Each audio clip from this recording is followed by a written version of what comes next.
Data generated by companies and individuals like us has grown massively over the past decade. As per Statista.com, the global data generated and consumed would reach 181 zettabytes by 2025. Organizations need to gather and analyze such large volumes of data and look at their past business performances as well as results and use that information to prepare for the future. That essentially is data analytics. So hey everyone, welcome to this interesting video tutorial of Data Analytics Full Course 2022 by Simplilearn. This video will help you gain all the necessary skills and knowledge within 12 hours to become a data analyst in 2022. Our experienced trainers will take you through the course. But before we begin, if you love watching tech videos, subscribe to our channel and hit the bell icon to never miss an update from us. So let's look at the topics we'll be learning in this video. We'll start by understanding the basics of data analytics and learn the top 10 data analyst skills for 2022. After that, we learn the top 10 data analysis tools, followed by looking at a use case in Python. Next, you'll get an idea of how to manipulate and visualize data using R packages, and then look at time series analysis in R. Then we'll shift our focus to understanding data analytics using Excel pivot tables and learn to create Excel dashboards. Moving further, you'll see some interesting data analytics projects related to coronavirus, Spotify, World Happiness Report, and Olympics. Finally, we will learn some of the important questions that are asked frequently in data analytics interviews. So, let's get started. Hi guys. Welcome to another video tutorial by Simplilearn. In today's session, we will look at data analytics for beginners. But before we begin, make sure to subscribe to our channel and hit the bell icon to never miss an update. In this video, we will discuss what data analytics is and the need for data analytics. Then, we will look at the different ways in which data analytics can be used, followed by the various steps involved in the data analytics process. After that, we will get an idea about the different tools used in data analytics and the companies using data analytics. Moving forward, we will see a case study on how Walmart uses data analytics for better customer service. And finally, we will perform a regression analysis in R to predict sales based on the advertising expenditure from three mediums: TV ads, radio ads, and newspaper advertisements. So what is data analytics? Companies around the world are generating vast volumes of data every hour. This data could be in the form of log files, web server and transactional data, as well as various customer-related data. Also, data is being generated at a rapid rate from social media websites and applications such as Facebook, Instagram, Twitter, and WhatsApp. Companies want to use this data to derive value out of it and make business decisions. That's where data analytics comes into use. Data analytics is the process of exploring and analyzing large data sets to find hidden patterns, unseen trends, discover correlations, and valuable insights to make business predictions. Data analytics improves the speed and efficiency of your business. A few years ago, a business would have gathered information manually, performed statistical and complex analytics, and unearthed information that could be used for future decisions. But today, that business can identify insights on the fly for immediate decisions. Most organizations have big data, and many understand the need to harness that data and extract value out of it. So, they use a lot of modern tools and technologies to perform data analytics. Some of the tools I will discuss in detail later in this tutorial. Now that we have looked at what data analytics really is, let us understand the ways in which you can use data analytics. First is improved decision making. Data analytics eliminates a lot of guesswork and manual tasks from choosing the right content, planning marketing campaigns, and developing products. Organizations can use the insights they gain from data analytics to make informed decisions, leading to better outcomes and customer satisfaction. It gives you a 360-degree view of your customers, which helps you understand their behavior completely, enabling you to better meet their needs. Second is better customer service. Data analytics provides you with more accurate insights of your customers, allowing you to tailor customer service to their needs personalization and build stronger relationships with them. Your data can reveal information about your customers' communication preferences, their interests, their concerns, and more. It helps you give better recommendations for products and services. Next is efficient operations. Data analytics can help you streamline your processes, save money, and boost production. When you have an improved understanding of what your audience wants, you waste less time in creating ads and content that don't match your audience interests. This helps you optimize your campaigns, create better content strategies, and hence improve results. And finally, we have effective marketing. When you understand your audience better, you can market to them more effectively.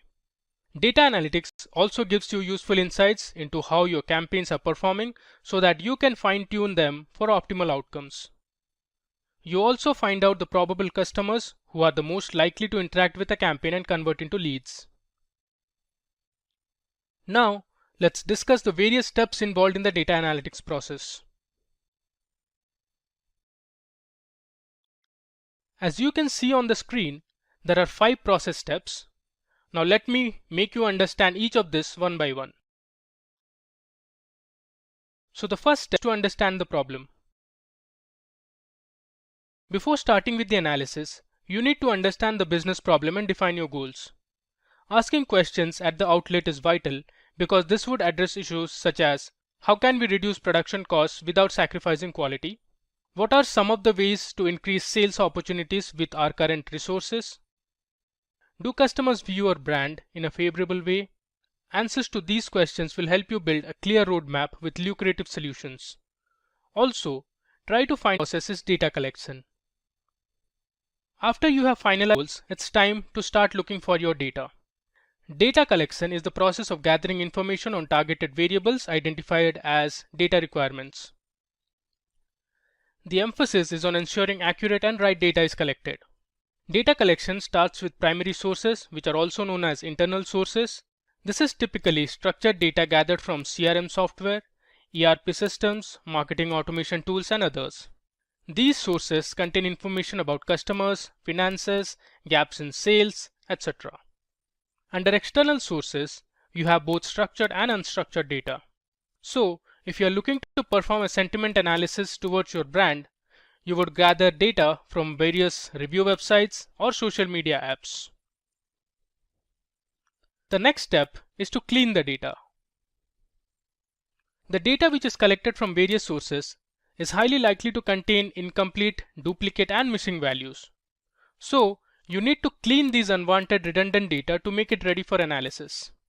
So to generate accurate results, analytics professionals must identify duplicate and anomalous data and other inconsistencies that could skew the analysis. According to a report, 60% of data scientists say most of the time is spent cleaning the data, while 57% of data scientists say it's their least enjoyable task. Now the fourth step in the process is data exploration and analysis. Once data is cleaned and ready, you can go ahead and explore the data using data visualization and business intelligence tools. You can also use various data mining and predictive modeling techniques to analyze the data and build models. You can use different supervised and unsupervised algorithms such as linear regression, logistic regression, decision tree, KNN, k-means clustering, and lots more to build prediction models for making business decisions. And the final step is to interpret the results. This part is important because it's how a business will gain actual value from the previous 4 steps.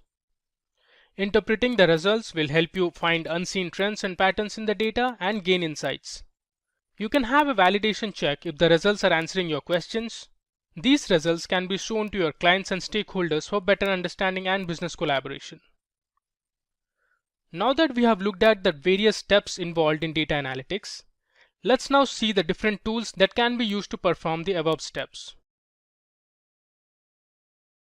So as you can see, we have 7 tools including a few programming languages that will help you perform analytics better. Now let's discuss them one by one. First, we have Python. Python is an object-oriented open-source programming language that supports a range of libraries for data manipulation, data visualization, and data modeling. Python programmers have developed tons of free and open-source libraries that you can use. You can find many of them via the Python package index, which is pypi, the repository of Python software. Python provides the default package installer called pip or pip.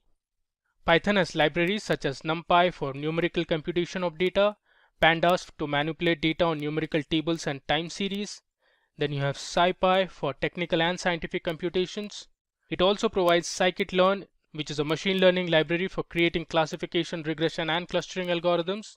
And finally, it also has PyTorch and TensorFlow for deep learning. Up next, we have R. R is an open source programming language majorly used for numerical and statistical analysis. It provides a range of libraries for data analysis and visualization. Some of these libraries are ggplot, tidyverse, plotly, dplyr, and caret. Then we have Tableau. Tableau is a popular data visualization and analytics tool that helps you create a range of visualizations to interactively present the data, build reports, and dashboards to showcase insights and trends. It can connect with multiple data sources and give hidden business insights and patterns. Then we have a competitor of Tableau, which is Power BI. Power BI is a business intelligence tool developed by Microsoft that has an easy drag and drop functionality and supports multiple data sources with features that make data visually appealing. Power BI supports features that help you ask questions to your data and get immediate insights. You can also forecast your data for predicting future trends. So the next tool is QlikView. QlikView provides interactive analytics with in-memory storage technology to analyze vast volumes of data and use data discoveries to support decision making. It provides social media discovery and interactive guided analytics. It can manipulate huge data sets instantly. Apache Spark is an open source data analytics engine to process data in real time and carry out complex analytics using SQL queries and machine learning algorithms. It supports Spark Streaming for real-time analytics and Spark SQL for writing SQL queries. It also has Spark MLlib, which is a library that has a repository of machine learning algorithms, and then it has GraphX for graphical computation. And finally, we have SAS. SAS is a statistical analysis software that can help you perform analytics, visualize your data, write SQL queries, perform statistical analysis, and build machine learning models to make future predictions. SAS empowers our customers to move the world forward by transforming data into intelligence. SAS is investing a lot to drive software innovation for analytics. Gartner has positioned SAS as a Magic Quadrant leader for data science and machine learning. Moving on to the applications of data analytics. First, we have retail. Customers expect retailers to understand exactly what they need and when they need it. Data analytics helps retailers meet those demands. Retailers not only have an in-depth understanding of their customers, but they can also predict trends, recommend new preferences, invoke the most relevant engagement strategy for each customer, optimize supply chain and retail operations at every step of the customer journey. The second application is on healthcare. Healthcare industries analyze patient data to provide life-saving diagnosis and treatment options. They also deal with healthcare plans and insurance information to drive key insights. Using analytics, they can discover new drugs and come up with new drug development methods. Advanced analytics allows healthcare companies to improve patient outcomes and experience. Cancer cells and diabetic retinopathy can be discovered using medical imaging. At number 3, we have manufacturing. For manufacturers, solving problem is nothing new. They fight with difficult problems and situations on a daily basis. From complex supply chains to motion applications to labor constraints and equipment breakdowns, they deal with such problems on a regular basis. Using data analytics, manufacturing sectors can discover new cost-saving and revenue opportunities. The fourth application is related to the banking sector. Banking and finance collect vast volumes of structured and unstructured data to derive analytical insights and make sound financial decisions.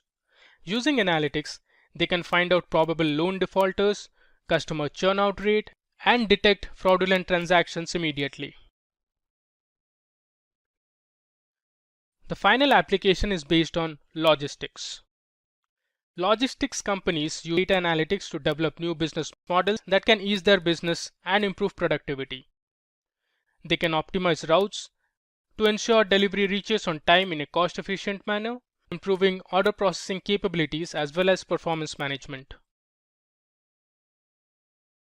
With that, now let's look at the companies using data analytics on a daily basis. So we have the e-commerce giant Amazon, then we have Accenture, followed by the American Healthcare Service Organization, Cigna. Then we have the American supplier of health information technology solutions, services, devices and hardware, Cerner, followed by Target and antivirus company McAfee. Next, we have Rapido, which is an Indian bike, we have Flipkart, and the world's largest retail company, Walmart. So, sky's the limit on what you use it for. Let's take a look at types of data analytics. And this can be broken up in so many ways, but we're going to start with looking at the most basic questions that you're going to be asking in data analytics. And the first one is you want descriptive analytics. What has happened? Hindsight.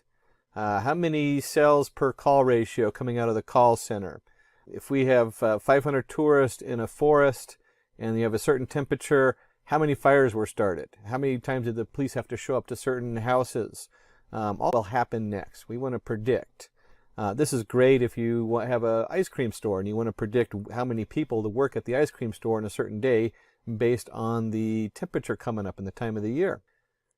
And then one of the biggest growing and most important parts of the industry is now prescriptive analytics. And you can think of that as combining the first two. We have descriptive and we have predictive, and then you get prescriptive analytics.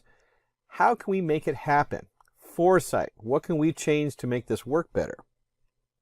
In all the industries we looked at before, we can start asking questions.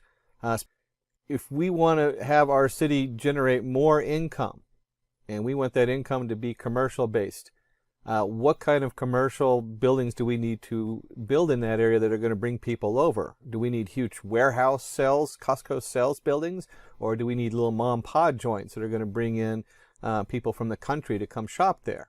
Or do you want an industrial setup? What do you need to bring that industry in there? Is there a car industry available in that area? If it's not a car industry, what other industries are in that area? All those things are prescriptive. We're guessing. We're guessing what can we do to fix it? What can we do to fix crime in an area with education? What kind of education are we going to use to help people understand what's going on so that we lower the rate of crime and we help our communities grow better? That's all prescriptive. It's all guessing. We want foresight into how can we make it happen? How can we make this better? And we really can't not go into enough detail on these three, because a lot of people stumble on this when they come in and are doing analytics. Whether you're the manager, shareholder, or the data scientist coming in, you really need to understand the descriptive analytics, where you're studying the total units of furniture sold and the profit that was made in the past. Here we go into predictive analytics, predicting the total units that would sell and the profit we can expect in the future, gear up for how many employees we need, how much money we're going to make, and prescriptive analytics, finding ways to improve the sales and the profit so we can sell maybe a different kind of furniture. We're going to guess at what the area is looking for and how that marketing is going to change. Hello everyone, we welcome you all to this video by Simplilearn. In today's session, we will learn a really interesting topic, that is the top 10 skills to become a data analyst in 2022. In today's digital world, data is being generated by companies and individuals every second, so the role of a data analyst holds supreme importance. So if you're looking for a career in data analytics, this video will help you learn what a data analyst does and the various skills you need to possess to become a data analyst in 2022. Before we get started, make sure you subscribe to this Simplilearn channel and hit the bell icon to never miss an update from us. Let's look at the agenda for this video. First, we will understand who a data analyst is. Then we will understand the top 10 data analyst skills for 2022. Moving on, we will look at the salary of a data analyst. And finally, we will look at the companies hiring data analysts. So now let's understand who is a data analyst. A data analyst is a professional who collects business data from various sources, interprets it, and uses various statistical tools and techniques to and useful information from it. They acquire data from primary or secondary data sources and maintain databases. They also recognize and understand the organization's goal and collaborate with different team members such as programmers, business analysts, and data scientists to build an effective solution to a business problem. Now, with this basic understanding of who a data analyst is, let's learn the top 10 data analyst skills for 2022. At number 1, we have Structured Query Language or SQL. SQL is a top skill that every data analyst should have. Data analysts use SQL commands and functions to store, process, analyze, and manipulate structured data using relational and NoSQL databases. They also build data models and write complex SQL queries and scripts to gather and extract information from several databases and data warehouses. Some of the popular databases a data analyst should be familiar with are Microsoft SQL Server, MySQL, PostgreSQL, and IBM DB2. The second important skill for a data analyst is Microsoft Excel. Data. Data analysts need to know how to handle tabular data in Excel. So, they should be aware of features like sorting, filtering, conditional formatting, pivot tables, what-if analysis, and functions such as SUMIFs and COUNTIFs. The third crucial data analyst skill for 2022 is data cleaning and wrangling. Usually, the data collected by analysts from various heterogeneous sources is often messy and contains a lot of missing values. So, it is always crucial to clean or erroneous elements. It is also important to format data using tools and methods before using it for analysis. They are responsible for data mining as well. The data mined from various sources are organized in order to obtain new information from it. Some of the tools you need to know for data cleaning and wrangling are Excel Power Query and OpenRefine. The fourth skill on our list is mathematics and statistics.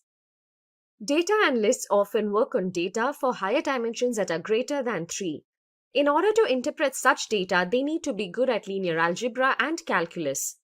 They also build predictive models and statistical models such as linear regression, logistic regression, naive Bayes, and k-means clustering. In order to understand the working of these algorithms, they must have knowledge about statistics and probability. Coming to the fifth important skill for a data analyst in 2022, we have programming. Data analysts need to master at least one programming language, preferably Python or R. In order to work with complex business problems, analysts need to write scripts and user-defined functions to automate tedious tasks. Python and R language provide a collection of different libraries and packages such as NumPy, Pandas, dplyr, matplotlib, ggplot, which data analysts can use to discover trends and patterns from complex data sets. After this, we have data visualization as our sixth skill. Another data analyst job role is to visualize large volumes of data and prepare summary reports and dashboards for the leadership team and clients so that they can make timely business decisions. To do this, data analysts use various data visualization tools such as Power BI, Tableau, and QlikView. Using these tools, data analysts can integrate various data sets, apply joint conditions, sort and filter data, as well create different visualizations using charts and graphs. The seventh skill for a data analyst is industry knowledge. Data analysts should have good knowledge and understanding of the industry or domain they are working in. For example, if you're working in a healthcare domain, you need to know how healthcare analytics can be applied to improve patient care. You should have knowledge about the challenges faced in healthcare and how you can leverage data and analytics to solve the issues. Only if you have strong industry knowledge can you try to improve the business. The eighth skill that is important for a data analyst in 2022, data analysts should be ready to face those challenges. Data analysts are expected to use their problem-solving skills, work with the team, troubleshoot what went wrong, and provide an effective solution via data analysis. A data analyst with good problem-solving skills can help a business identify current and potential issues and determine a viable solution based on the data it collects. The ninth skill on our list is analytical thinking. Data analysts need analytical thinking ability to break down a complex problem into simple components and resolve these components one by one. It is a must-have skill for data analysts. Analytical thinking includes deciding the parameters that need to be considered for defining data sets, analyzing them from different perspectives, and determining variable dependencies. Coming to the 10th skill among the top 10 skills for a data analyst in 2022, we have communication. Data analysts don't just interact with computers and programs, they also interact with team members, stakeholders, and data suppliers. So, good communication skills are essential. Data analysts also present their findings in front of an audience who might not be familiar with the analytical methods and processes, so they need to clearly translate their findings and insights into non-technical terms. So, those were the top 10 skills a data analyst needs to possess in 2022. Do you think we missed out on any skills? Then please put your answers in the comment section below. Now, let's look at the salary of a data analyst. According to Glassdoor, the average annual salary for a data analyst in the United States is $69,517, while in India, you can earn nearly 7 lakh rupees per annum. Finally, let's look at the top companies that are hiring data analysts in 2022. Here, we have the consultancy and Big Four giant Deloitte and the pharmaceutical company Cerner Corporation. Then we have the tech giant IBM, retail company Walmart, and the e-commerce leader Amazon. To achieve the goals of data analysis, we use a number of data analysis tools. Companies rely on these tools to gather and transform their data into meaningful insights. So which tool should you choose to analyze your data? What tool should you learn if you want to make a career in this field? We will answer that in this session. After extensive research, we have come up with these top 10 data analysis tools. Here, we will look at the features of each of these tools and the companies using them. So let's start off. At number 10, we have Microsoft Excel. All of us would have used Microsoft Excel at some point, right? It is easy to use and one of the best tools for data analysis. Developed by Microsoft, Excel is basically a spreadsheet program. Using Excel, you can create grids of numbers, text, and formulae. It is one of the widely used tools, be it in a small or large setup. The interface of Microsoft Excel looks like this.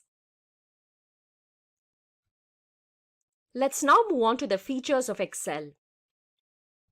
Firstly, Excel works with the Windows version of Excel supports programming through Microsoft's Visual Basic for Applications (VBA). Programming with VBA allows spreadsheet manipulation that is difficult with standard spreadsheet techniques. In addition to this, the user can automate tasks such as formatting or data organization in VBA. One of the biggest benefits of Excel is its ability to organize large amounts of data into orderly, logical spreadsheets and charts. By doing so, it's a lot easier to analyze data, especially while creating graphs and other visual data representations. The visualization can be generated from a specified group of cells. Those were few of the features of Microsoft Excel. Let's now have a look at the companies using it. Most of the organizations today use Excel. Few of them that use it for analysis are the UK-based company Ernst & Young. Then we have Urban Pro, Wipro, and Amazon.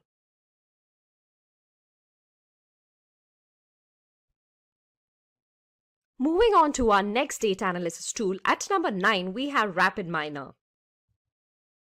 A data science software platform, RapidMiner provides an integrated environment for data preparation, analysis, machine learning, and deep learning. It is used in almost every business and commercial sector. RapidMiner also supports all the steps of the machine learning process. Seen on your screens is the interface of RapidMiner. Moving on to the features of RapidMiner. Firstly, it offers the ability to drag and drop. It is very convenient to just drag drop some columns as you are exploring a data set and working on some analysis. RapidMiner allows the usage of any data, and it also gives an opportunity to create models which are used as a basis for decision making and formulation of strategies. It has data exploration features such as graphs, descriptive statistics, and visualization, which allows users to get valuable insights. It also has more than 1,500 operators for every data transformation and analysis task. Let's now have a look at the companies using RapidMiner.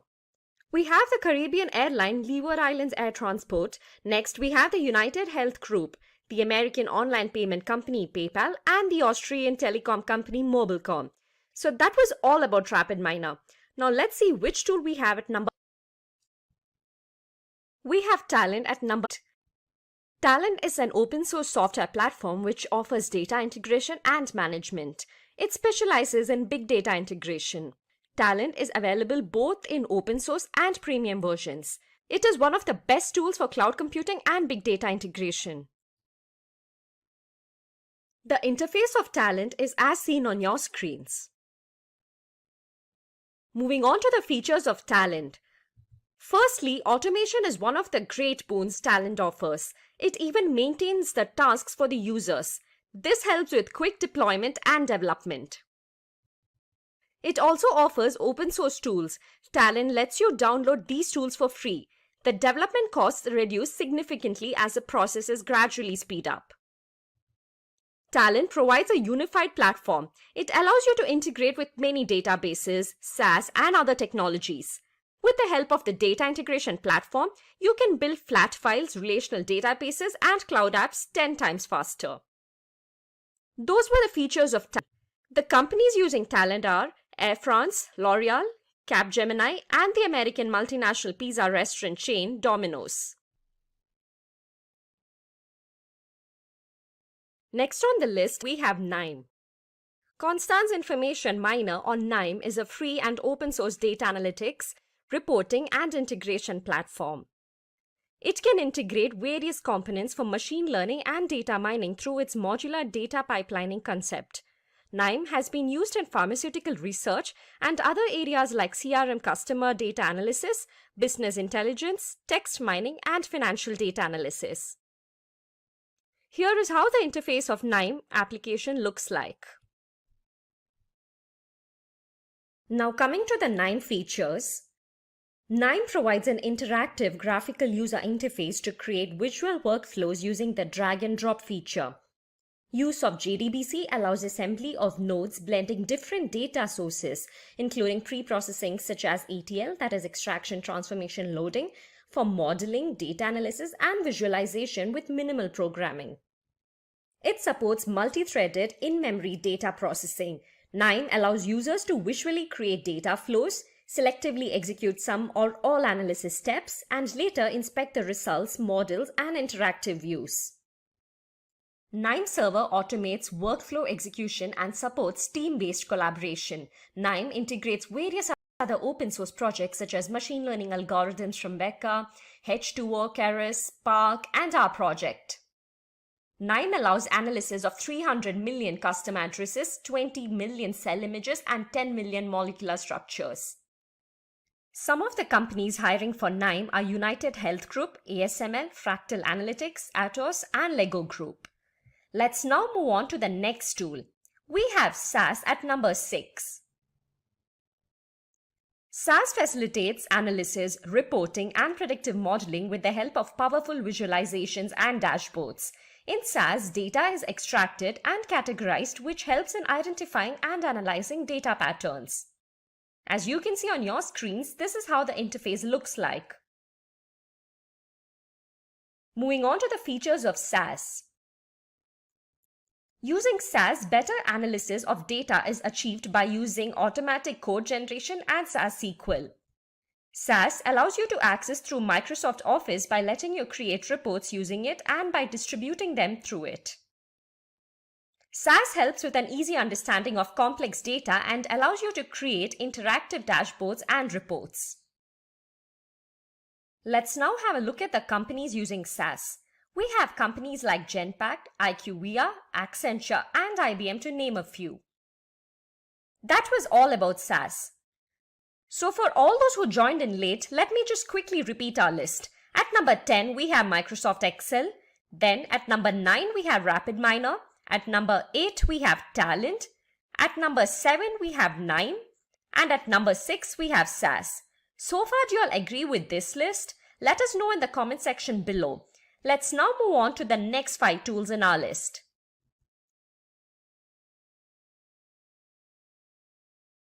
So at number 5, we have both R and Python.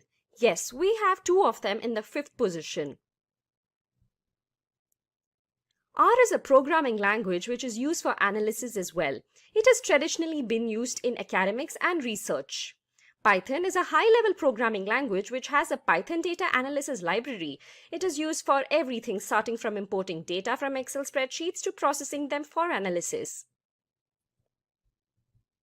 This is the interface of R. Next up is the interface of the Python Jupyter Notebook. Let's now move on to the features of both R and Python. When it comes to the availability of R and Python, it is very easy. Both R and Python are completely free, hence it can be used without any license. R used to compute everything in memory and hence the computations were limited, but now it has changed. Both R and Python have options for parallel computations and good data handling capabilities. As mentioned earlier, as both R and Python are open in nature, all the latest features are available without any delay.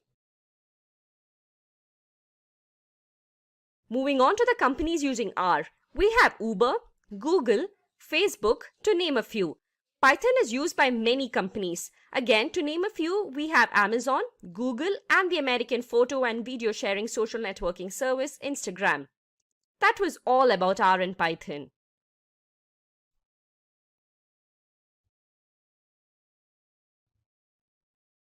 At number 4, we have Apache Spark. Apache Spark is an open source engine developed specifically for handling large-scale data processing and analytics. Spark offers the ability to access data in a variety of sources including Hadoop Distributed File System HDFS, OpenStack Swift, Amazon S3, and Cassandra. It allows you to store and process data in real time across various clusters of computers using simple programming constructs. Apache Spark is designed to accelerate analytics on Hadoop while providing a complete suite of complementary tools that include a fully featured machine learning library, a graph processing engine, and stream processing. So this is how the interface of Apache Spark looks like. Now let's look at the important features of Apache Spark. Spark stores data in the RAM, hence it can access the data quickly and accelerate the speed of analytics. Spark helps to run an application in a Hadoop cluster up to 100 times faster in memory and 10 times faster when running on disk. It supports multiple languages and allows the developers to write applications in Java, Scala, R, or Python. Spark comes up with 80 high-level operators for interactive querying. Spark code for batch processing, join stream against historical data, or run ad hoc queries on stream state. Analytics can be performed better as Spark has a rich set of SQL queries, machine learning algorithms, complex analytics, etc. Apache Spark provides fault tolerance through Spark RDD. Spark resilient distributed data sets are designed to handle the failure of any worker node in the cluster. Thus, it ensures that the loss of data reduces to 0. Conviva, Netflix, IQVIA, Lockheed Martin, and eBay are some of the companies that use Apache Spark on a daily basis. At number 3, we have another important growing data analysis tool, that is ClickView. ClickView software is a product of Qlik for business intelligence and data visualization. ClickView is a business discovery platform that provides self-service BI for all business users and organizations. With ClickView, you can analyze data and use your data discoveries to support decision making. ClickView is a leading business intelligence and analytics platform in Gartner Magic Quadrant. On the screen, you can see how the interface of ClickView looks like. Now talking about its features. ClickView provides interactive guided analytics with in-memory storage technology. During the process of data discovery and interpretation of collected data, the ClickView software helps the user by suggesting possible interpretations. ClickView uses a new patent in-memory architecture for data storage. All the data from the different sources is loaded in the RAM of the system and it is ready to be retrieved from there. It has the capability of efficient social and mobile data discovery. Social data discovery offers to share individual data insights within groups or out of it. A user can add annotations as an addition to someone else's insights on a particular data report. ClickView supports mobile data discovery within an HTML5-enabled touch feature which lets the user search the data and conduct data discovery interactively and explore other server-based applications. ClickView performs OLAP and ETL features to perform analytical operations, extract data from multiple sources, transform it for usage, and load it to a data warehouse. The companies that can help you start your career in ClickView are Mercedes-Benz, Capgemini, Citibank, Cognizant, and Accenture, to name a few. At number 2, we have Power BI. Power BI is an analytics solution that lets you visualize your data and share insights across your organization or embed them in your app or website. It can connect to hundreds of data sources and bring your data to life with live dashboards and reports. Power BI is the collective name for a combination of cloud-based apps and services that help organizations collate, manage, and analyze data from a variety of sources through a user-friendly interface. Power BI is built on the foundation of Microsoft Excel and has several components such as a desktop application called Power BI Desktop, an online software as a service called Power BI Service, mobile Power BI apps available on Windows phones and tablets, as well as for iOS and Android devices. Here is how the Power BI interface looks like. As you can see, there is a visually interactive sales report with different charts and graphs. Moving on to the features of Power BI. It has an easy drag and drop functionality with features that make data visually appealing. You can create reports without having the knowledge of any programming language. Power BI helps users see not only what's happened in the past and what's happening in the present, but also what might happen in the future. It offers a wide range of detailed and attractive visualizations to create reports and dashboards. You can select several charts and graphs from the visualization pane. Power BI has machine learning capabilities with which it can spot patterns in data and use those patterns to make informed predictions and run what-if scenarios. Power BI supports multiple data sources such as Excel, Text CSV, Oracle, SQL Server PDF, and XML files. The platform integrates with other popular business management tools like SharePoint, Office 365, and Dynamics 365, as well as other non-Microsoft products like Spark, Hadoop, Google Analytics, SAP, Salesforce, and MailChimp. Some of the companies using Power BI are Adobe, AXA, Carlsberg, Capgemini, and Nestle. Moving on to the next tool. So any guesses as to what we have at number 1? You can comment in the chat section below. Finally, on the top of the pyramid, we have Tableau. Gartner's Magic Quadrant of 2020 classified Tableau as a leader in business intelligence and data analysis. Tableau Interactive Data Visualization Software Company was founded in Jan 2003 in Mountain View, California. Tableau is a data visualization software that is used for data science and business intelligence. It can create a wide range of different visualization to interactively present the data and showcase insights. The important products of Tableau are Tableau Desktop, Tableau Public, Tableau Server, Tableau Online, and Tableau Reader. This is how the interface of Tableau Desktop looks like. Now coming to the features of Tableau. Data analysis is very fast with Tableau, and the visualizations created are in the form of dashboards and worksheets. Tableau delivers interactive dashboards that support insights on the fly. It can translate queries to visualizations and import all ranges and sizes of data. Writing simple SQL queries can help join multiple datasets and then build reports out of it. You can create transparent filters, parameters, and highlighters. Tableau allows you to ask questions, spot trends, and identify opportunities. With the help of Tableau Online, you can connect with cloud databases, Amazon Redshift, and Google BigQuery. The companies using Tableau are Deloitte, Adobe, Cisco, LinkedIn, and the American e-commerce giant Amazon, to name a few. And there you go, those are the top 10 data analysis tools. Since this is data analysis with Python, we got to ask the question, why Python for data analytics? I mean, there's C++, there's Java, there's .NET from Microsoft. Why do people go to Python for it? So the number of reasons. One, it's easy to learn with simple syntax. You don't have a very high typeset like you do in Java and other coding, so it allows you to kind of be a little lazy in your programming. That doesn't mean that it can't be set that way and that you don't have to be careful. It just means you can spin up a code much quicker in Python. The same amount of code to do something in Python a lot of times is 1, 2, or 3 or 4 lines, where when I did the same thing, say in Java, I found myself with 10, 12, 13, 20 lines, depending on what it was.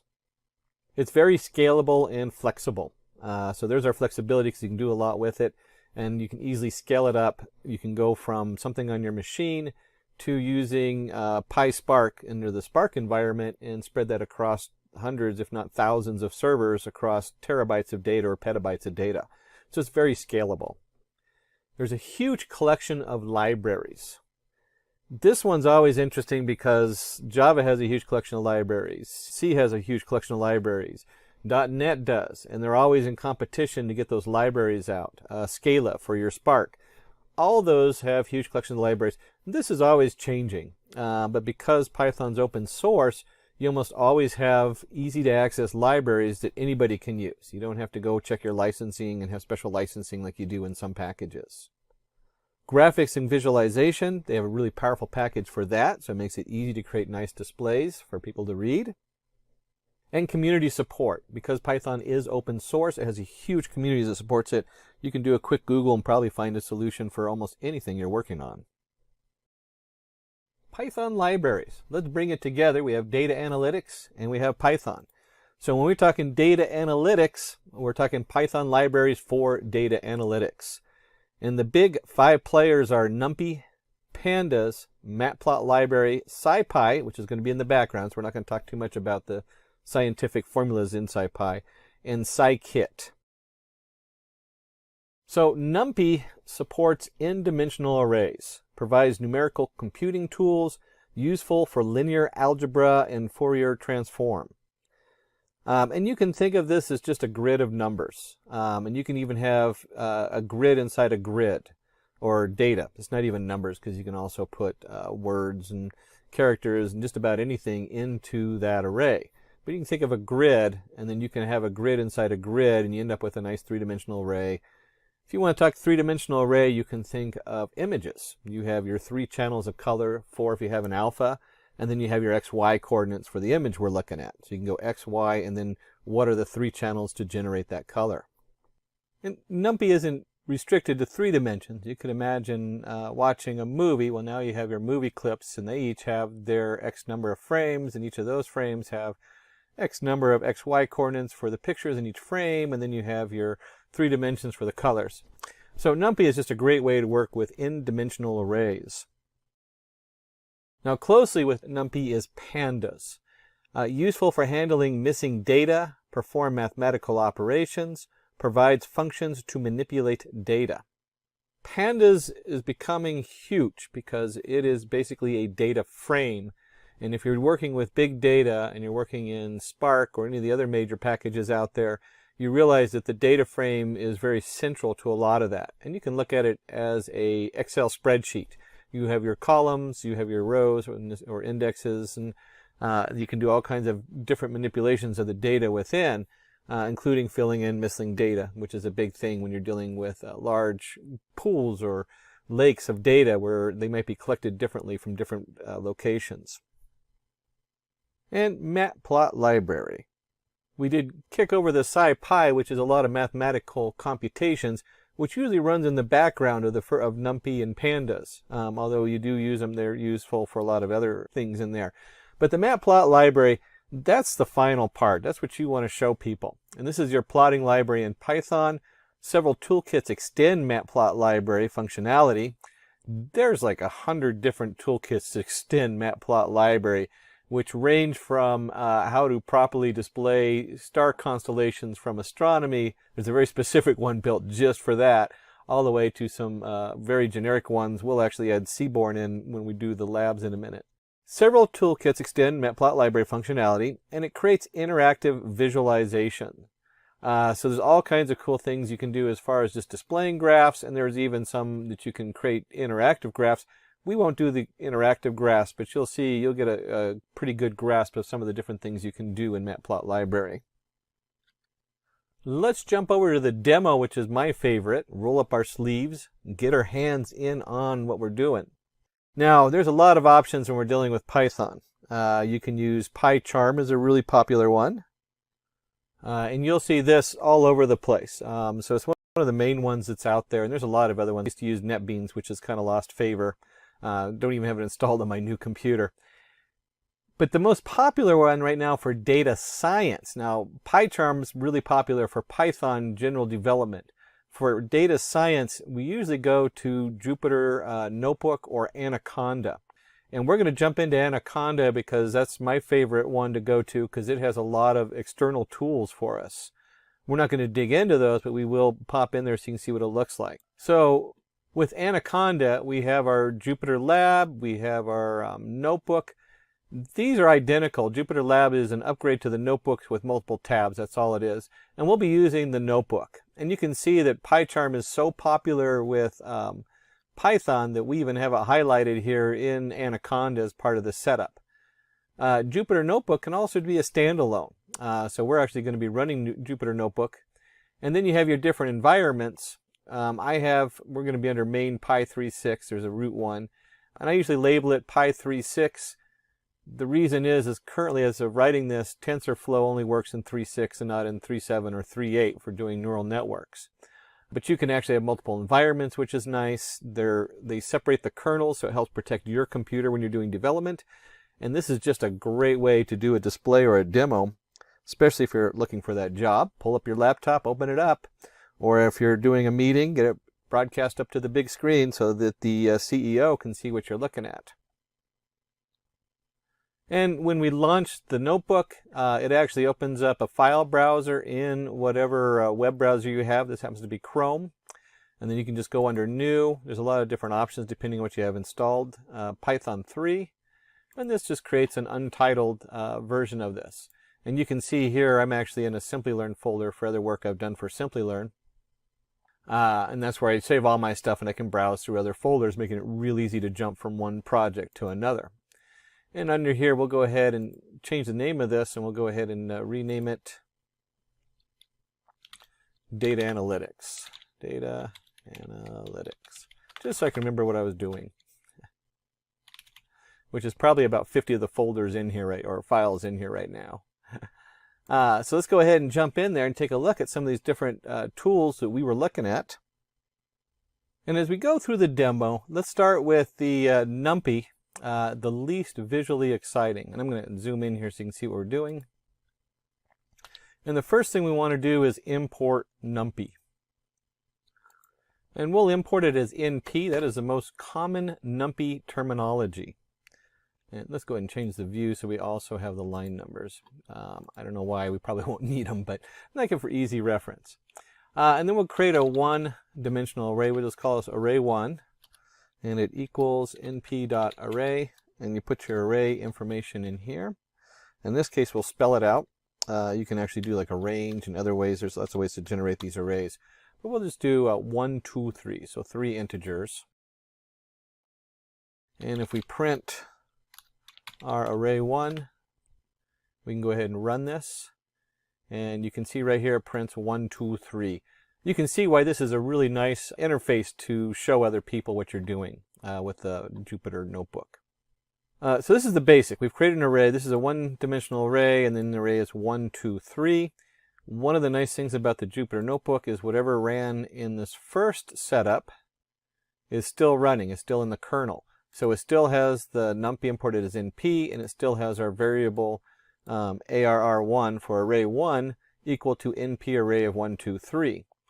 So when we go to the next cell, we can check the type of the array. We're just going to print. We say, hey, what is this setup in here?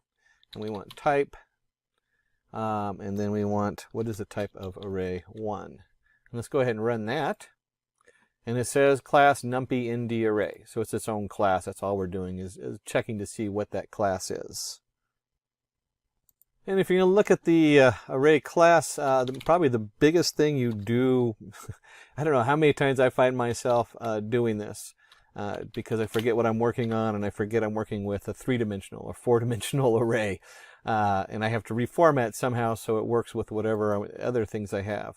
And so we do the array shape. The array shape is just 3 because it has 3 members and it's a 1-dimensional array. That's all that is.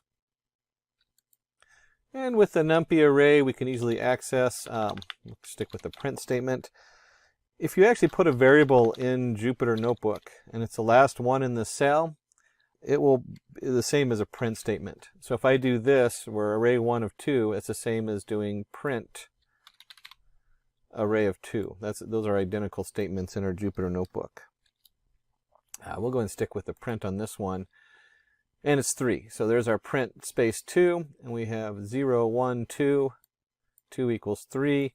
We can easily change that. So we have array 1 of place 2 equals 5. And then if we print our array 1, you can see right down here when it comes out, it's 1, 2, and 5. And there I left the print statement off because it's the last variable in the list. It'll always print the variable if you just put it in like that. That's a Jupyter Notebook thing. Don't do that in PyCharm. I've forgotten before doing a demo. And we talked about multiple dimensions, so we'll do an array, 2-dimensional array. And this is again a numpy array. And in the numpy array, we need our first dimension. We'll do 1, 2, 3. And our second dimension, 3, 4, 5. And you can see right here that when we hit the, we'll do this. We'll just do array 2. And we can run that. And there's our array 2, 1, 2, 3, 3, 4, 5. We can also do array 2 of 1. And then we can do, let's do 0. Doesn't really matter which one. Actually, let's do 2. There we go. And if I run this, it'll print out 5. Because here we are. This is 0. 0, 1, 2, 3 is on our 0 row. 3, 4, 5 is on our 1 row. I always start with 0. And then the 2, 0, 1, 2 goes to the 5. And then maybe we forgot what we were working with. So we'll go do array2.shape. And if we do array 2 of shape, we'll go and run that. We'll see we have 2 rows, and each row has 3 elements. 2-dimensional array, 2, 3. If you looked up here when we did it before, it just had 3, comma, nothing. When you have a single entity, it always saves it as a tuple with a blank space. But you can see right here we have 2, comma, 3. And if you remember from up here, we just did this array 2 of, let's go, what is it, 1, comma, 2. We run that, we get the 5. You can also count backwards. This is kind of fun. And you'll see I just kind of switched something on you because you can also do 1, comma, 2 to get to the same spot. Now 2 is the last one, 0, 1, 2. It's the last one in there. We can count backwards and do -1. And if we run this, we get the same answer. Whether we count it as go back up here. Whether we count this as 0, 1, 2, or we count backwards as -1, -2, -3. And you can see that if I change this -1 to a -2 and run that, I get 4, which is going backwards, -1, -2. So there's a lot of different ways to reference what we're working on inside the NumPy array. It's really a cool tool. It's got a lot of things you can do with it. And we talked about the fact that it can also hold things that are not values, and we'll call this array ask for strings equals np.array. Put our setup in there, brackets, and let's go China, India, USA, Mexico. It doesn't matter, we can make whatever we want on here. And if we print that out, we run this, you can see that we get our NumPy array, China, India, USA, Mexico. It even gives us our D type of a U6. And a lot of times when you're messing with data, we'll call this array R for range, just to kind of keep it uniform. np.arange. So this is a command inside NumPy to create a range of numbers. And if you're testing data, maybe you want, maybe you have equal time increments that are spaced a certain point apart. But in this case, we're just going to do integers. And we're going to do a setup from 0 to 20, skipping every other one. And we'll print it out and see what that looks like. And you can see here we have 0, 2, 4, 6, 8, 10, 12, 14, 16, 18. Like you expected, it skips every one. And just a quick note, there's no 20 on here. Why? Well, this starts at 0 and counts up to 20. So if you're used to another language where it explicitly says less than or less than equal to 20, like for x equals 0, x plus plus, x is less than 20. That's what this is. It just assumes x is less than 20 on here. And if we want to create a very uniform set, 0, 2, 4, 6, what happens if I want to create numbers from 0 to 10, but I need 20 increments in there? We can do that with line space. So we can create an R, we'll call this L, equals, I don't think we'll actually use any of this again, so I don't know why I'm creating unique identifiers for it. But we'll do np lin space, and we're going to do 0 to 10, or 0 to 9. Remember, it goes up to 10. And then we want to, let's say we have 20 different increments in there. So we're creating we have a data set, and we know it's over a certain time period, and we need to divide that time period by 20. And it happens to just have 10 pieces in it. And here we go. You can see right here, we have 20, or it has 20 pieces in it, but it's over 10 years. And we got to divide it in the middle. And you can see it goes 0.52. Remember, yeah, there's our 10 on the end, so it goes up to 10. And then we can also do random. There's np.random. If you're doing neural networks, usually you start it by seeding it with random numbers. And we'll just do np.random, and we'll just call this array. We'll stop giving it unique numbers. We'll print that one out and run it. And you can see we have random numbers. They are 0 to 1. So you'll see that all these numbers are under 1. And you can easily alter that by multiplying them out or something like that if you want to do like 0 to 100. You can also round them up if it's integer 0 to 100. There's all kinds of things you can do, but it generates a random float between 0 and 1. And you have a couple options. You could reshape that, or you can just generate them in whatever shape you want. And so we can see here, we did 3 and 4, and so you can see 3 rows by 4 variables. Same thing as doing a reshape of 12 variables to 3 and 4. And if you're going to do that, you might need an empty data set. I have had this come up many times where I need to start off with 0, and I don't know, because I'm going to be adding stuff in there, or it might be 0 and 1, where 1 is, if you're removing the background of an image, you might want the background is 0, and then you figure out where the image is, and you set all those boxes to 1, and you create a mask. So creating masks over images is really big, and doing that with a numpy array of 0. And we can also give it a space. And we'll just do this all in one shot this time. And we'll do the same thing like we did before, zeros. And in this case, we'll do 2, 3. And so when we run this, forgot the asterisks around it. I knew I was forgetting something. There we go. So when we run this, you can see here we have our 10 zeros in a row, and maybe this is a mask for an image, and so it has 2 rows of 3 digits in it. So it's a very small image, little tiny pixel. And maybe you're looking to do something the opposite way. Instead of creating a mask of zeros and filling in with ones, maybe you want to create a mask of ones and fill them in with zeros. And we'll just do, just like we did before, we'll do 3, 4. And when we run this, you'll see it's all ones. And we could even do this even, we'll do it this way. Let's do 10 by 10 icon, and then you have your 3 colors. And you can, so it creates quite a large array there for doing pictures and stuff like that when you add that 3rd dimension in. If we take that off, it's a little bit easier to see. We'll do 10 again. And you can easily see how we have 10 rows of 10 ones. And you can also do something like create an array. And we'll do 0, 1, 2. And then in this array, we actually we'll print it right out. We want a repeat. And so you can actually do a repeat of the array, and maybe you need this array, let's repeat it 3 times. So there's our repeat of an array, repeat 3 times.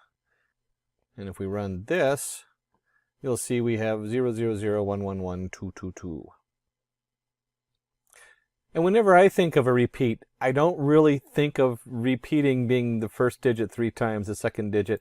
I really always think of it as 0, 1, 2, 0, 1, 2, 0, 1, 2. It catches me every time.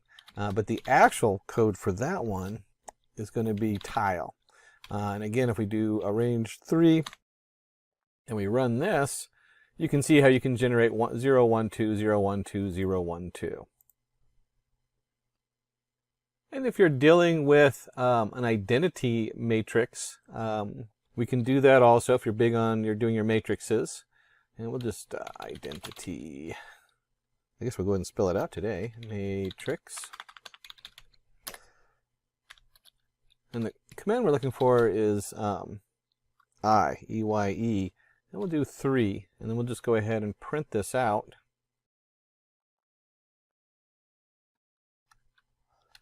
There we go. There's our identity matrix. And it comes out by a 3 by 3 array, because there's our matrix. And then it puts the ones down the middle and for doing your different matrix math. And we can manipulate that a little bit too. We talk about matrices. We might not want ones across the middle, in which case we now have the diagonal. So we can do an np.diagonal. And we do a diagonal. Let's put in the diagonal 1, 2, 3, 4, 5. And when we run this, again, this generates a value. And by just putting that value in, there's the same as putting print around it, or putting array equals and then print array. And you can see it generates a diagonal 1, 2, 3, 4, 5, and there's your beginning of your matrix array for working with matrices. And we can actually go in reverse. Let's create an array equals, remember our random.random, and we'll do a 5 by 5 array. Oops, there we go. 5 by 5. And just so you can see what that looks like. Helps if I don't mistype the numbers, which in this case I just need to take out the brackets. And there you go. You have your 5 by 5 array set up in there. And we can now, because we're working with matrices, we might want to do this in reverse and extract the diagonals, which would be the 0.79, the 0.678, and so on. And we simply type in np.diagonal. And we put our array in there. And this will, of course, print it out because it returns it as a variable. And you can see here, here's our diagonal going across from our matrix. And we did talk about shape earlier. If you remember, you can do print the shape out. You can also do the dimensions. So in dimensions, very similar to shape, it comes out and just has 2 dimensions. We can also look at the size. So if we do size on here, we can run that, and you can see it has a size of 25, 2 dimensions, and of course 5 by 5. And that was from the shape from earlier that we looked at. There's our 5 by 5 shape. And if you remember earlier we did random, well, you can also do random. I talked a little bit about manipulating 0 to 1 and how you can get different answers. You can also do straight for the integer part, and we'll do minus 10 to 10, 4. And so we're going to generate random integers between minus 10 to 10. We're going to generate 4 of those. And so when we run that, we have 7, minus 3, minus 6, minus 3. They're all between minus 10 and 10, and there's 4 of them. And now we jump into some of the functionality of arrays, which is really great, because this is where they come in. Here's your array, and you can add 10 to it. And if I run this, there it takes my original array from up here with the integers and adds 10 to all of those values. So now we have, oh, this is the decimal, that's right. This is a random decimal I had stored in an array. But this takes the random numbers I had from 0 to 1 and adds 10 to them. And we can just as easily do minus 10. We could even do times 2. And we could do divide by 2. And it'll take that random number we generated and cut it in half. So now all these numbers are under 0.5. Another way you can change the numbers to what you need on there. And as you dig deeper into NumPy, we can also do exponential. So as an exponential function, which should generate some interesting numbers off of the random. So we're taking them to the power, I don't even remember what the original numbers in the array were, because we did the random numbers up there. Here's our original numbers, and if you build an exponential on there, this is where you get e to the x on this. And just like you can do e to the x, you can also do the log. So if you're doing logarithmic functions, that reinforced learning, you might be doing some kind of log setup on there, and you can see the logarithmic of these different array numbers.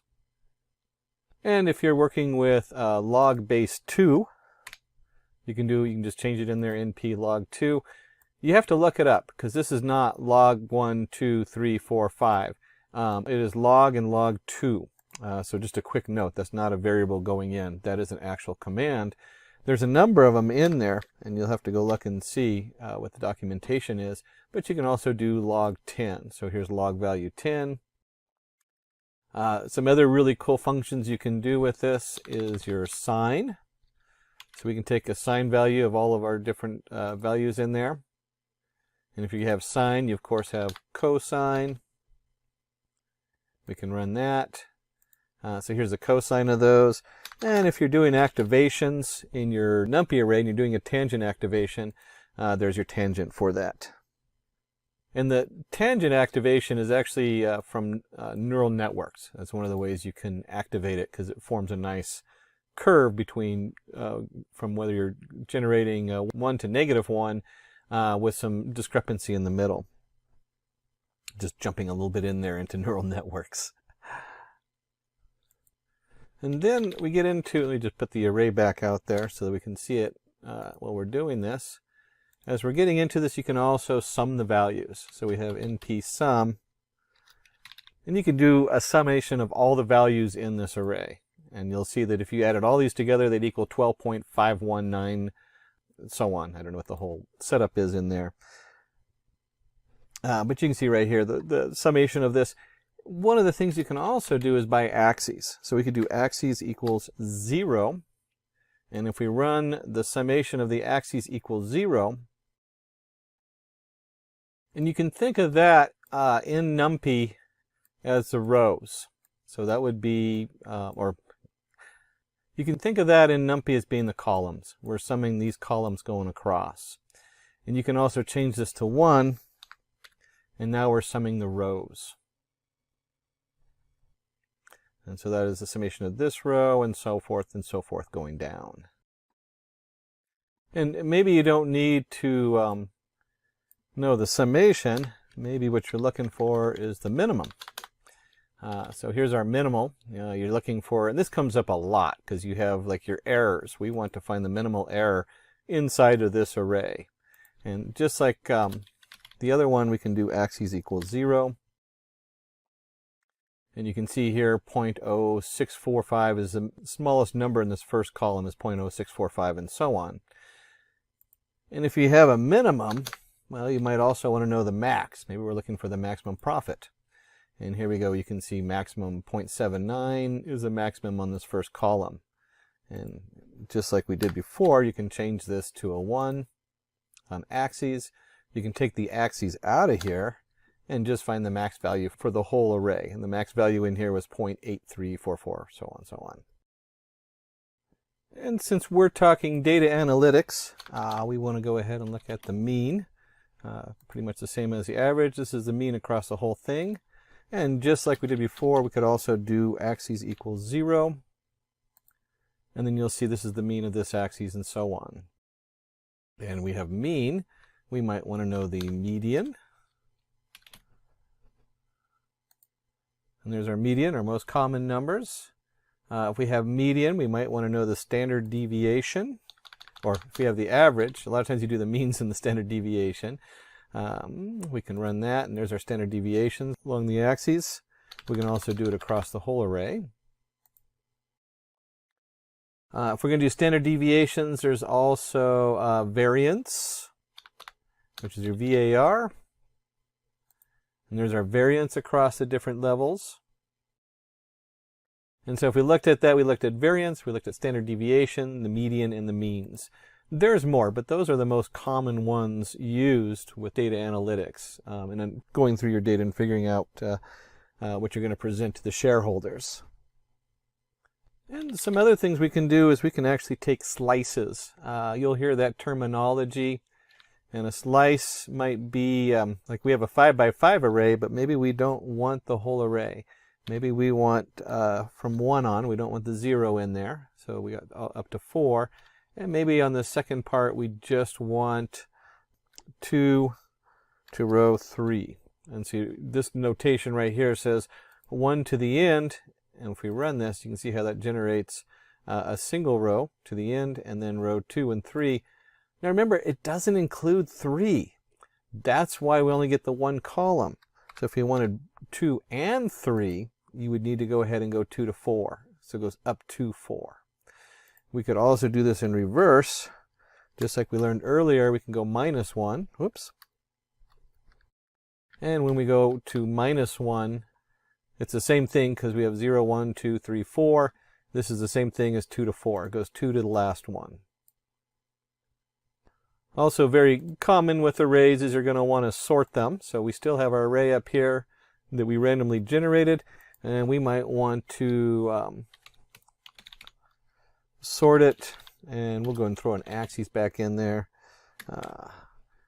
Axis equals 1. If we run this, you can see from the axes that it sorts it, the 0.2 being the lowest value to the highest value by the row. We can also change this, of course, to axis 0 if you're sorting it by columns. So maybe your values are based on columns. And then, of course, you can do the whole array, and we can sort that. Don't usually do that, but I guess sometimes that might come up. And so you can see right here we have a nice sorted array. Something else, let's just go ahead and reprint our array so we can look at it again. Starting to get too many boxes up there. Something else you can do with an array is we can take and transpose it. This comes up more than you would think. When you transpose it, you'll see that the rows in the column are transposed. So where 0.79, 0.57, 0.064 is the column, now we've switched it and we have 0.79, 0.42 as the index. You can see this really more dramatic if we take a slice, and we'll just do a slice of the first couple, and then we'll just do all the other, the full rows. And if we run this, you can see how it comes up a little bit different. And we'll just do the same slice up here so you can see how those two look next to each other. There we go. There's our slice. Run. And so you can see the slice comes up and it has 1, 2, 3, 4, 5 columns. Now we have 1, 2, 3, 4, 5 rows and 3 columns versus 3 rows. And the original version, when they first started putting this together, was a function. So the original version was transpose, and this still works. You can still see it generates the same value as just a capital T.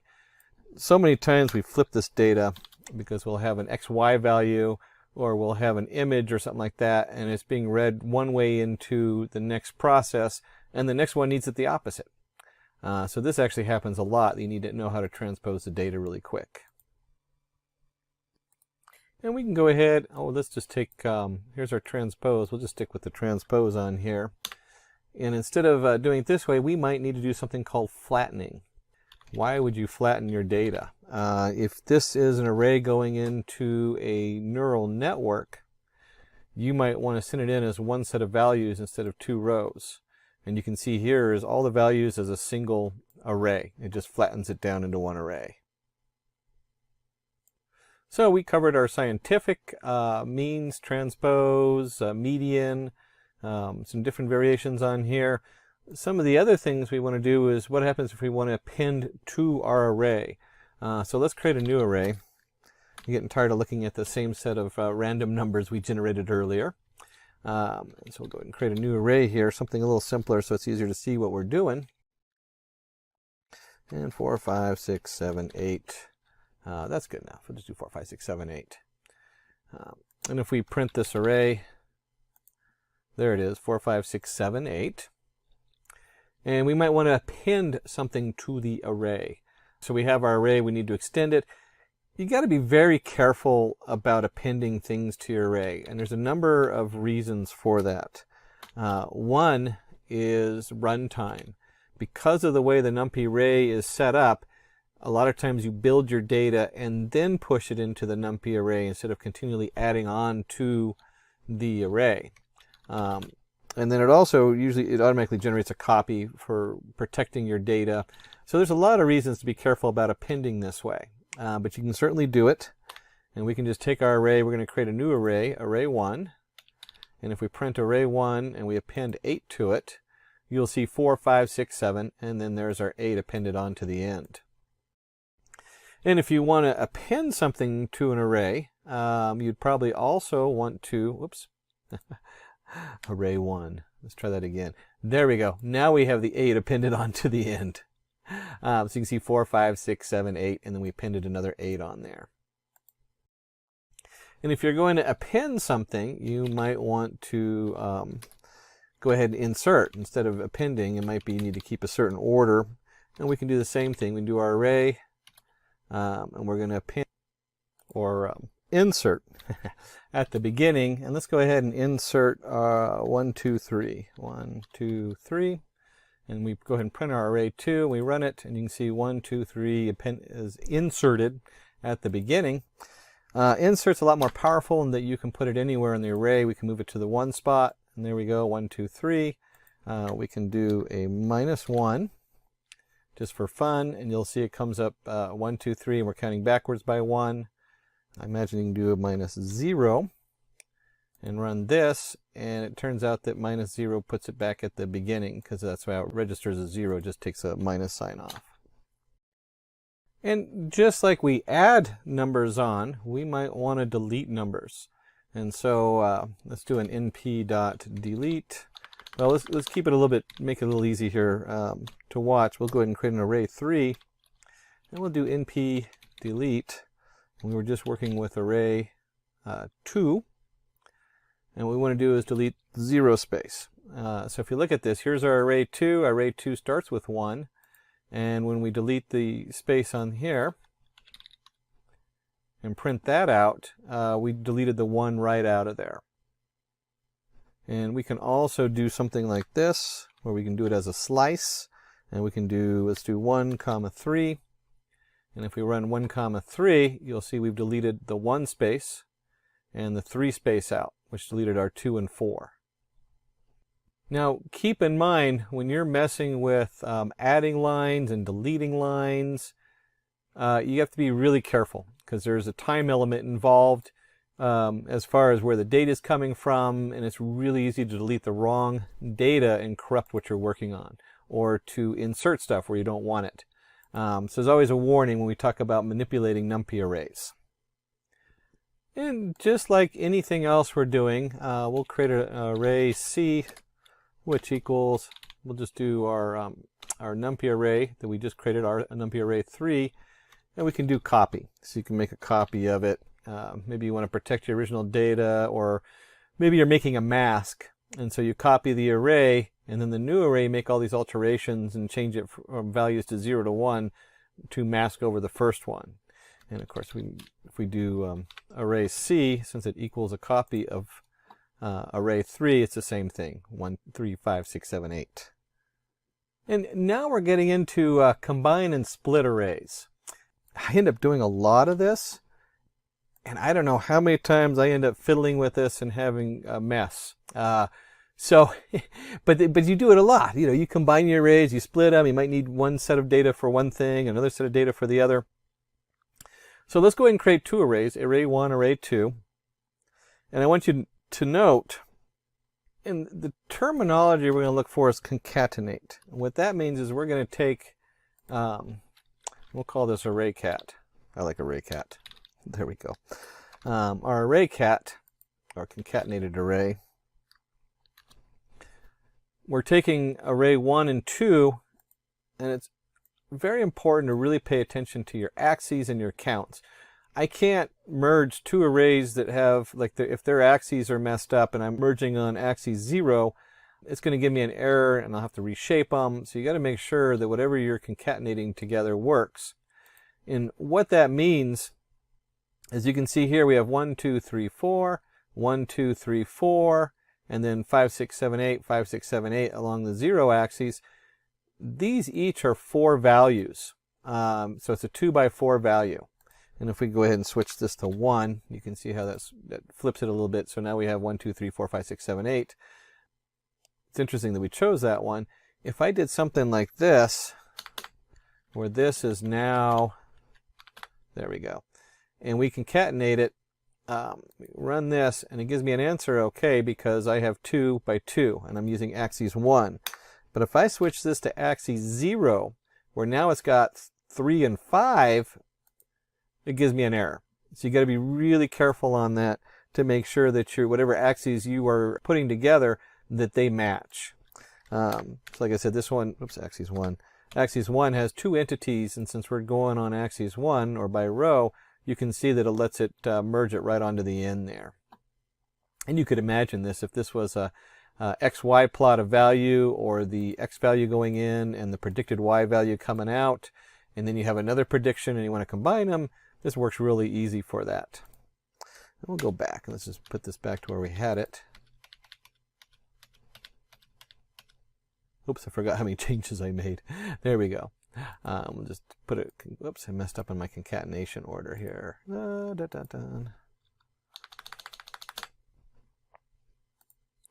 There we go. Okay, so you can see that we went through the different concatenation. Axes is really important when you're doing your concatenation values on here. And we'll switch this back to 1 just because I like the looks of that better. There we go. 2 rows. Now, there are other commands in here. So we can do cat v equals np v stack. This is nothing more than your concatenation, but instead we don't have to put the axes in there because v stands for vertical. And so if we print out cat v and we run this, you can see we get the 1, 2, 3, 4, 1, 2, 3, 4, and that would be the same as making this axis 0 for vertical stack. And if you're going to have a vertical stack, you can also have an H stack. So if we change this from V stack to, oops, here we go, H stack, and we'll just change this from cat to cat, and I run this, it's the same as doing axis 0. the process is identical in the background. This is like a legacy setup, your VStack and your HStack. Most people just use concatenate and then put the axes in there because it's much has a lot more clarity and is more commonly used nowadays. The last section in NumPy we're going to cover is kind of data exploration, and that'll make a little bit more sense in just a moment. Sometimes they call them set operations. But let's say we have an array, 1, 2, 3, 4, 5, 6, 3, whatever it is. You can see we generate a nice little array here. And what I want to go ahead and do is find the unique values in that array. So maybe I'm generating what they call a one-hot encoder. And so these values then all become, I need to know how long my bit array is going to be. So each word, each word is represented by a number, and then I want to know just how many of those words are in there. If we're doing word count, very popular thing to do. And you can see here when we do unique, we have 1, 2, 3, 4, 5, 6. Those are our unique values. Some of the things we can do with the unique values is we can also, instead of doing just unique, we can do uniques, our unique values, and counts of each unique value. And this is very similar to what we just did up here, where we're doing NP unique, but we're going to add a little bit more into there. And it's just part of the arguments in this. And we want to do return counts equals true. So instead of just returning the unique values, we want to know how many of those unique values are in each one. And we'll go ahead and print our uniques and print our counts. When we run that, you can see here we have our unique value 1, 2, 3, 4, 5, 6, just like we had before. And then there's two of the first of 2 1s, 2 2s, 2 3s, 2 4s, 1 5, 2 6s, and so on. And you can go through and actually look at that if you want to count them. But a quick way to find out your distribution of different values. So you might want to know how often the word the is used versus the word and, if each word is represented as a unique number. And along the set variables, we might want to know, let me just put a note up here. We're going to start looking at intersection, and we might want to also know differentiation, and neither. So when we're, neither. So when we're looking at now is we want to know, hey, where do these two arrays intersect? And we have 1, 2, 3, 4, 5, 3, 4, 5, 6, 7. We might want to know what is common between the two arrays. And so when we do that, we have NP intersect, and it's a 1D array, one-dimensional array. And then we need to go ahead and put array 1, array 2. And if we run this, we can see they intersect at 3, 4, 5. That's what they have common. And because we're going to go ahead and go through these and look at a couple different options, let's change this from intersect 1D.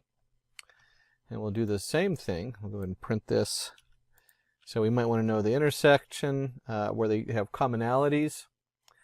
Another unique word is union of 1D. So instead of intersect, we want to know all the values that are in both of them. So here's our union of 1D. When we run that, you can see we have 1, 2, 3, 4, 5, 6, 7. So it's all the different values in there. And one of the last words, we have 2 more to go, is we want to know what the set difference is. And so that's where you'll see that if you remember set, we talked about that being what they call these things. So the set difference of a 1D array, when we run that, you can see that 1 is only in one array and 2 is only in one array. And if we want to know what's in array 1 but not in array 2, we might want to know what is in array 1 but not 2 and what's in 2 but not 1. And this would be the set XOR 1D on here.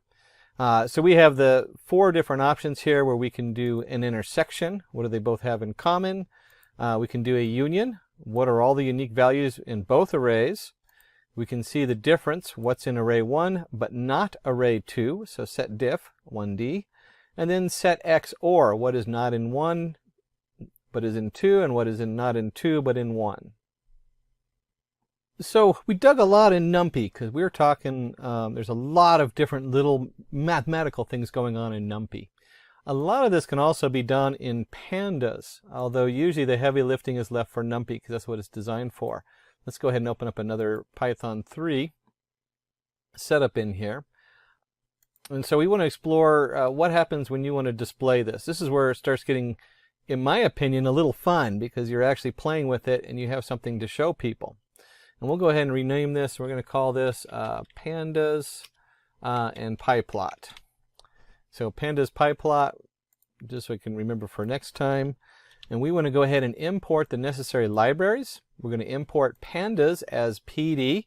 Now remember, this is a data frame, so we're talking rows and columns, and you'll see how pandas work so nicely when you're actually showing data to people. And then we're going to have NumPy in the background. NumPy works with pandas, so a lot of times you just import them by default. Seaborn sits on top of the matplot library. So sometimes we use the Seaborn because it kind of extends. It's one of the 100 packages that extends the matplot library. Probably the most common used because it has a lot of built-in functionality. Almost by default, I usually just put Seaborn in there in case I need it. And of course we have matplot library as pyplot, as PLT.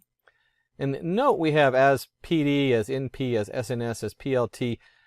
Those are pretty standard. So when you're doing your imports, I would probably keep those just so other people can read your code and it makes sense to them. That's pretty much a standard nowadays. And then we have the strange line here. It says ampersand matplot library inline. That is for Jupyter Notebook only. So if you're running this in a different package, you'll have a pop-up when it goes to display the matplot library. You can, with the most current version of Jupyter, usually leave that out and it will still display it right on the page as we go. And we'll see what that looks like. And then we're going to go ahead and just do the Seaborn, the sns.set, and we're going to set the color codes equals true. Let them just keep the default ones so we don't have to think about it too much. And we of course have to run this. The reason we run this is because these values are all set. If we don't run this and I access one of these afterward, it'll crash.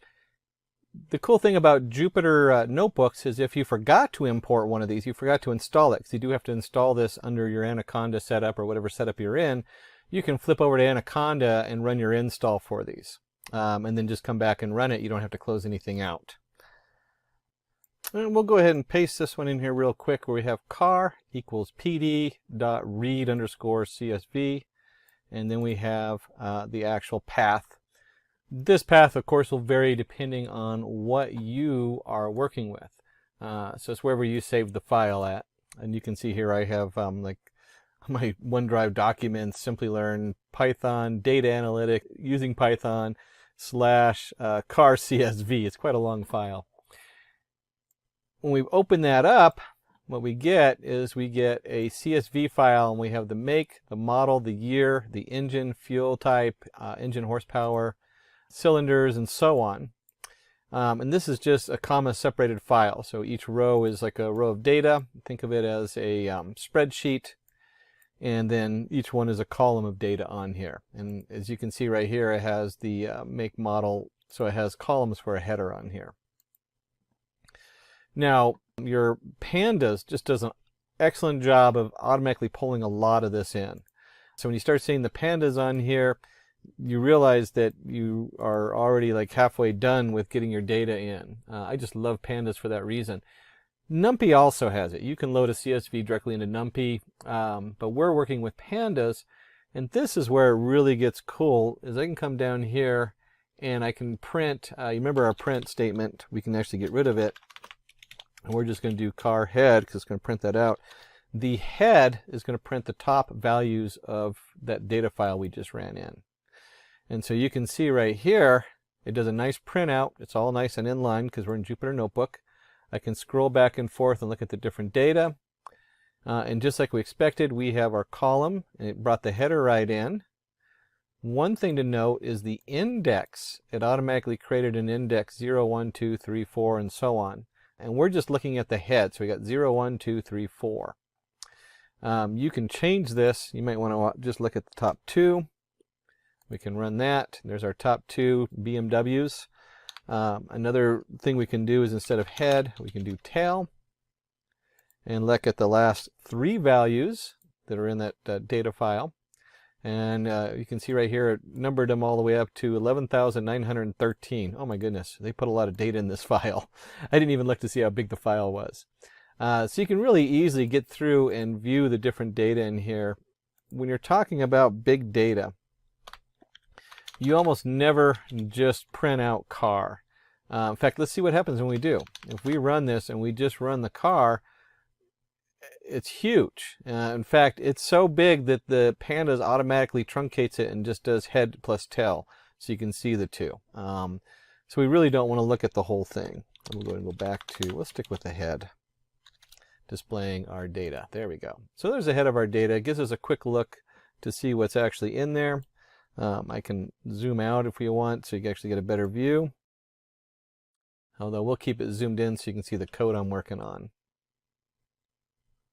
And then from the data standpoint, we of course want to look at data types. What's going on with our data? What does it look like?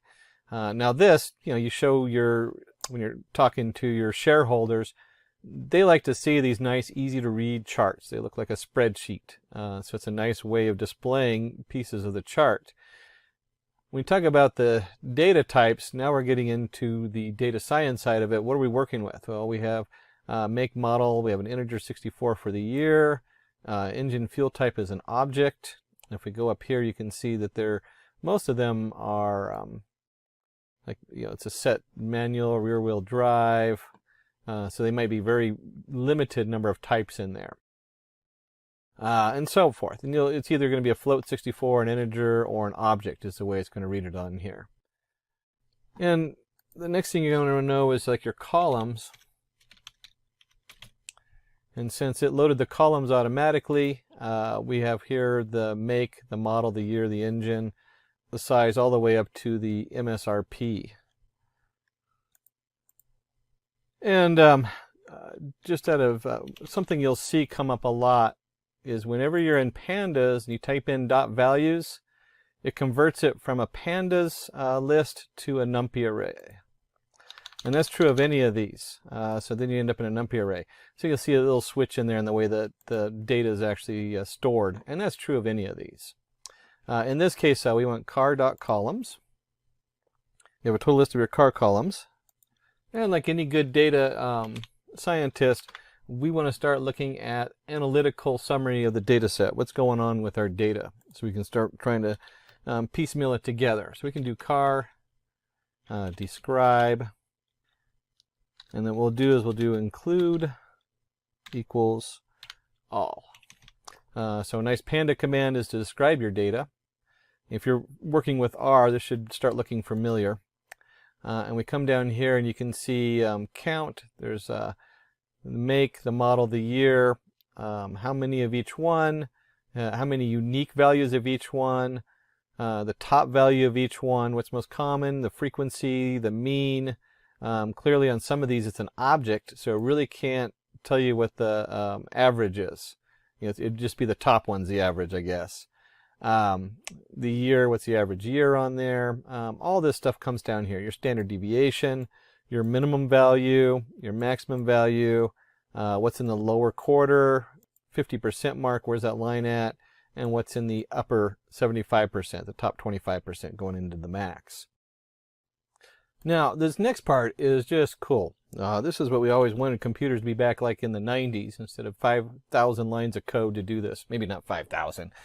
All right, I built my own plot library back in 95, and the amount of code for doing a simple plot was, I don't know, probably about 100 lines of code. This is being done in one line of code. We have our car, which is our pandas. We generated that. It's our data frame.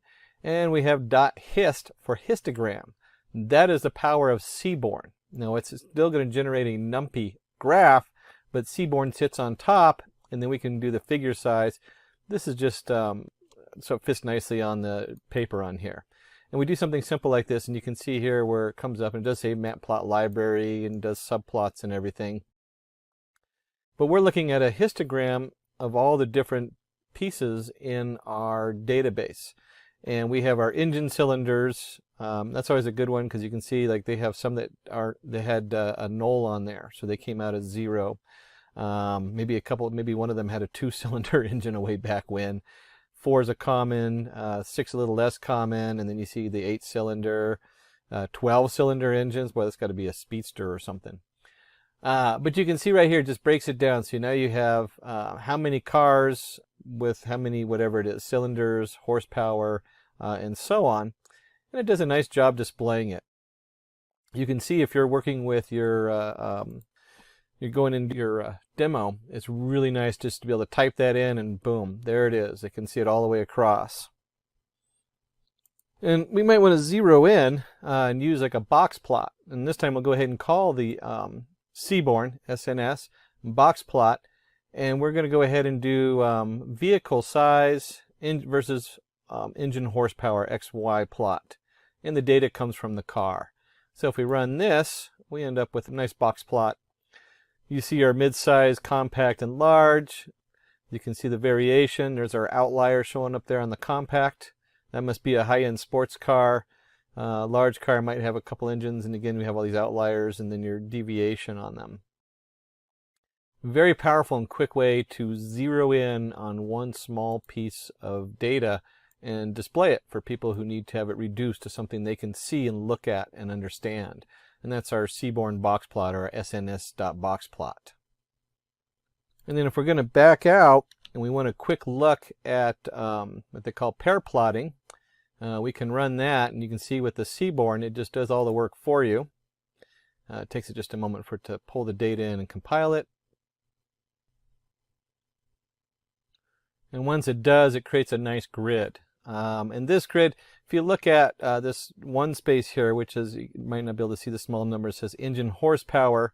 This is engine horsepower to the year it was built, and it's just flipped. So everything to the right of the middle diagonal is just the rotation of what's on the left. And as you expect, the engine horsepower gets bigger and bigger and bigger as time goes on. So the year it was built, the further up in the year, the more likely you are to have a heavy horsepower engine. And you can quickly look at trends with our pair plot coming up. And look how fast that was. It took it a moment to process, but right away I get a nice view of all these different information, which I can look at visually and kind of see how things group and look. Now, if I was doing a meeting, I probably wouldn't show all the data.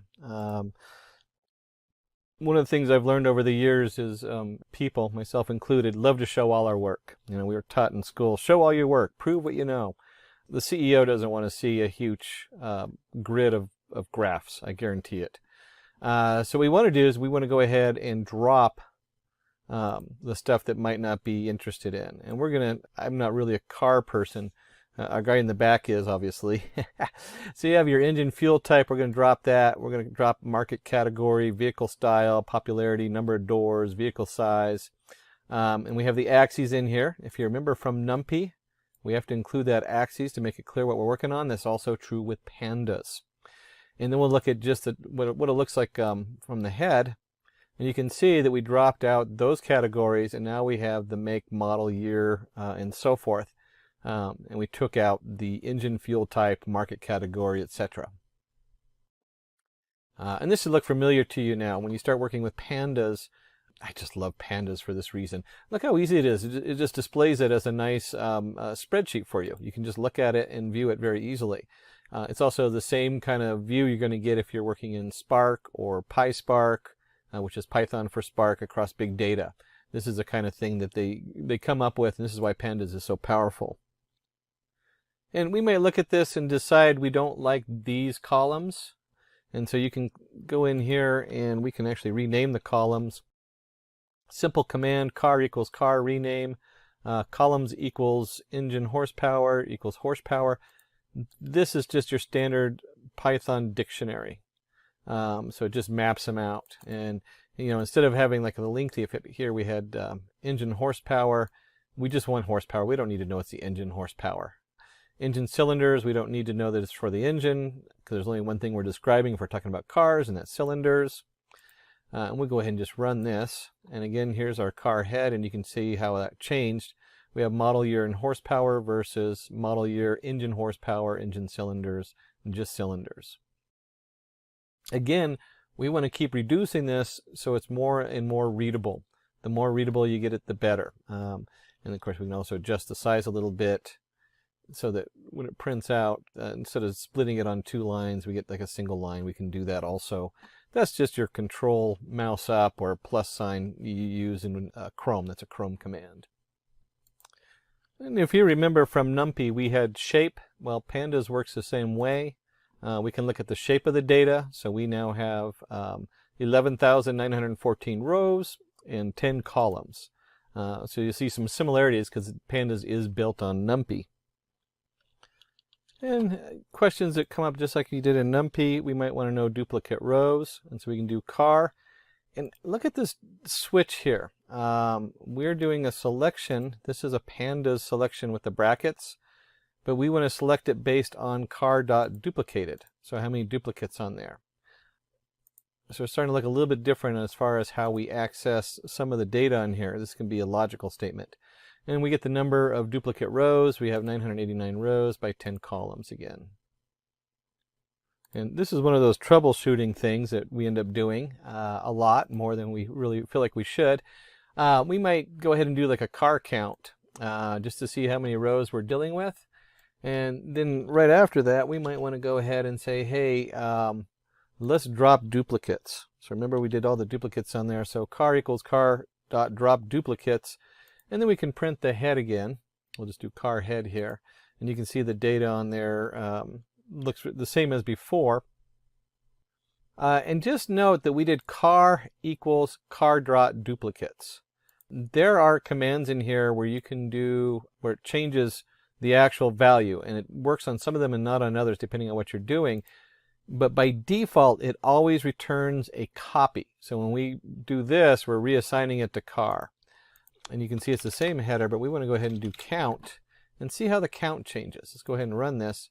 And you can see here, instead of 11,914, we have 10,925. So we've removed about 100 cars that were duplicated, just slightly under 100 there.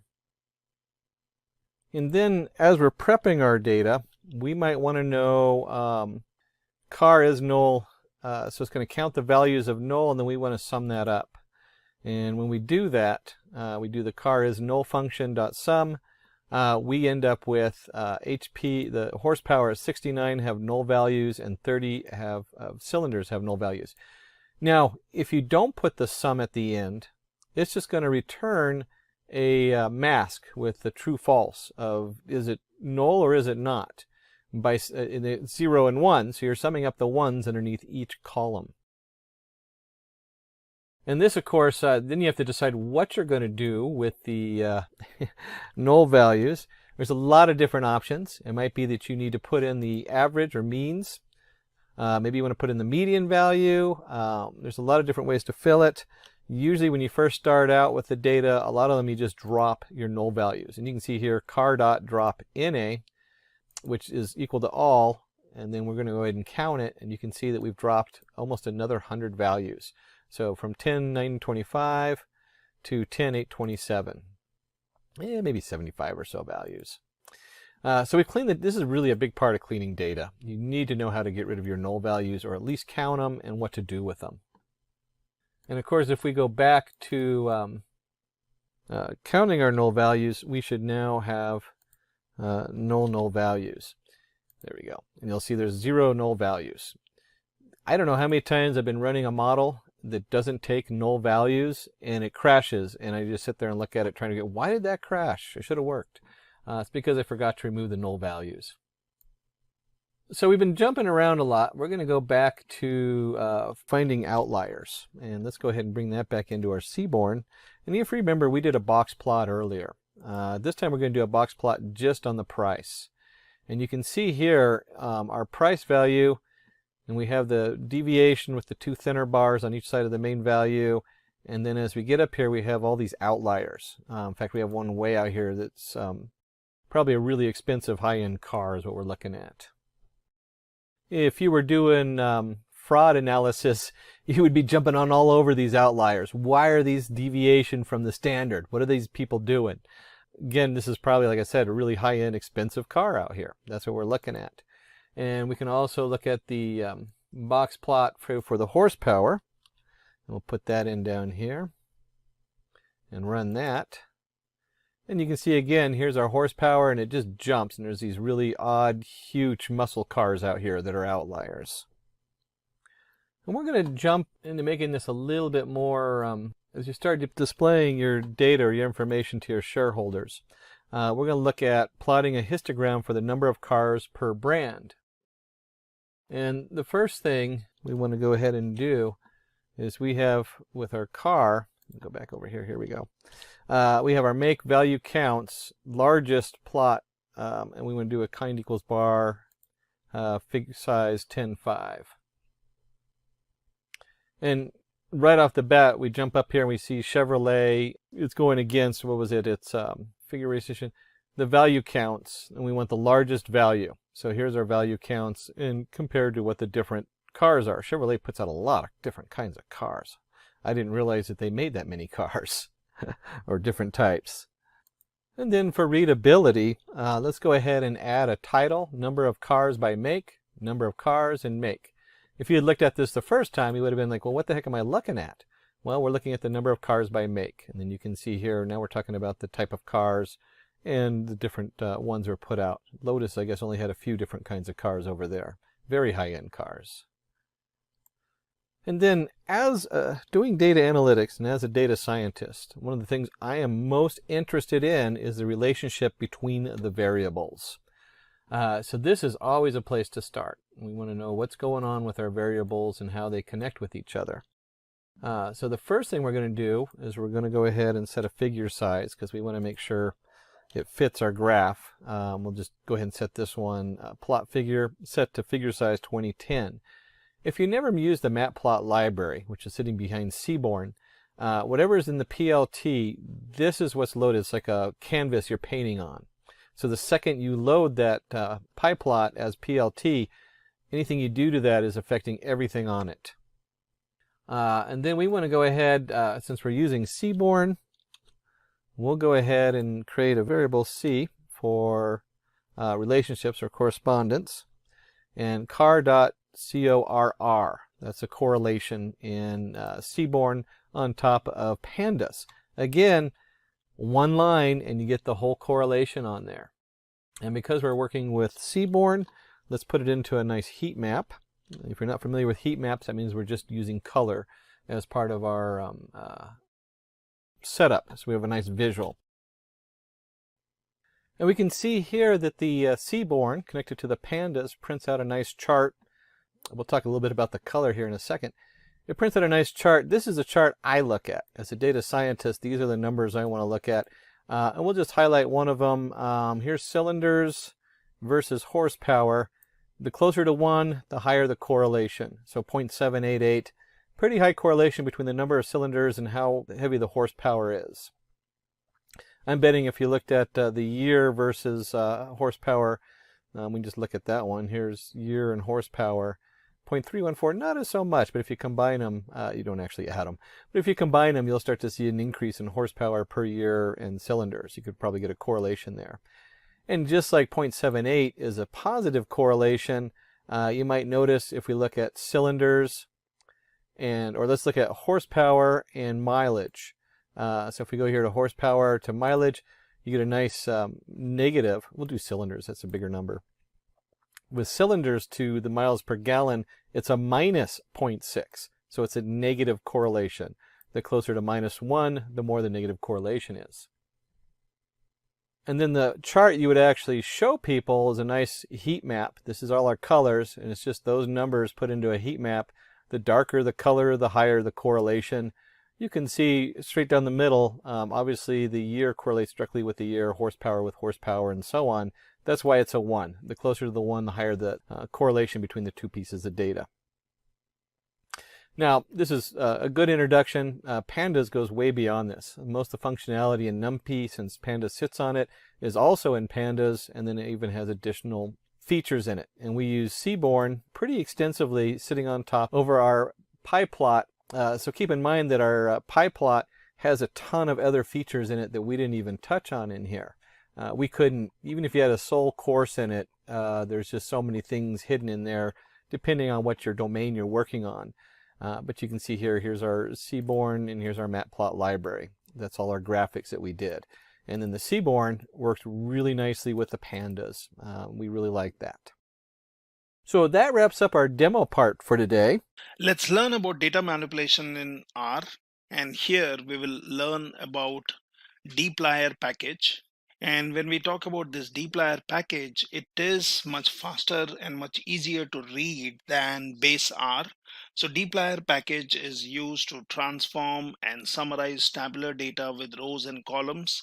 You might be working on a data frame, or you might be getting in a inbuilt R data set, which can then be converted into a data frame. So we can get this package dplyr by just calling in library function.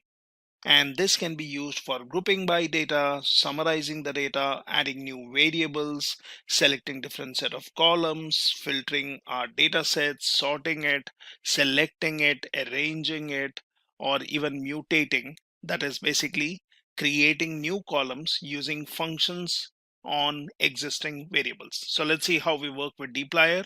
Now here I can basically get the package here. So I can just say install.packages dplyr. Now we already see the package here, which is showing up. So I will just select this one. I can do a control enter, and that will basically set up the package dplyr successfully unpacked. So that is done. Now you can start using this package by just doing a library dplyr, and this was built. It shows me my version of R. So let's also use a inbuilt data set, that is New York flights 13. So we can do install.packages, and that will search and get that relevant data set. I can again call it by using library function. Now once that is done, we can look at some sample data here by just doing view flights, and that shows me the data in a neat and a tabular format, which shows me year, month, day, departure time, scheduled departure time, and so on. Now we can also do a head to look at some initial data, which can help us in understanding the data better. So what is this data about? How many columns we have? What are the data types or object types here? It shows me how many variables we have.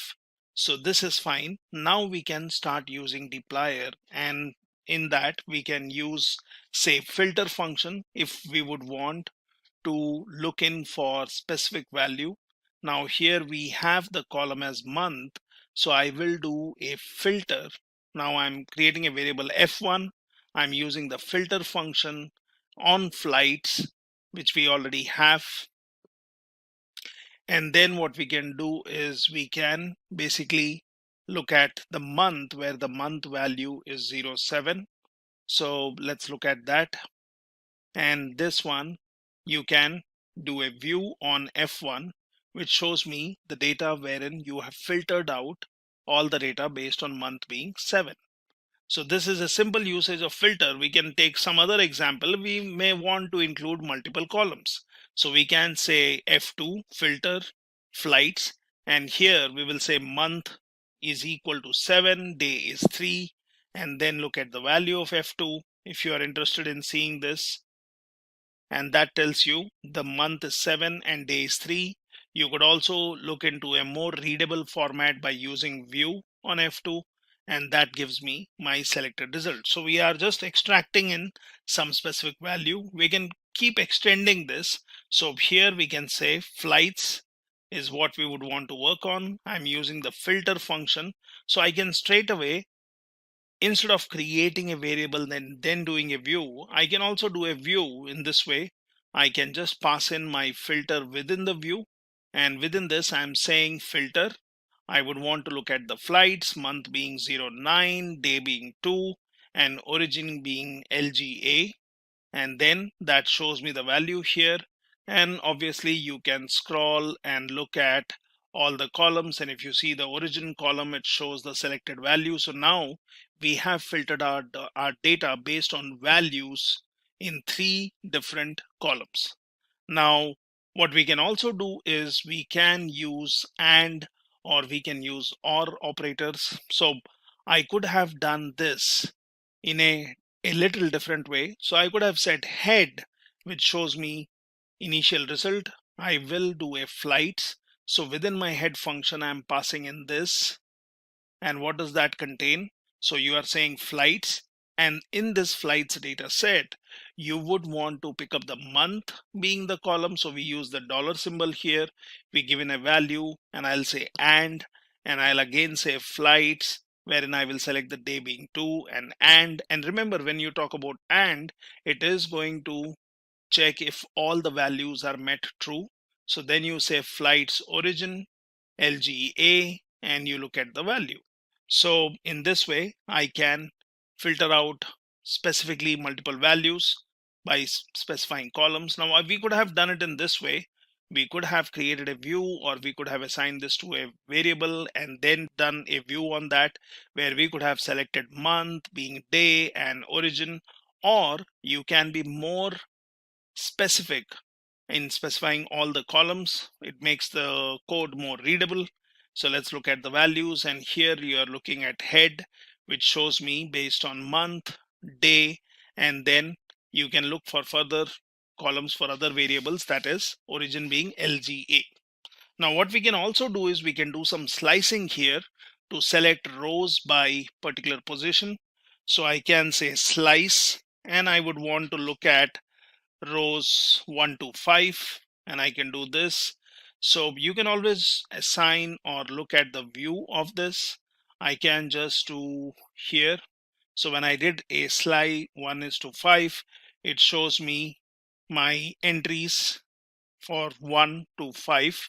Now similarly, we can do a slice 5 to 10, and now you're looking at 5 to 10 values. So you can always look at the complete data and then you can slice out particular data. Now mutate is usually a function which is used when you would want to apply some variable on a particular data set, and then you would want to add it to your existing data frame, or you would want to add a new column. So this is where you use mutate, which is mainly used to add new variables. So let's see how you work on mutate. So it's pretty simple. So you create a variable over delay. Now I would want to do a mutate so that it adds a new column. So I'm selecting my data, which is flights. I will call the new column as overall delay, and then basically I can look at overall delay being arrival delay minus departure delay. So let's create this and let's look at view of this, which shows me, or which should show me, my new column, which is overall delay, which was not in my original data set. So you can anytime do a head on this one to compare the value. So this one shows me arrival delay, and then there are many other variables. What you can also do is you can do a view, and you could have just look at flights if you would want to compare. So you can look at the flights, and this one would not have any overall delay column. So it basically shows me 19 columns only, what we see here. And if you do a view on overall delay, then that basically shows me 20 columns. So we know that the new column has been added to this overall delay. So if you would want to work with 20 columns, you will use overall delay. If you would want to work with your original data set, you will use flights. Now you can also use a transmute function, which is used to show only the new column. So we can do an overall delay, and at this time we will say transmute, we will say flights overall delay. The computation remains same, but at this time if I look at view on overall delay, it only shows me the new column. So sometimes we may want to compute result based on two variables or two columns and just look at the new value, and then we can decide if we would want to add it to our existing structure. Now you can also use summarize, and summarize basically helps us in getting a summary based on certain criteria. So we can always do a summarize, and what we can do is we can look at our data and we can say on what basis we would want to summarize this particular data. So we can do a summarize function. Now summarize on flights, I will say average air time, and I would want to calculate an average. So for that I'm using an inbuilt function called mean. I will do that on airtime column.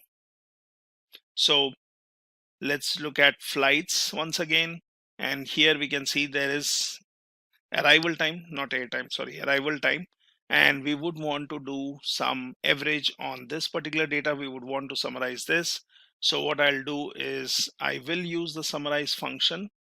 I will say average airtime, and this one I will look at mean of airtime. So let's see if there is a airtime column. I might be, let's look at this one, arrival delay, and yes, we have an airtime. So we were actually looking at summarizing based on airtime, not the arrival time. So airtime is how much time it takes in air for this particular flight, and we will want to use the summarize function, not the transmute. So summarize flights, average airtime, and this one we will calculate the mean of average airtime, and I will also do a NA removal, which is I'm saying true. So let's do this, and that basically shows me the average airtime is 151. I can also do a total airtime where I'm doing a summation of values, or I can get the standard deviation, or I can basically get multiple values such as mean. I can say total airtime where I'm doing a summation, and then I can look at other values, which is if you would want to put in standard deviation here, you could do that. So let's look at the result of this summarize, and this basically allows me to get some useful information which is summarized based on a particular function such as mean, sum, standard deviation, or all three of them. Now let's look at grouping by. So sometimes we may be interested in summarizing the data by groups, and that's where we use the group by function. So we can always use the group by clause. Now here we are taking a different data set. So we will say, for example, let's look at head of empty cars, and that is basically my data set on empty cars. Now that shows me the model of the car, it shows me mileage, cylinder power, and your horsepower and various other characteristics or variables in this particular data set. So here we can say let's do a grouping by gear. So there is a column called gear, so I will call it by gear. I will look at my data set, and then what I'm using here, which you see with these percentage and greater symbol, is called piping. So that basically feeds your previous data frame into next one. So this is sometimes useful, and you can get this by just saying Control Shift and M, and you can then use this. So we are going to have piping. So I'm saying empty cars. Now this is my original data set where I did a head, or I could have done a view on this one if you would want to see it in a more readable format, and that basically shows me the data. So we are using a different data set, so I want to group it by the gear column. So I'm going to call it by gear, and this one takes my data that is empty cars. I'm using the piping, and then I'm saying group the data based on gear column. That's done. Now let's look at the value of by gear, or you can always do a view. So remember, whenever you're doing a group by, it is giving you a internal object where your data is grouped based on a particular column. So we can look at the values here. You can do a view that shows you your data grouped based on a particular column. Now I can again use the summarize function. where I would want to now work on the new one where it was grouped based on gear. So I'm doing a summarize, and here I'm going to say gear 1, which will be having the value of summation on the gear column. And then I'm saying gear 2, which is mean. Well, you could give some meaningful names to this.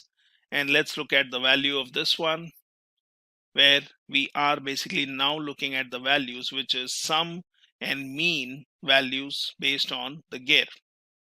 Similarly, we can look at different example. So we can say by gear, and I'm again using piping.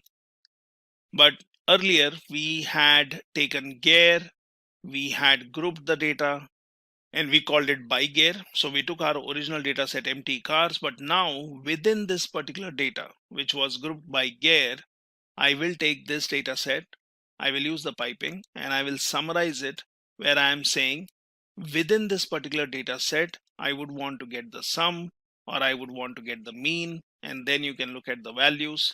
So what you're doing is you are either looking at your original data set, or you're looking at the data which was already grouped, and then you can look at the values. Now here what we can do is we can group by cylinder. Say might be you are interested in looking at data which is summarized based on the cylinder column, you can do that.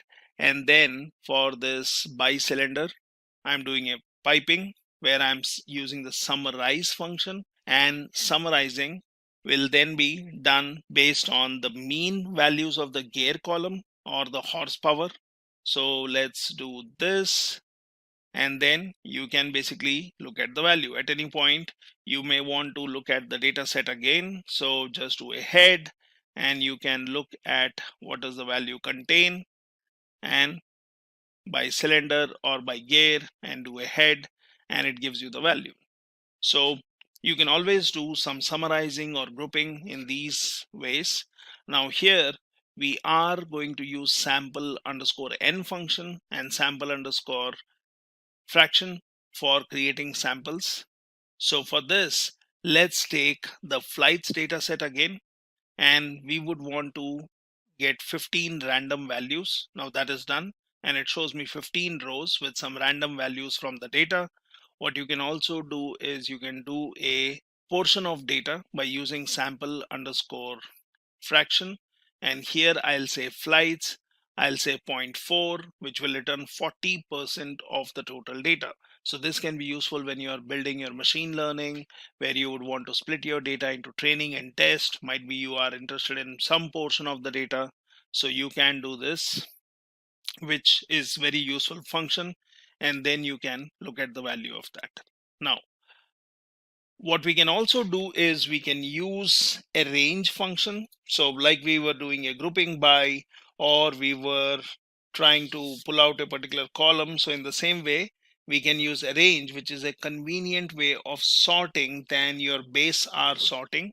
So for a range function, let's do a view based on a range. So we will work on the flights data set which we have, and here what we would want to do is we would want to arrange the flights data set which is based on year and departure time, and we are doing a view out of it. So that basically gives me the data which is arranged based on your year and departure time. Now I can do a head to give me some highlighting of that data. Now the piping operator, what we are using, can be used in these ways also. So here I will say df, I will just assign the data set empty cars to it. Let's look at the df, which has basically your different models. You can obviously look at the head or view of it to look at useful information. We can also go for nesting options, which can be useful. So we are creating a variable called result here. Now that has the arrange function. So what does this arrange function do? So when we would want to use arrange to sort the data, so I would want to sort the data, but what data would I sort? So I will use sample n, which will give me some portion of the data or some sample data. Now what is that sample data? So here we are using nesting. That is, Earlier, when we did a sample, we just said data and how many random samples we want. But instead of giving that, what we are going to do is we are going to use filter here. Now this filter will work on DF. So filtering will happen based on the mileage, which is greater than 20. I will say size is 5, and I would want to basically arrange this in a descending order. So I'm using the des on this particular mileage column. By default, it is always ascending. So let's get the result out of this, which will basically show me the mileage details in a descending order. So this is my data frame, and now we can look at the result, what we have created. So just do a view or do a head and look at the view. So here you see mileage where the highest value is on the top, and we were only interested in 5 values in our random sample. So that's why when you did a view, it shows your 5 values and it shows in a descending order based on mileage. So we have not only used an inbuilt function, we have not only arranged the data, that is we have sorted the data, but we have sorted the data based on a descending order on a particular column. We have said the value should be greater than 20, and we have also said we just need 5 random samples. Now let's look at some other examples. So you can always do a multi-assignment. So I can say filter, wherein I'm going to use DF, which was assigned empty cars. I'm going to say mileage should be greater than 20. Then I say B, which is going to get a sample out of A, and I just want 5 random values. So let's look at that. So we have B, which is going to get a set of 5 values from A. Now I will create a result variable which will arrange B, which is sample data, in a descending order. Now let's look at the result of this, and that basically shows me what we were seeing earlier. So you can do a multi-assignment where you can create a variable, get a sample out of it, and then basically whatever is that result, you can sort that in a descending or by default ascending order. So same thing, we can do it using pipe operator. So piping, so here I will say result. I'm passing in my DF, that's the data set. I'm using piping, and which basically tells what you need to do on this particular data set. So I'm going to filter out the data based on mileage 20. Then I'm going to push that or forward it to get the random sample, and whatever is this random sample is going to be pushed. So you are arranging this. This is one more way of doing it, and then basically you can look at the result. So these are some simple examples where you can use your dplyr with multiple assignments, or using your nesting to filter out the data. You can also do a range, which is to sort the data. You can get some random samples out of it. You can summarize the data. You can also summarize the data based on 1 or 2 or multiple columns, and you can use some inbuilt functions to summarize the data based on some functions which are applied on the variables or on the columns. You can transmute it, where you would be interested in only looking at one column. You can mutate it, where you want to add a new column. You can slice it, and you can give the conditions where you can say and or to filter out the data. So what we can also do is, on this particular data set which we have, say for example DF, where I have my data, let's look at this one. And if I just do a DF at this point, it shows me my data set. And if you would be interested only in particular column, then your dplyr also allows you to, either we can do a filter or we can simply do a select.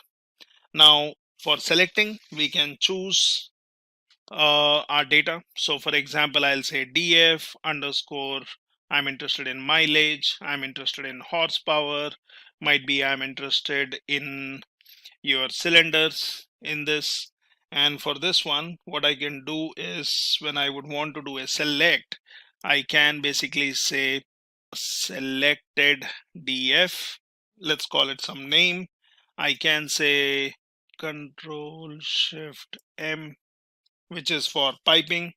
And then basically what you can do is you can do a select and you can choose your columns. So I was interested in mileage, I was interested in horsepower, I was interested in cylinder, and here what I'm doing is I'm using a select where I can look at the new data frame. So let's do this, and I'm sorry, here we will have to give it df. This is where you are passing in your data. Yeah, now this one is done, and we can look at the value of this one by just doing a df or head on df underscore mileage horsepower cylinder and look at the selected result. So you can be looking at selective columns. I could have done this filter, but filter will always look for a condition. Say your mileage is greater than 20, or might be your cylinders are more than 4 or something else. But when you do a select, you are selecting specific columns. So view always gives you all the columns, head gives you highlight, but then select can be useful when we are interested in looking at only specific data. So this is how you can use dplyr for manipulation, for your data transformation, for basically filtering out the data by selecting particular data and then working on it. So similarly, there is one more package called tidyr, and we'll see how we can use data manipulation done using your tidyr package. Let's learn about the tidyr package, which makes it easy to tidy your data. And this basically helps you creating a more cleaner data, so which is easy to visualize and model. Now this comes with mainly 4 functions. So you have gather, which makes your data wide, or it makes wide data longer. So that is basically used to stack up multiple columns. You have spread function, which makes long data wider, that is stacking the data together, or stack if you would want to unstack the data to data, and you are talking about data which has same attributes. And then your spread can spread the data across multiple columns. You have separate, which is function which splits single column into multiple columns. And to complement that, you have one more function, which is unite, and that combines multiple columns into single columns. So these are 4 main functions which are used in your tidyr package. So let's look how we work with this. So let me bring up my R Studio here. Now for this, first is, let me just clean up my screen here, doing a Control L. So I will install the package. It is already installed, but we can just do a Control Enter, and then I can say, do you want to restart R prior to reinstall? So install, I'll say okay, and it is basically going to get the package. Now it says package tidyr, that is tidyr, has been successfully unpacked. Let's use that package using our library function, and that was built under R version 3.6. Now I can basically start using these functions. So for example, here we are creating a data frame. So let's say n is 10, and then we basically would say we will call it wide. Now that's the variable name. I'm using the data.frame function. I'm saying ID, which will be 1 to n. So that will take the values from 1 to 10. And then these are the values which have 10 entries. So this is a vector, phase 1, phase 2, phase 3. Let's create a data frame out of it. Now that's done. We can have a look at our data frame by just doing a view wide, and that shows me the ID column, and it has phase.1, phase.2, and phase.3. Now we can use our function. So for example, so we are using wide as a data frame. Then I'm saying response time. So that will be basically one more column. And then you have your columns which you would want to basically stack. So I'm saying from phase 1 to phase 3. So let's do this. And once this is done, let's have a look at our variable long. So this one shows me that I have an ID column, I have the response time column, and I have the phase column, which we mentioned, And that basically has all the values stacked in. So you have face.1, face.2, and face.3. So I have all the columns are being stacked here. So all my data. So now I have totally 30 entries in this one. So this is basically using your gather function. Now sometimes we may want to use a separate function. Now separate function is basically splitting a single column into multiple columns. So which we would want to use when multiple variables are captured in a single variable column. Okay, so let's look at an example of this one. So let's say long separate, that's what we will call. We will work on this long, which has all the data stacked in as the columns we selected. Then I'm saying separate. I want the face column. And then I would say, when I separate the columns, what are my column names? Now I could also give a separator by giving a comma and then mentioning the separator if that is required. So let's do this. Now once this is done, let's have a look at our long separate. So what we see here is the column which we used. So we were doing a face column and that was to be split, and we wanted to split it into target and number. So that's what we see here. So you have face being split into target and number, and then you have the response time. So this is how you use the separate function. Now there is also something called as unite function, which is basically a complementing of separate function. So it takes multiple columns and combines the elements to a single column. So for example, here we will call it long unite, and we will take long separate, which was separating the data. We want to unite, so we will take face, target, number, and we want to have a separator between them. So let's basically do this. And now let's look at the result of this unite. So you see, you have the face and target merged together. So you have face.1, the separator is dot as we have mentioned, and we have united multiple columns. So this is one more function of your tidyr, which helps you basically tidy up your data or put it in a particular way. Now then you have your spread function, and this is basically for unstacking. So that is, if you would want to convert a stack to data, or if you would want to unstack the data which is of same attributes, spread can be used so that you can spread the data across multiple columns. So it will take two columns, say key and value, and spread it into multiple columns. So it makes long data wider. So we can look at this one. We will say long unite.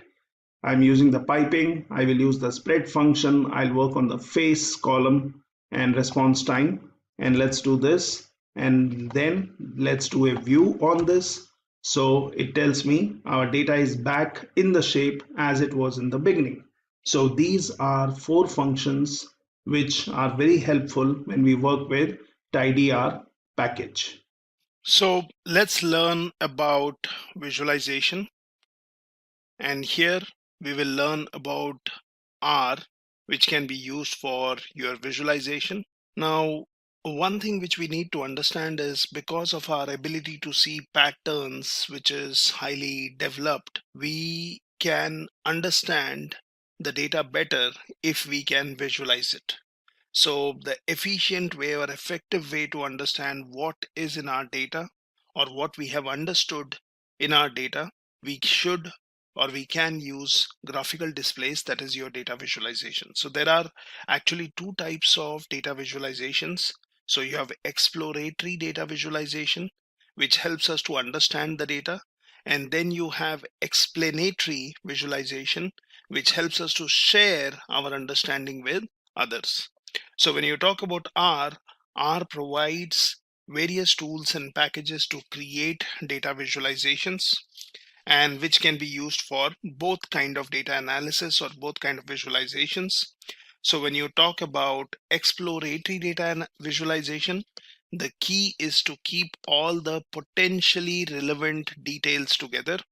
Now, the objective when we talk about exploratory data analysis is to help you see what is in your data. And the main question is, how much details can we interpret? Now, when you talk about different functions which we see here, such as plot, which is more for a generic plotting. You have bar plot, which is used to plot data using rectangular bars, or you can say creating bar charts. You have histogram or hist function to create histograms, where you look at the frequency of the data, or basically used to look at the central tendency of the data. You have box plot, which is used to represent data in the form of quartiles. You have ggplot, which is a package which enables the user to create sophisticated visualizations with the little code using the grammar of graphics. And then you have plotly or plotly. It creates interactive web-based graphs via the open source JavaScript graphing library. Now, before we see some examples here, let's also talk about, when you talk about plotting, let's also try to understand what kind of plots you can have and what kind of techniques you have. So let me open up my RStudio here. Now, for example, I can pull out a particular data set, and let's look at this one. So here I can look at all the panes, and that shows me the information. Now what I can do is I can install and get the inbuilt data sets, and then I can simply do a plot wherein I am doing a plot on chick-weight dataset. So let's see what does that show. It summarizes the relationship between 4 variables in chick-weight data frame, which is in R's built-in dataset package. Now from these plots, we can see, for example, weight varies systematically over time. You can also see that chicks were assigned to 4 different diets. Now, when we talk about explanatory data analysis or visualization, that shows others what we found in the data. This means we need to make some editorial decisions, what features we would want to highlight for emphasis, what features are distracting or confusing and you want them to be eliminated, right? So there are different ways of doing it. Now, when you talk about your graphics or visualizations, you have, I would say, 3 different types, or you can say 4. So you have the base graphics, which is easiest to learn. Now here we are having an example of base graphics, where I can use the base graphics. I can get a data set using library. Then I can simply create using plot function to generate a simple scatter plot of calories with sugar from US serial data frame in the mass package, and then I can give it a title. So this is basically a simple example of base graphics. Now you also have what we call as grid graphics, which is powerful set of modules for building other tools. Now you also have lattice graphics, which is general purpose system based on grid graphics. And then you have your ggplot2, which implements grammar of graphics and is based on grid graphics. So you have different ways. Now here, since I already have used library and I have the data set, I can just do a X. So I can assign the sugar related values to X and calories related value to Y. Then I can use one more, which is library function and calling in grid. Now I can basically use functions such as push viewport if I would want to create a plot using your grid graphics to create the similar kind of plot which we created using base graphics, but this will give you much more power than base graphics. It will have a steep learning curve, but it is usually useful. So I can do this where I'm saying push viewport. Then I can basically say I would want to have a data viewport. I would say different functions of your grid package. So I'm saying rectangle, you have x-axis, y-axis, given some points here. And then basically you can add details to the graph by giving the names to the columns, and you can basically create a simple grid graphics based plot here.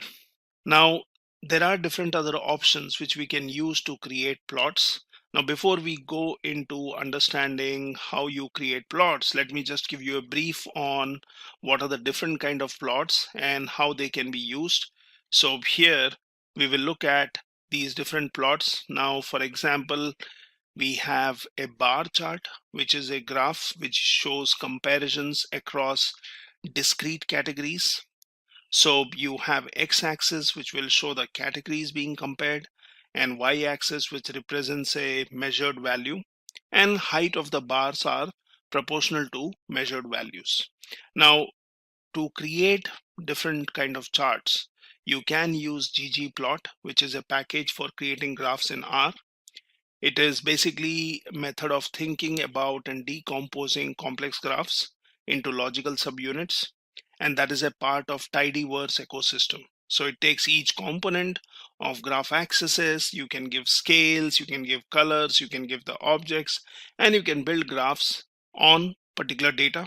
You can modify each of those components in a way that's more flexible and user friendly. You can, if you are not providing details for the components, then ggplot will use sensible defaults, and this basically makes it a powerful and a flexible tool. Now here are different options when you use your ggplot, such as you can use geom, or what we call as geometry objects, to form the basis of different type of graphs. For bar charts, you have for line graphs, you have scatter plots, that is underscore point, you have underscore box plot for box plots, you have quartile for continuous x, violin for richer display of distribution, and jitter for small data.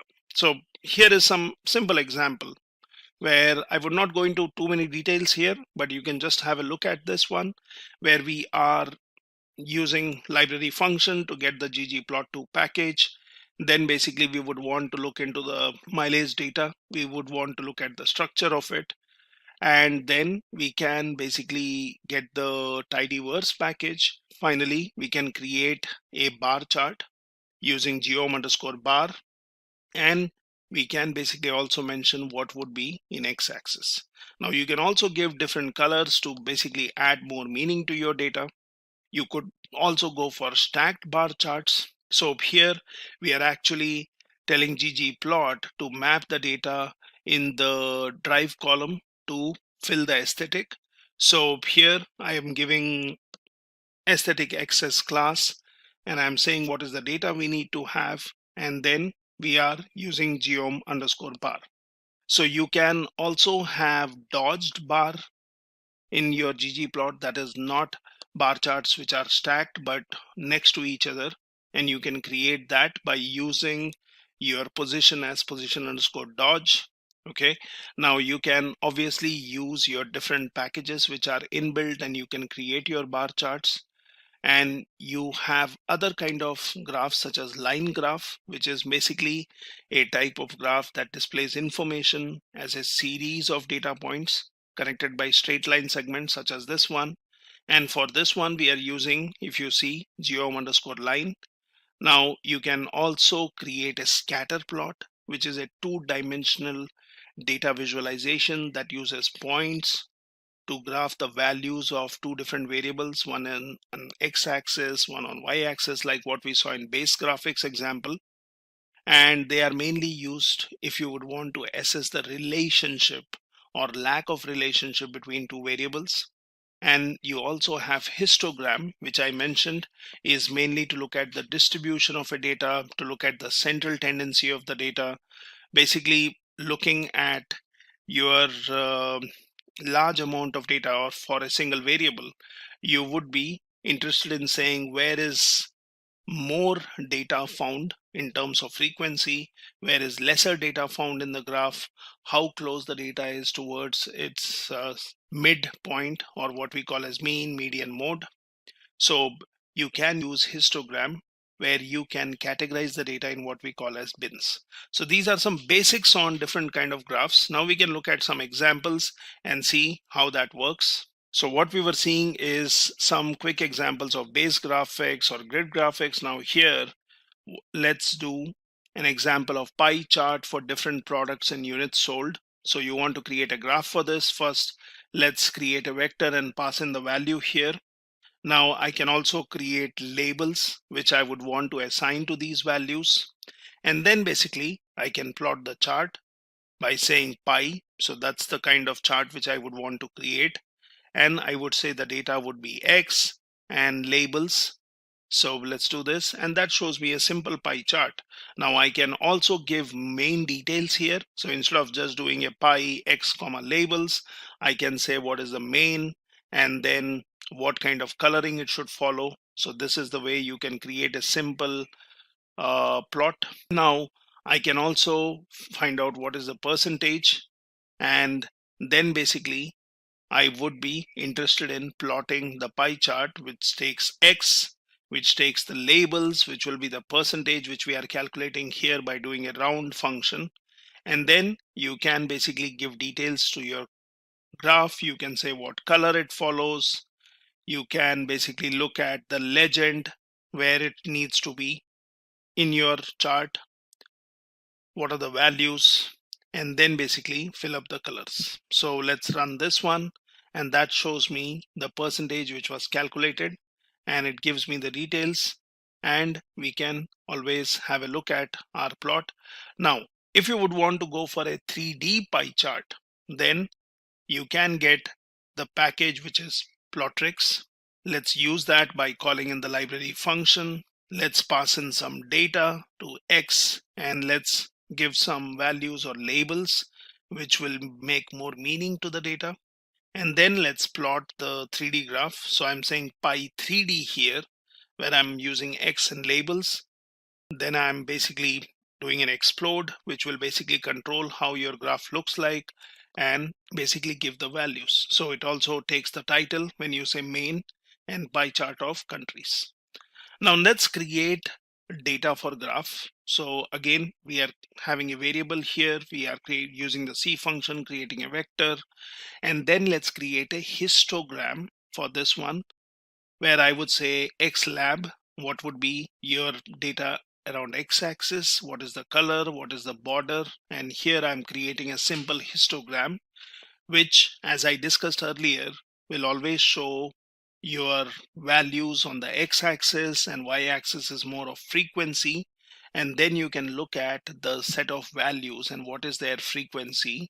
And we can basically use this histogram for exploratory data analysis, look at the data, try to understand what is the central tendency of your data values.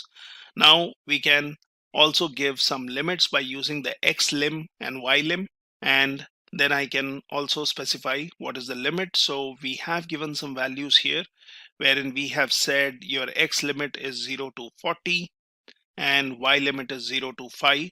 Now if you compare this with the previous one which we had created, this one based on the frequency had taken the limits, but we can assign limits explicitly by giving this and then create a histogram which makes more meaning. Now let's take another data set, that is air quality. Let's view this to see what does that data contain. So you have ozone, solar, wind, temperature, month, and the day. So this is the kind of information we have in the air quality. Now let's use the plot function to draw a scatter plot, where, as I mentioned, you would be interested in analyzing variables and see what is the relationship between them. So to plot a graph between ozone and wind values, so we will say plot, we will say the data which is air quality. From that I would be interested in the ozone column or ozone field and the wind field. I can create a plot based on this. Now I can also be saying what should be the color, what is the type of the data which you would want to create, and you can look at the information. So you can create a histogram, you can create a scatter plot to basically understand the data better and then infer some information from that data.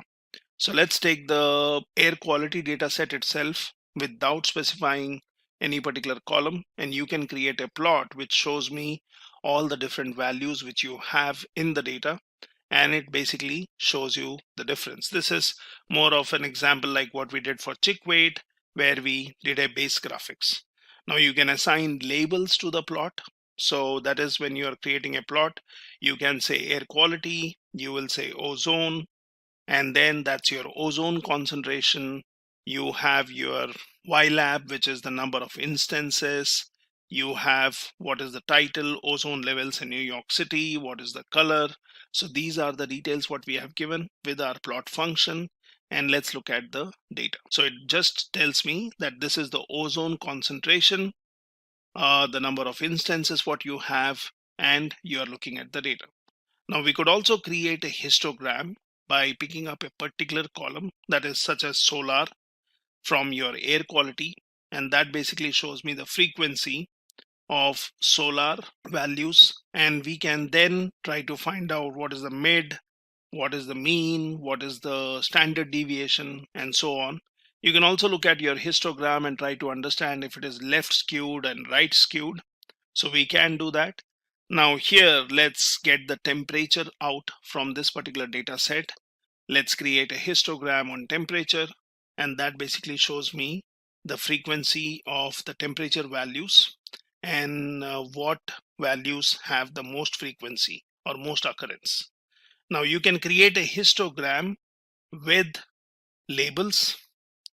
So let's do that with the limit, and then let's also use text to basically give in the values, which also takes the values, and for each set of frequency or each set of values it gives me the labels.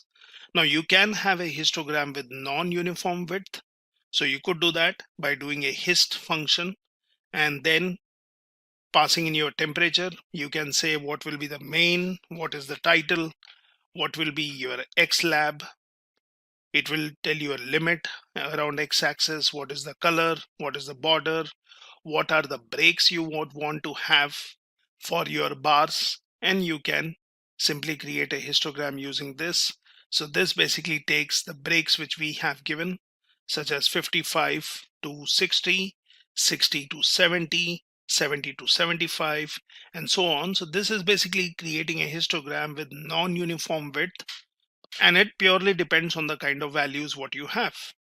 Now you can also create a box plot, which sometimes helps us in understanding the data quartiles, also understanding our outliers. So you can create multiple box plots based on the data from air quality.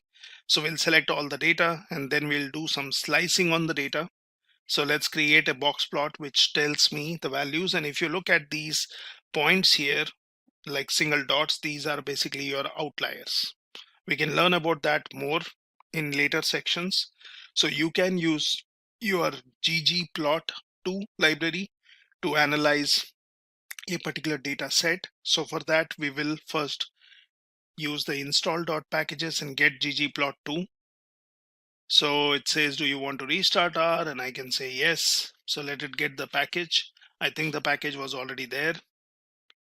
And now let's look at using ggplot2. So for that, I have the library function, and let's do a attach where I'm getting a data set which is empty cars. Now then I will create a variable p1. I will use ggplot. I will pass in my data. I'll give the aesthetics, what is the columns which you would be interested in, and then you are using geom underscore box plot to basically create a plot which gives me the box plot for the values here, and this is based on the cylinders which is there in your data. So we can always look at what does our data contain and what kind of values or features are available in the data. Now let's create a box plot. We will also use the coordinate function, and that basically gives me based on the data. So I've changed the coordinates. Now if you look at the previous one where we created a plot, we had mileage on the y-axis and cylinders on the x-axis. Now I did a coordinate flip, and that's like your transpose function. So you have created the box plot, but you have just flipped the coordinates. You can create a box plot and then say fill, which is the factor of cylinder. So that can be used to fill up the values in your box plot. Now what we can also do is we can create factors. So we have learned about factors earlier, which is usually used to work on categorical variables. So here let's create a factor which is empty cars gear, you have AM, you have cylinder, and if you look at the factors which we have created, we have passed our data, what is the field or the column we are interested in, what is the level of values there and what are the labels for those values, right? So we have learned about factors. You can always look into the previous section and learn more about factors. Now let's create a scatter plot by using the ggplot function. Again, we will use the data as empty cars. I will go for mapping option, and then I will give my aesthetics. That is what would be X, what would be your Y, and you also would want to use what kind of function you are using. So let's go for geom point, and that basically helps me in creating a scatter plot. Now you can create a scatter plot by factors. So here we will say ggplot. So notice in all of these cases, depending on the kind of data you have, depending on the kind of plot you are interested in, you will use the ggplot and then basically a function with that or the inbuilt package. So here I'm saying data is empty cars. I'm going for mapping, which basically will take the values for your X and Y. What is the color? And the coloring will be done based on the factor values. Now, if you remember, factors will obviously have some levels, and those levels will basically help you in differentiating between your categorical variables. So I'm saying as dot factor on cylinder, and then I'm using geom point to basically create this scatter plot. So let's do this, and I can look at the values of this one. So it says must be, there is an error which says must at least one color from the hue palette. So let's look at that one. So the error which we were facing when we gave color as the factor values was because when you look at these factors which were created with some labels, if we look at the values of these, it tells me there are NA values in that particular column. Similarly, your gear, or similarly, you can completely look at the complete data set. It tells me cylinder, you have AM, you have gear. Now these have some, we have created some labels, but these have NA values. So what we can do is we can create a scatter plot as we did earlier by giving the aesthetics, and that's a simple scatter plot wherein I'm also using geom point so that I can have these points by defaults or with defaults. You can also give a color specific, basically if you would want to have different kind of data in the same plot, or I can create scatter plots by different sizes by giving a size, or I can give a color and size, and that's again one way in which you can create your scatter plots. Now let's also see how you can visualize one more data set, which is MPG. So I can also do it in this way where I set ggplot2 and then pass in, look at the data set what we have here. You can just do a view on this to see what my data contains, if the fields have any NA values, if that's going to affect your plotting. So now what we can do is we can create a bar plot or a bar chart.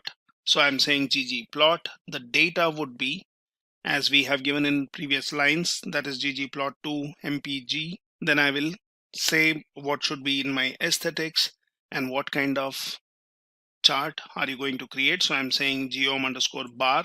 So that's my bar chart, and that has basically your class and count. Now you can create a stacked bar chart where your information is stacked in the same bars, and we are still using the same data.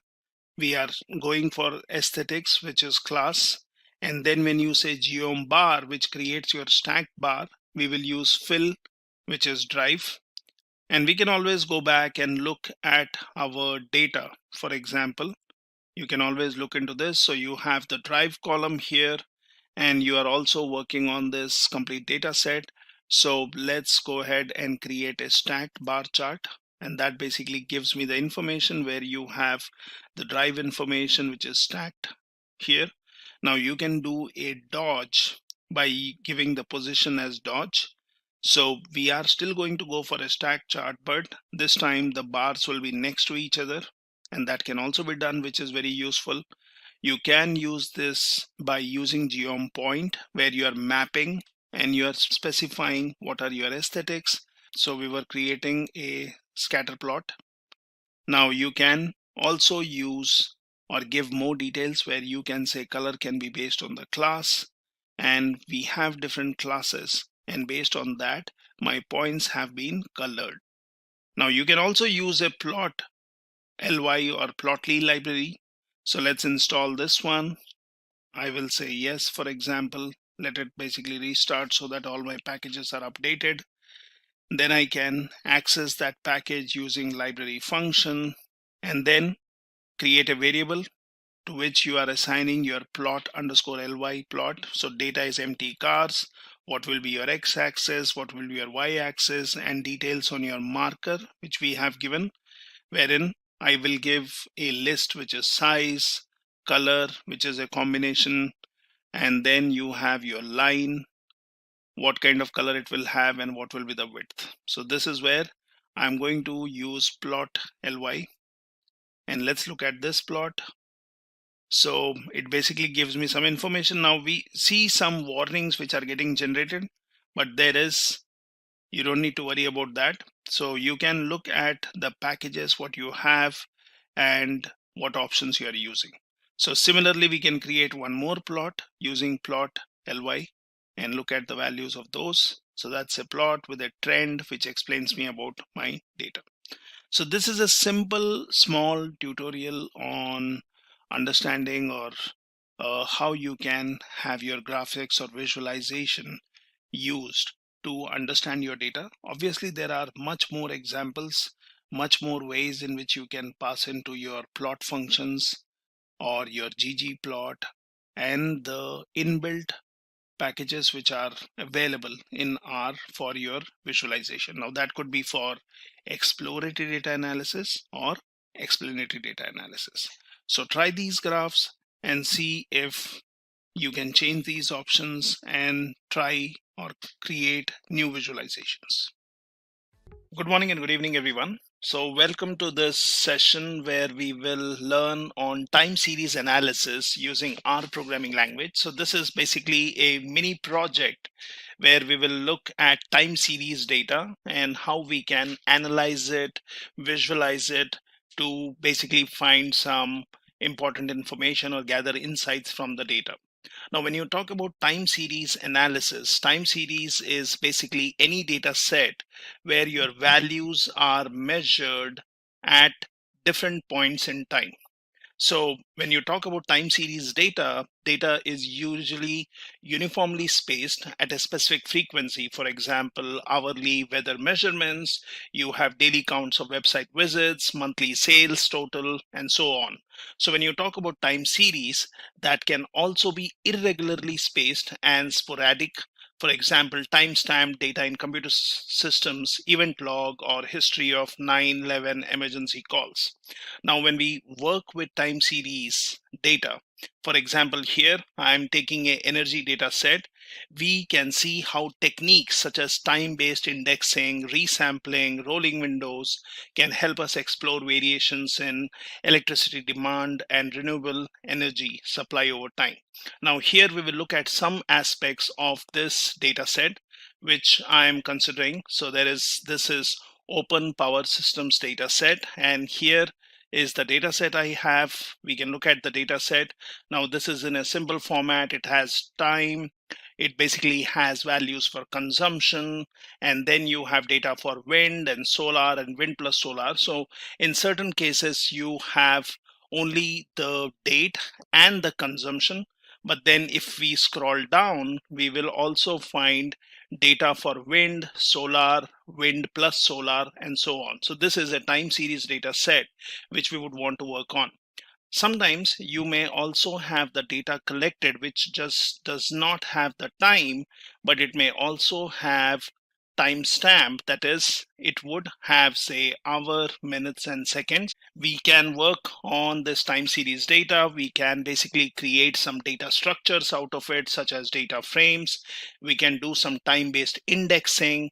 We can visualize the data. We can look at the seasonality in the data, look at some frequencies, and also do some trend detection. Now, when you talk about this data set, it has electricity production and consumption, which is reported as daily totals in gigawatt hours. And here are the columns of the data, which I was just showing you. So you have data, you have consumption, you have wind, you have solar, and wind plus solar. So this is the data we have, and we will basically explore, say, electricity consumption and production in Germany, which has varied over time. So some of the questions which we can answer here is, when is electricity consumption typically highest and lowest? How do wind and solar power production vary with seasons of the year? What are the long-term trends in electricity consumption, solar power, and wind power? How do wind and solar power production compare with electricity consumption, and how has this ratio changed over time? We can also do wrangling or cleaning of this data or pre-processing of data and create a data frame, and then we can visualize this. Now let's see how do we do that. So I will open up my RStudio and let's look at the data set. So here is the data set. Now I'm picking it up from my machine. You can also pick it up from GitHub. So all the data sets or similar data sets can be found in my GitHub repository. And here I can look in the data sets. You will find a lot of different data sets here. There are some time series data sets such as power. I can search for power, or you have basically coal, or you have this OPSD Germany daily data set, and there are many other data sets which you can work on. Now, to get the documentation on this project, you can also look in my GitHub repository and you can search for repositories, and then basically you can look in data science and R, and here there is a project folder where I've given the documentation, sample data set, and also your time series analysis related document. This is also the code which you can directly import in your RStudio, and you can practice or work on this project. So let's see how does that work.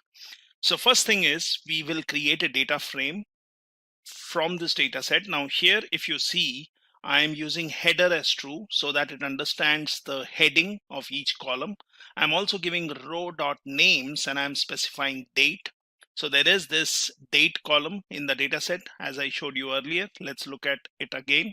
So you have date, consumption, wind, solar, wind plus solar. So you can suggest that date should become the index column, which can be useful. So you can do this. Now let's just create this. Let's look at what does this data frame contain. And here, if you see, it shows me some data which has been now as a part of this data frame structure. It starts with consumption, wind, solar, wind plus solar.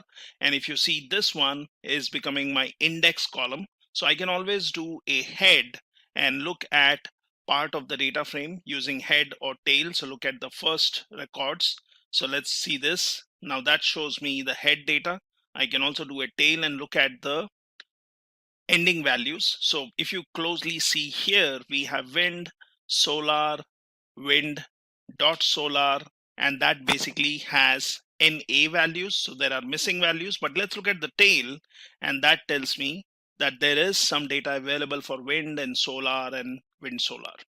Now we can always look in a tabular format using view, and we can look at the data. So this shows me that there are values in these columns. We see NA values, but if I really scroll down, I can see some values which would be available for wind and solar and wind solar. So I can just use view. Now I can look at the dimensions of this particular object, and that tells me there are 4,384 rows and 4 columns.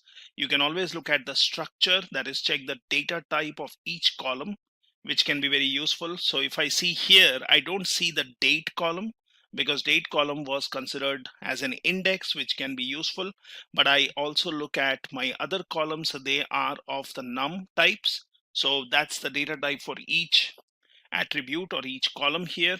Now we would be interested in looking at this date column. So let's look at the data type of this date column.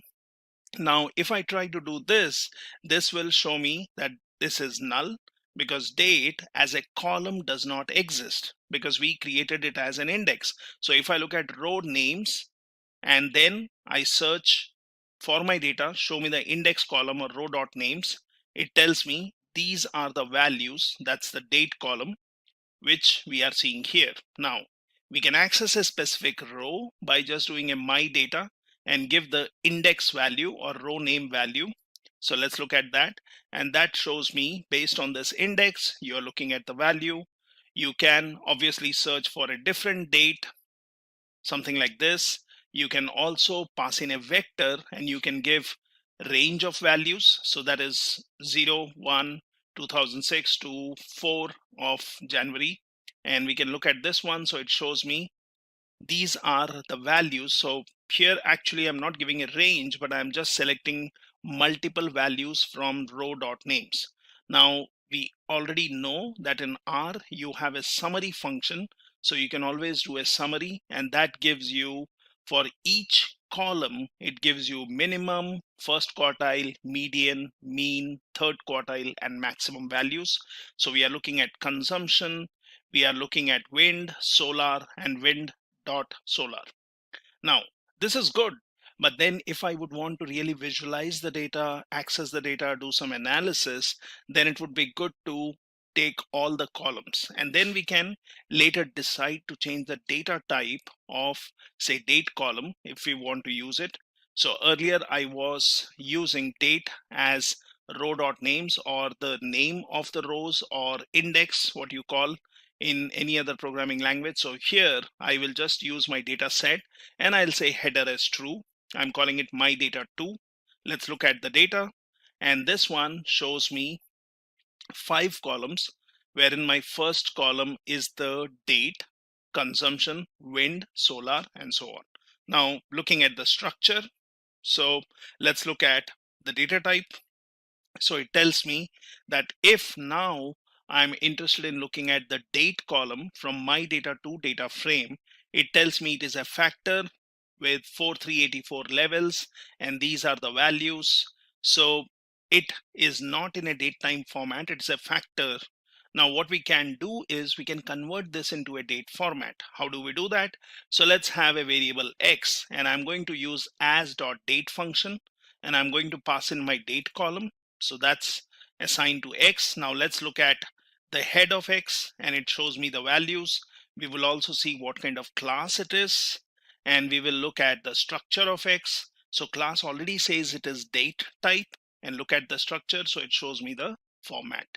Now we have converted this column or column related value into x. Now how do I basically extract values out of it or make it a part of data frame? So first I will use, so all once it has been converted in date format, I will go for as.numeric, and here I will create a variable called year, and I will just do a format on x, which is basically of date type, and then I'm saying %y, so that will get me the year component out of this. Let's look at the values. That shows me year component. Now similarly, we can get the month out of this, and then basically look at the month values. We can get the day out of it, and we can get the day component. Now if I look at my data 2, which we had created earlier, this basically had date, consumption, wind, solar, wind, solar. So what I can do is I can add these extracted columns such as year, month, day to my data frame using a cbind, that is column bind, and I will assign it to my data 2 again. So let's do this. And now if you look at head, it shows me date, so that should be date format, consumption. Now this one might not be date format, but we'll see. You have consumption, wind, solar, and we have extracted the year, month, and day, which can help us for group by. We can do some aggregations, we can do a plotting, and we can do various things by these additional columns. Now let's look at first 3 rows here. So I'll say 1:3 for my data 2, and that shows me some data here. You can always do a head and look at the sample of data. So that basically shows me month, day, your columns, and then you have your date. Now what we can do is we would want to visualize this data. We would want to basically understand the consumption. Now as I said, if we want to visualize the data, say for example I want this, which is consumption of data over years, and this one is in terms of gigawatts per hour, as we were mentioning here, gigawatt hours. So if I would want to create this visual to basically understand the pattern of the data, how do we do it? So we can create a line plot of full time series of Germany's electricity consumption using the plot method. Now, how do we do that? So here, one of the option is I can straight away use the plot method. I can then say what would be in my x-axis, what would be on my y-axis, what would be the type of graph I would want to plot, what is my name on x-axis, y-axis, and this is the simplest way. So I'm saying my data 2, I'm extracting the year column, and here I'm taking the consumption. So let's create a plot. And here, if you see, we are looking at a plot. We do see some tick times, and we see that the data has been divided with every 2 years. So from 2006 onwards to 2016. But then really this data does not give me a very useful way of looking at the data or understanding it. Might be what I can do is I can use the same way, but I can give, apart from x-axis and y-axis, I can say the limits, that is x limit is 2006 to 2018 and y limit is from 800 to 1700. So we can do this, and let's look at this again. This is a plot, but it really does not help me in visualizing and understanding the data. So what are the better options? I can go for multiple plots in a window. As of now, we are just sticking to one plot in window. So if you would want to have multiple plots, you can always change the value here and make it 2 or 3. That will say how many rows and how many columns. So as of now, we will just keep it as it is, par mf row. Now, if I would want to plot, I can straight away give the column name. So I'm interested in getting the consumption. Now I can just do a plot. I'll say my data 2, and I will choose the second column, which is consumption, which we saw here from our data. So consumption was the second column. So I can just do a plot in a straightaway way without mentioning your x-axis, y-axis, limits, and so on. And if you look at this one is giving me a pattern. Now here I am looking at x-axis, y-axis, which is not really named. We do not have a name to this graph, and we are looking at the data. It does show me some kind of pattern, but might be we can make it more meaningful. So I can do it this way, where I say my data second column, let's give axis as year, x-axis, y-axis is consumption. Now that has changed, the x-axis and y-axis. Now I can also give some more details. I can say type should be line. I have the line width. I'm saying color is blue. And let's do this. So this looks more meaningful, might be shows a wavering pattern of consumption over years. I can also give a limit of X, that is 0 to 2018, and that basically shows me the range. Now we can change that, and we can be more specific and saying X limit should be 2006 to 2018. And let's look at this. Now this one, once you have given a proper limit, it shows the line graph and it shows what was the consumption in 2006 and over a period till 2018. I can then use any of these options are fine, but it depends on what and whom you are presenting the data or what kind of analysis you're doing. So I can do a plot. I can choose column second, X lab, which is x-axis, y-axis, type is line, width, giving a X limit, Y limit, and then I'm giving a title to this, which is consumption graph. And then basically you're looking at the line graph. Now, those are the options which you can do. Either you could be very specific, or you could just give your column which you want to plot, or obviously make it more meaningful by giving all the details.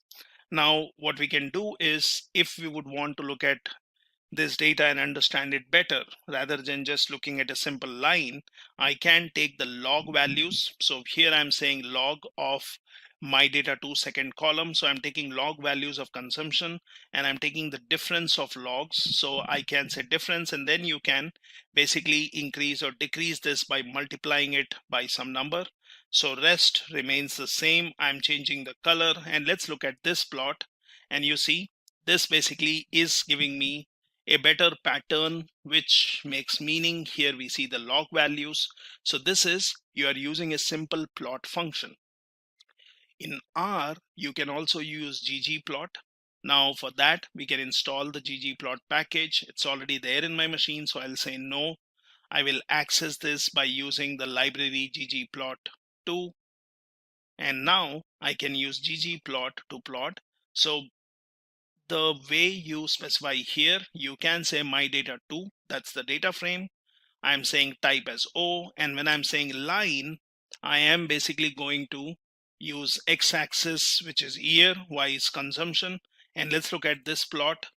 So again, we are back to the one which we were doing earlier. Really does not make any sense. It gives us some data, but then really does not give me enough information. I can, in my aesthetics, I can say X as year, Y as consumption. I can do a grouping, and then I can give line and plot. So again, we have some information, but really does not help me, right? Now let's look at other example. So I'm just doing the same thing here, and I'm looking at line type being dashed.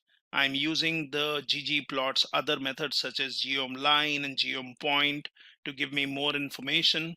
And if I look at the plot, it does give me data. It tells me what are the different values. It gives me some kind of pattern, but I would still prefer the way we were doing with plot. Now we can change the color and obviously add details to it. So what we see is when you use the plot method, which I did earlier, it was choosing pretty good tick locations, that is every 2 years, and labels the years for the x-axis, which was helpful, right? But with these data points, which we were seeing here, or say, for example, this one, or say this one, or say this one, we are looking at some data, but then that really is quite crowded and it is hard to read. You can look at the values, but then it really does not give you enough information. So we can go for plot method, but then we will see how we can consider different data. Now, if I would want to plot the solar and wind time series, so let's see how do we do that. So wind column is what I'm interested in. So first thing is, it was always good to find out the minimum and the maximum values in every column. So I'm saying minimum. I'm saying let's put in here my data 2, and then let's look at the values. So we are looking at the columns.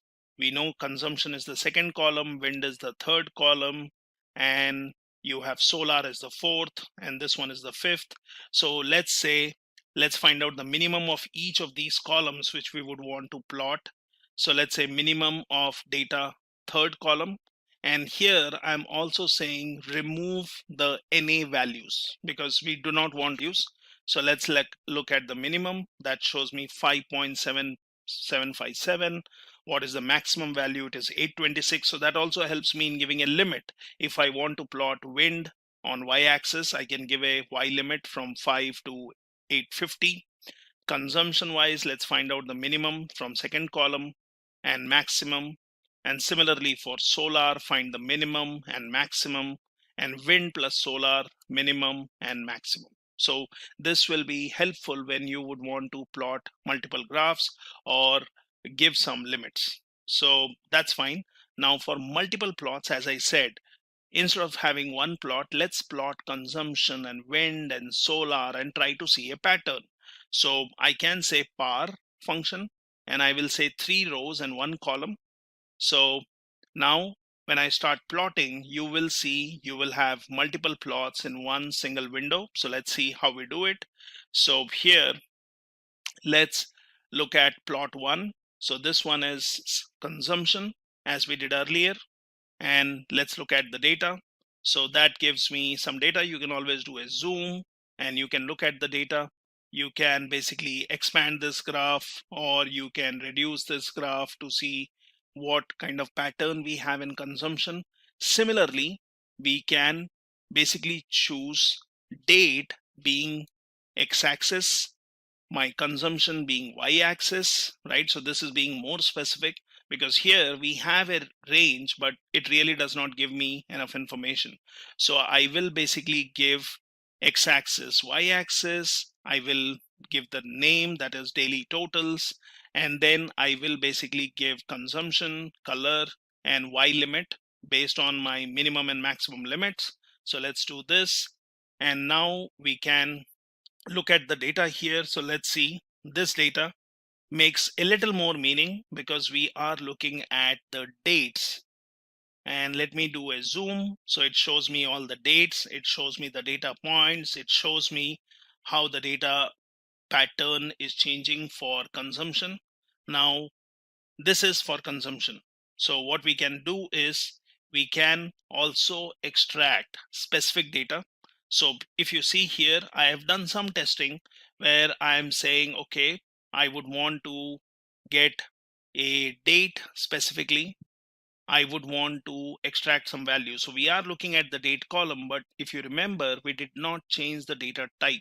We just changed the data type of date column. We extracted year, month out of it.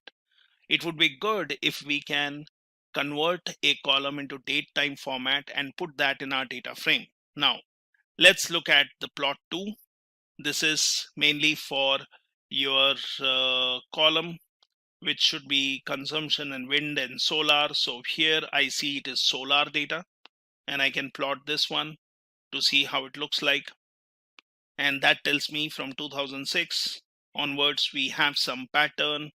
I can be more specific where I say I would be giving date and then the column for solar, x-axis, y-axis, what is the type, what is the y limit, and what is the color. It is always good to specify your x and y axis, give a name, rather than let it automatically pick up. Now this makes more meaning because it shows me some dates. Similarly, we can do for wind.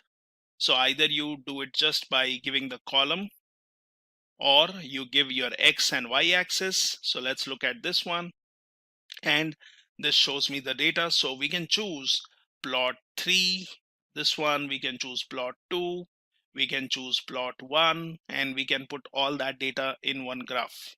So that's when you are putting in multi plots in one particular graph. You can always do a zoom, you can always look at the data, right? And this is usually useful to look at the pattern, what kind of pattern we see, what data we have, and so on.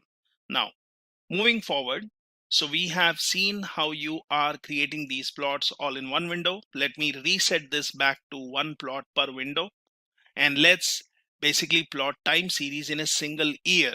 So what we have seen is that when you look at the plot method, it was quite crowded. Then we looked at solar and wind, and if you compare that, you will see your consumption pattern, your solar pattern, your wind pattern, and basically we can see from this particular data some kind of pattern. So electricity consumption is highest in the winter, where we will see what is the consumption. Is it highest in winter or is it in summer? We can see that by breaking a year further into months at a particular point of time, and then it drops down.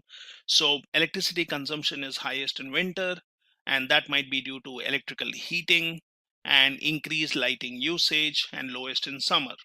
Now when you look at electricity consumption, appears to split into two clusters. We can always look at the consumption, one with oscillation centered roundly around 1400 gigawatts. So you can always look at 1400 gigawatts and you see all the values here which are in that particular consumption. Another with fewer and more scattered data points, centrally roughed around 1150. So if you really expand this, you can see you will have a lot of data points at this point. Now, we might guess that these clusters correspond with weekdays and weekends, which we can see if you break that data into yearly, monthly, weekly, and so on. Now, if you look at solar production, that is highest in summer when sunlight is most abundant and lowest in winter. So obviously when you're making or gathering some insights, when you're looking at the data, you are also using your domain knowledge, your business knowledge, your knowledge of business to understand how this goes. If you look at wind power production, that's again highest in winters and drops down in summer. So due to stronger winds and more frequent storms, and lowest in summer. So there is some kind of increasing trend in wind power production over years, which we can see here over the years. And all the time series data what we are looking at is referring or showing us some kind of seasonality. That is, we are looking at seasonality in which a pattern is repeating again and again at regular times, at regular intervals. So if you look at consumption, solar and wind time series, that oscillates between high and low values on a yearly time scale, which we can break down and see. I'll show you that. It corresponds with the seasonal changes in weather over the year. So seasonality does not have to correspond with meteorological reasons. For example, if you look at retail sales data, that will show you yearly seasonality with increased sales in particular months. So seasonality, when we say, can occur on other time scales. So the plots what we are seeing here, they are fine, but if you look at those plots, they might show some kind of weekly seasonality also. So in your consumption corresponding to weekdays and weekends. So let's plot for one single year. Now, how do I do that? So first is I will look at my data 2. That shows me the structure. It shows me date, which is factor, other columns, which are all numerics. Now, like we did earlier, I'll repeat this step where I'm going to convert the date column into date type. Look at head of it, look at class of it, look at the structure of it, right? And then what I want to do is I want to add this to my data frame. So I will create a variable called mod data, and this one will have as data, and I'm formatting the value of X, which is date time, into month, day, and year. So let's do that. And now you look at the mod data, which I created, like modified data. So this is the format I have. It is in date type, if you carefully see here. And then I can look at the head of it. So it says me mod data. Now what we did here is when I said my data 3. So my data 3, we did a cbind and I did a mod data, which is going to add this column to my other columns of my data 2. So my new data frame is my data 3. Let's look at the structure of it. And you see there is this date column. I can delete it, I can remove it, I can let it be, right? So that depends on our choice. Might be we want to, once our analysis is done, we want to remove the mod data, right? So we can keep both of them. Now let's basically extract data for a particular year. Now how do you do that? So this is some wrangling. So I will say my data 4, let's call it my data 4, and I will use subset function. So subset will work on my data 3, that's the data. And what I'll do is I will do a subset. How is the subset found? So I'll say take the mod data column, the value should be greater than or equal to 2017 and should be less than 2017 December 31st. So I'm getting data for 1 year and I'm storing it as my data 4. Let's get the head of it, and you see we are specifically looking at 2017 related data. Now let's do a plotting of this where I will only create a plot for 1 year. So I'm saying my data 4, that's my new data what we got. So here I am going to take the first column, which is mod data. I'm going to take the third column, which is consumption. So I'm looking at the date format for 1 year, consumption values for it, and then rest of the things as we have done earlier. Let's look at the plot, and this makes more meaning, right?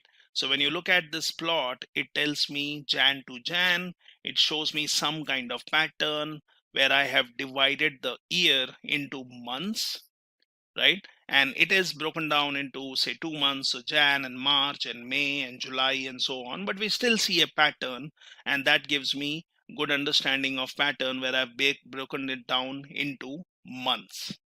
So this is where you have taken time series in a single year to investigate further, and this is what we see. Right now we can clearly see there are some weekly oscillations. What one more interesting feature is that at this level of granularity, that is when you're looking at yearly data, there is a drastic decrease in electricity consumption in early January and late December during the holidays, or probably we can assume that this is holidays. Now I can zoom in further and look at just Jan and Feb data. Let's see how we do that, and let's see how we work by zooming in the data further. So to zoom in the data further, let's see how we do it. Now here we have this my data 4, which is basically having a subset, right? So let's work on this one. So I will say my data 4, which earlier I was taking data 3, I was doing a subset and I was giving the date, but this time I will make it more narrower. So I'll say my data 4, I will say subset from my data 3, and I will choose mod data column, which we have modified with the date format. I will choose the starting date as 1701, that is Jan, and then let's go till Feb and let's create this. Now let's look at the head of this. So it shows me we have the data which is Jan, and then you can basically look at more on this. Now again, as I said earlier, let's find out the minimum of this from the first column. So that is basically your mod data. So let's look into this one, and that basically will give me minimum and maximum. Let's look at the values. So this one tells me Jan 17, January 1, and maximum is your Feb 28th, second month 2017. So we are actually looking at 2 months data here. Let's look at the Y minimum. So this is, I will look at column 3. Now what is column 3? Consumption. So let's look at the minimum value for consumption, maximum value of consumption. Let's look at the values which can be given as our limits. Now this is the minimum and maximum. Now let's do a plotting for this data which has been narrowed down for consumption based on my data. So I'm saying my first column, which is mod data, and then third column, which is consumption. I'm giving some naming convention for, namings for your x-axis, y-axis, what is my consumption, or what is my title here, what is the color, and then you see I'm using X limit to give the minimum and maximum limit and Y limit. So let's look at this data. And if you look at this data, it is specifically for 2 months. And again, I can look at the pattern here. What I can also do is I can add some grid here. So I can basically look at this data and make more meaning out of it. So it is bi-weekly data, you can see. Now I can add a line here using ab line, and then I can basically choose what lines I would want to add horizontally. So that basically allows me to dissect the data and look at data in a more meaningful way. I can also add vertical lines. So vertical lines is, I'm saying sequence will be minimum, maximum, and I'm saying an interval of 7.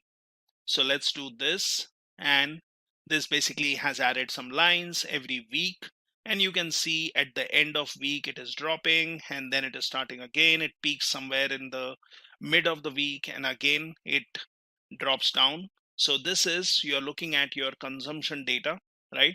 Now what we can also do is we can create some box plots. So when we looked at zooming in data for Jan and Feb, you can add some data points like this. So consumption is highest on the weekdays, as I showed you here, and lowest on the weekends. So this is what we are seeing when we are breaking the data or zooming it further for a couple of months. So we have vertical grid lines, and we have nicely formatted tick labels, that is Jan 1st, Jan 15th, Feb 1st, and so on. So we can easily tell which days are weekdays and weekends with use of these grid lines and basically breaking it down. So there are many other ways to actually visualize your time series data depending on what patterns you're trying to explore. You can use scatter plots, you can use heat maps, you can use histograms, and so on. Now, moving further, we would want to explore the seasonality, right?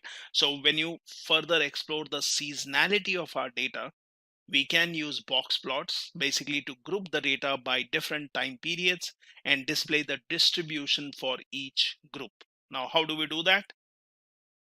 Let's come here and let's see how box plot works. So I can just do a simple box plot and I can choose my consumption column, and that gives me just the consumption data, but this really does not give me any meaning. I can look at solar data, I can look at the wind data, and we can also see some outliers here. So we can create box plots, but if we would want to do a box plot, what is box plot? It is basically a visual display of your 5-number summary. That is, you want to look at your mean, median, you want to look at your 25th percentile, 50 percentile, or 75th percentile. So we can use a quantile function, use the consumption column, and then you basically give a vector which shows you 5-number summary. So that's your quantile. And then let's do a box plot. So if you are looking at quantile, it tells me what is the minimum, what is 25th percentile, 50, 75th, and 100. That's from my consumption column. So let's create a box plot for consumption. Let's give it a name as consumption. Let's give y-axis as consumption and a limit for y-axis. Now that's my consumption graph. So I can look at yearly data. Now that will make more meaning rather than just looking at the complete consumption data. So how do we do it yearly? So we will say consumption, and then I will say the year column. So it is consumption, but grouped based on year. So here I can give x-axis, y-axis, and I can give y limit. So let's create this, and this makes more meaning. We can give some coloring scheme here, but now I'm looking at 2006, 2007, 8, 9, and so on. And we can look at the data, what is the range, right? It gives me 5 percentile, or sorry, 5-number summary of the data per year, and it basically allows me to look at the seasonality of this. Similarly, we can create box plot by just giving consumption, yearly grouped, and here I'm giving the title as consumption, y-axis, x-axis, and y limit, wherein I can also use las. So this is one more feature which you can do, and that basically will give me the tick points. If you compare this one to the previous graph, so when I created this previous graph, I had 2006, 2008, and I had from 600 to 1800. And if I go for the next one, I am basically seeing more useful information. Now let's look at monthly data. So I would want to group it based on months, and let's create that. So this gives me the monthly data where I'm looking at months, and I could select a particular year, or I can just do a grouping based on months. So I can have multiple plots to see a difference here. So let's do this. Now let's create a box plot for consumption, which is monthly data, and let's give it a color. Let's look at the wind data, which is again grouped monthly, and let's look at the solar data, which is grouped monthly. Now, if I zoom in, it basically gives me the seasonality of the data for your wind, for your consumption, for your solar. So what we are doing is we are creating these box plots which are giving us values. Now what I can also do is I could look at the day wise also. But before we look into this, how do I infer some information from these box plots which are being created? So this is what we have done, where we are looking at the data for month, and these box plots give me year seasonality, which we were seeing in earlier plots, but give some additional insights. So if I look at the data here, it tells me the electricity consumption is generally higher in winter. Now this is based on months, so we can see consumption is higher in winters and lower in summer. So we can obviously look at our plot, we can see where it is lower, where it is higher, and then we can look at the median and lower two quartiles are lower in December and January compared to November and February. So that is, you look at the quartiles and you will see that the median and lower two quartiles are lower in December and January. Here Jan and December, so you can look at from my plot. Now this is giving you some idea on seasonality. Now that might be due to business being closed over holidays. Now this one we were also seeing when we looked at time series for 2017 only, and box plot basically confirms that there is this consistent pattern throughout the years. Now when you look at your solar and wind power production, both will give you a year seasonality, what we are seeing here. And if basically I look at the data, so it depends on what parameters you are choosing, but if you look at solar, it will reflect the effect of occasional extreme wind speeds associated with storms and other transient. And since we are grouping it based on months, we can see this pattern is quite evident every year. Now, what we can do is we can group the data day wise. So here, let me again reset this to one plot per graph. Now I'll say box plot.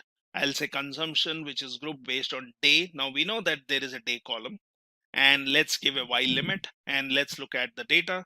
So this is where I'm grouping the data day wise.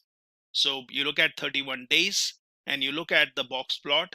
So this is where you are plotting it on a daily basis.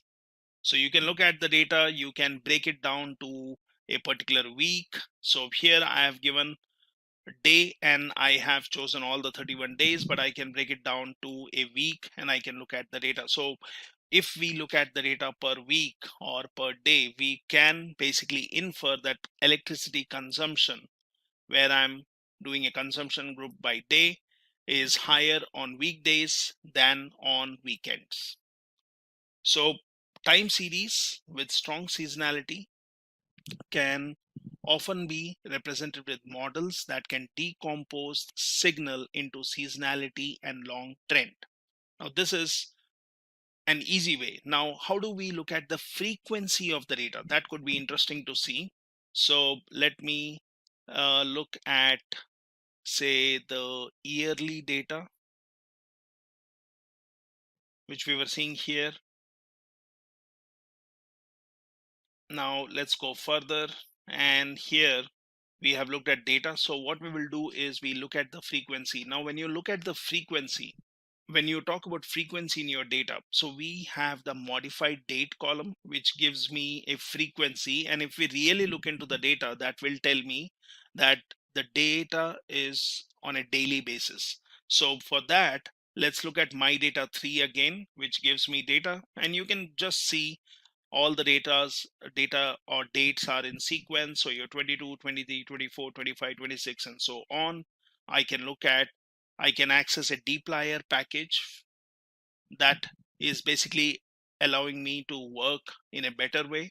Now I can look at the summary of this, and for all my columns, I'm seeing what is the minimum 5-number summary, date, and consumption. So date does not show me anything because this is not in a date format, it is just a factor, but other things have the 5-number summary. So we are looking at wind plus solar, we are looking at year and month and day and all these columns. Now what we will do is we will want to find out the sum of each column, how many entries does it have, and we will say the value should, NA value should not be considered. So let's look at this one. So it tells me for my particular columns. So let me run this again, and that shows me for each column how many values you have, and these counts do not include the NA values. Now similarly, I can find out specifically for consumption. I can find out, is there any NA value? So I'm saying is.NA, and let's find out if there is any NA value or missing value in consumption. It says 0. Okay, that's good. If you look in wind, it tells me there are 1,463 entries which are NA. Similarly, solar, similarly, wind dot solar or wind plus solar.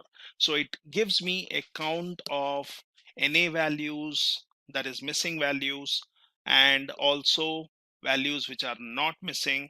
So to understand frequency, what we can do is we can find out the minimum on the date, that is the first column, and I'm saying RM na.rm is true, that is get rid of NA values and find out the minimum. And let's look at the minimum value. This is the minimum from my modified date. Now if I would want to get the frequency, I can basically use sequence function. So I can say from X minimum, that is the minimum value, I want to look at the frequency, that is day wise, and let's just look at 5 entries and see if there is a day by day frequency.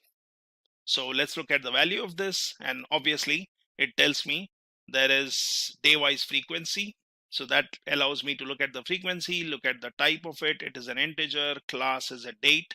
So similarly, we can say from X minimum, we can basically look at the frequency month wise, and I can again look at 5 records. So that shows me monthly data, right? So I can extract the data for frequency, similarly yearly data, and that's also very useful. Now we can select data which has NA values for wind. So how do I do it? I would want to find out the wind column, and I want to find out where the values are NA. So I will create a variable, and here I will say my data 3, and then I give a conditional where I say is NA in the column. So let's do this. Now once I've done this, I have said that my selected wind data from my data 3, where we said NA values, and I will give the names to this. So names should be in my data 3. I'm interested in mod data, consumption, wind, and solar. So these are the 4 columns I'm interested in. Let's look at first 10 records here, or first 10 rows. So that tells me these are the values where wind has NA or missing values. I can always do a view, and that gives me the complete data. So it basically shows me 1,463 entries, and here it shows me all NA values. So you can look at all the way to the end, and it shows me wind has NA. Solar does have some value here in the last row, but then also if you see, the numbers have a difference. So you have 1461 and then you have 2174. So there is a difference. So there is some data in between where wind has some values. So we have found out NA values. Now what we will do is we will select data which does not have NA values. So I will call it cell selected wind 2. I'll again use my data 3. I will say which, but now I'm saying not NA from this column, and I will select the data for the columns. So I'm interested in looking at 10 records, and this shows me not NA values, so no more missing values. So if I really look at this data as I saw earlier, which has NA, and if I look at these values which are not NA for the wind column, so looking at these two results, we will know that in year 2011, wind column has some missing values. So let's focus on year 2011. So how do I do that? Let's call it a different variable. I'll say my data 3. I will say here, when I say which, where we were saying NA, here I will say the year should have a value of 2011, and I want all these columns. Let's look at the data here, and this is showing me 2011, but we are not seeing all the values. So there are some values, but then there are some missing values also for 2011 based on whatever analysis we have done. So let's look at the class of this. It is basically a data frame, do a view, And this one will help me in finding out where are the NA values. So if you just scroll down, looking at all the data, let's search if wind column has a NA or a missing value, and I will see if there is any missing value, in which column or which row it is for the wind column. So we have all the values which are existing. I could select and search for one specific value, and I'll show you how we can do that. So here, let's scroll all the way down. So it's like you're exploring your data and seeing, is wind column having NA or missing value for a particular row. And let's scroll here, and here you see there is a missing value for one particular row. So 13th December 2011 has wind value, 15th December has wind value, but your 14th December does not have, right? Similarly, we can search. So there was only one entry which was missing. Now that could be for some reason, might be it was not calculated, might be it was not tabulated. So we have a missing value, and that can affect my plotting, that can affect my analysis. So let's look at the number of rows in this, which will tell me how many rows we have for 2011. So it tells me 365. So that is basically the number of days in a year.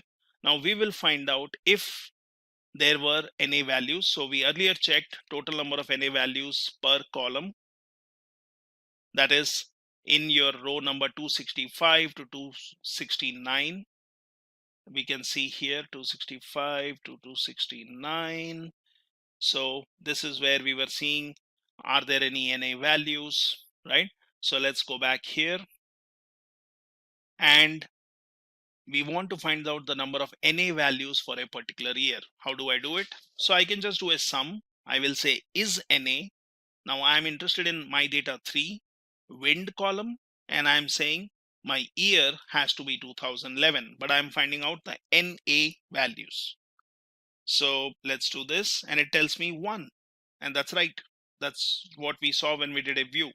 Let's see how many non-NA values you have, and that is 364. So that basically satisfies my logic. So it's 364 plus 1 missing, so there are 365. Let's look at the structure of this. It tells me you have modified date and date format, you have consumption, wind, and solar. Now let's create a variable, selected wind 4. I will say wind 3, that is which was having all my NA and non-NA values for 2011. I will say let's find out the NA value, because I'm interested in finding out that particular row. So I'm saying find out where the value is NA, and I want all the columns. Let's look at this one, and this is my specific row which has a NA value. Now we know that data follows a day-wise frequency, which we have clearly seen. Now let's select data which has NA and non-NA values. So let's call it test 1. I will use wind 3, which has NA and non-NA values. But now I will say I want the modified date, which should be greater than 12/12/2001. Now remember, we had, when we were doing a view, we saw that one particular day, or what we see here, 14th of December, there is no date. So I will select a subset of data which includes this NA and non-NA. That is, might be I can take 13th of December and 15th of December. So let's start from 12/12. So the date should be greater than 12/12, that means 13th, and it should be less than 16, so that is 15th, and the columns, right? So now we have some data. Let's look at this. So I've selected a subset of data. I could have done this using subset also. So I have NA and non-NA values. Now, why are we doing this? So sometimes you might have some data for a particular column, and you may want to find out if there are any missing values. Might be you want to fill them up or replace them with something. So that is usually useful when you are doing a trend detection. So say, for example, you have data for every month, and might be in one of the months you have missed, or might be you have data for every year collected monthly, and then in one of the years for a couple of months you don't have the data. Like I can say 2016, I have data for all 12 months, 2017, all 12 months, 2018, might be I don't have data for March and June, 2019, I don't have data for same months. So I can forward fill or backward fill them using the previous year's same month data. So we can do that. So here I have test data where I've extracted a subset of data. I can look at the class of this. It is a data frame. Structure of this, it has the columns. Now let's use the library and function and use the tidyr package. And what we will do is we will fill it up. So I will use test one. I will fill the wind column, which has a missing value. Now, once you do this, if you notice, it has done a forward fill. So it has taken the previous value and it has just filled up that. So you can fill up the data using different directions, such as up and down, left and right, and so on. So we can take care of missing values in our frequency data, which allows us to basically analyze the data in a better way. Now, here we will want to also look at some more data. So this is to deal with frequencies of fill column, wherein you can take care of missing values forward filled. So filling values can be done in different directions, as I said, and you may want to first convert your time series to specified frequency if your data does not have a frequency, but we had. Now, if you do not have a frequency, might be you can convert it into a frequency such as weekly, daily, monthly, as I showed you, and then basically you can do a forward fill for the values. So for example, if I have my data, I can break it down into weekly and then look at the values, and if there are any values missing for weekly data, I can use a forward fill. So that can take care of my frequency data. Then let's look at the trends of the data, which is the last part of this project. So basically, let's look at the trend. So when you say trend, what does that mean? So in time series data, you always have some kind of trend. So that will exhibit some slow, gradual variability in addition to higher frequency variability, such as seasonality and noise. Now, to visualize these trends, what we do is we use what we call as rolling means. So we know how our data is spread over year or month or day. But how about looking at a rolling average and see what is the difference? So a rolling mean will tend to smooth a time series by averaging out the variations and frequencies. So this can be higher than the window size. So there is something called as windowing, where you can choose a set of time frame. You can also average out any seasonality on a time scale equal to window size. So this will allow you to look at lower frequency variation in the data. So when we are looking at electricity consumption time series, we already saw there is a weekly pattern, there is a yearly seasonality, which we saw using box plots. So we can also look at the rolling means of the time scales. How do we do that?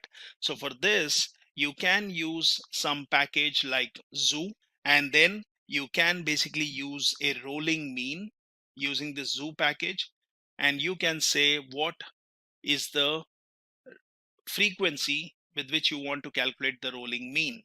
Now, how do we do this? Let's look at this data. So here I'm going to look at my data 3, which we have been using so far. Now let's call it a 3-day test. You can give it any name. I'm going to use my data 3. I'm using the Phyton function. Now I will use dplyr and I will arrange the data descending in year. Now you can always break it down step by step and you can see the result of this. So I'm going to arrange this data in descending order of year. So obviously my last one, 2017 or 2018, will be on the top. You want to group the data by year. So it depends on how many years we have, we'll see. So you can group the data by year. Now this data is then used to basically mutate. So mutate function is going to allow me to use this rolling mean. So I'll call it as says 03 day. So I'm going to calculate a rolling mean every 3 days for my consumption column, and basically let's ungroup this. So let's see how this works. Sorry. Yeah, let's look at this. And here, when I'm doing a 3-day test, let's look at the result of this and then I'll explain this. So if you see here, we have the test 3-day column. Now this has the rolling average. Now what does that mean? So first value here, what we see is 1367 is the average consumption in 2017 from the first date with a data point on either side of it. That is, you can look at this date, so 1130, then you look at, you're looking at the value 1367 here, so you look at 1130, 1441, 1530. If I take a mean of these, so for example, if I would just do this part, and that is giving me mean, okay, because I have a comment, so let's basically add anything as comment, and then let's do this. So it says me 1367. That's what we are seeing here, right? So you're getting a rolling average every 3 days. Similarly, if you want every 5 days, it takes the 5 values and it gets the mid value, right? So you can always find out the mean, rolling mean for a particular frequency. Now, let's do that for 7 days, that is weekly data, and yearly data, that is 365 days. So how do I do it? Same logic, my data test. Now I'm using my data 3. I'm arranging it in a descending order. I'm grouping by year. So when you do a group by year, so earlier when we did a grouping by, and when we looked at the data, it was telling me how many rows we had, right? So let's do a grouping by year, and let's say test 07. So that's a rolling average every 7 days, and I'm also saying take care of the NA values. Similarly, I'm getting rolling average every 365 days. Might be you can do quarterly, might be you can do half yearly. And let's do this. So let's create this, my data test, and let's look at the result of this. So I will use my data test. I will say arrange based on modified date. Now we know there is a column called modified date. I want to just look at 2017 data. So I'm doing a filter, right? And then I will choose what are the columns I'm interested in. So I will look at the 7 and 365 day, and let's look at, say, first 7 records. So let's do this, and that basically gives me the consumption value, modified date, year, and my rolling 7-day average or the 7-day mean, which is for first 7 days. And then 365, you will not see the data here, but if I do a view on this, I can basically see the values. So you can always select a particular column to see the values. These are the values for every 7-day rolling average. This is for 365 days, every 365 days. So you see all the values are missing, but every 365 entry, you will have basically some data.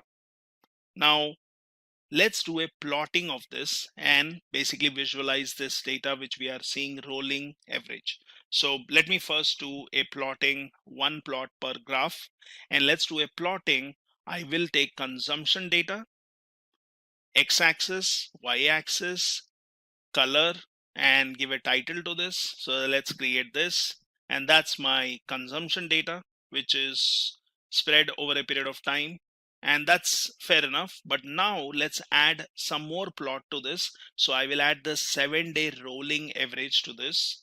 So for second plot to be added in the same one, in R you can use points. So I will say points. I will choose 7 data column, type is line, width, X limit, Y limit, and color. So let's do this, and that's my pattern 7-day rolling average, which basically gives me some kind of trend. Similarly, I can add one more here, and this time I will choose the 365 day and look at the pattern lines. So now you see some dots here. Well, you could do it in a different way. So I can just add legend to this, and I can say legend will be where in x-axis and y-axis. So I'm saying it will be 2500 and y is 1800. So my legend will come in somewhere here.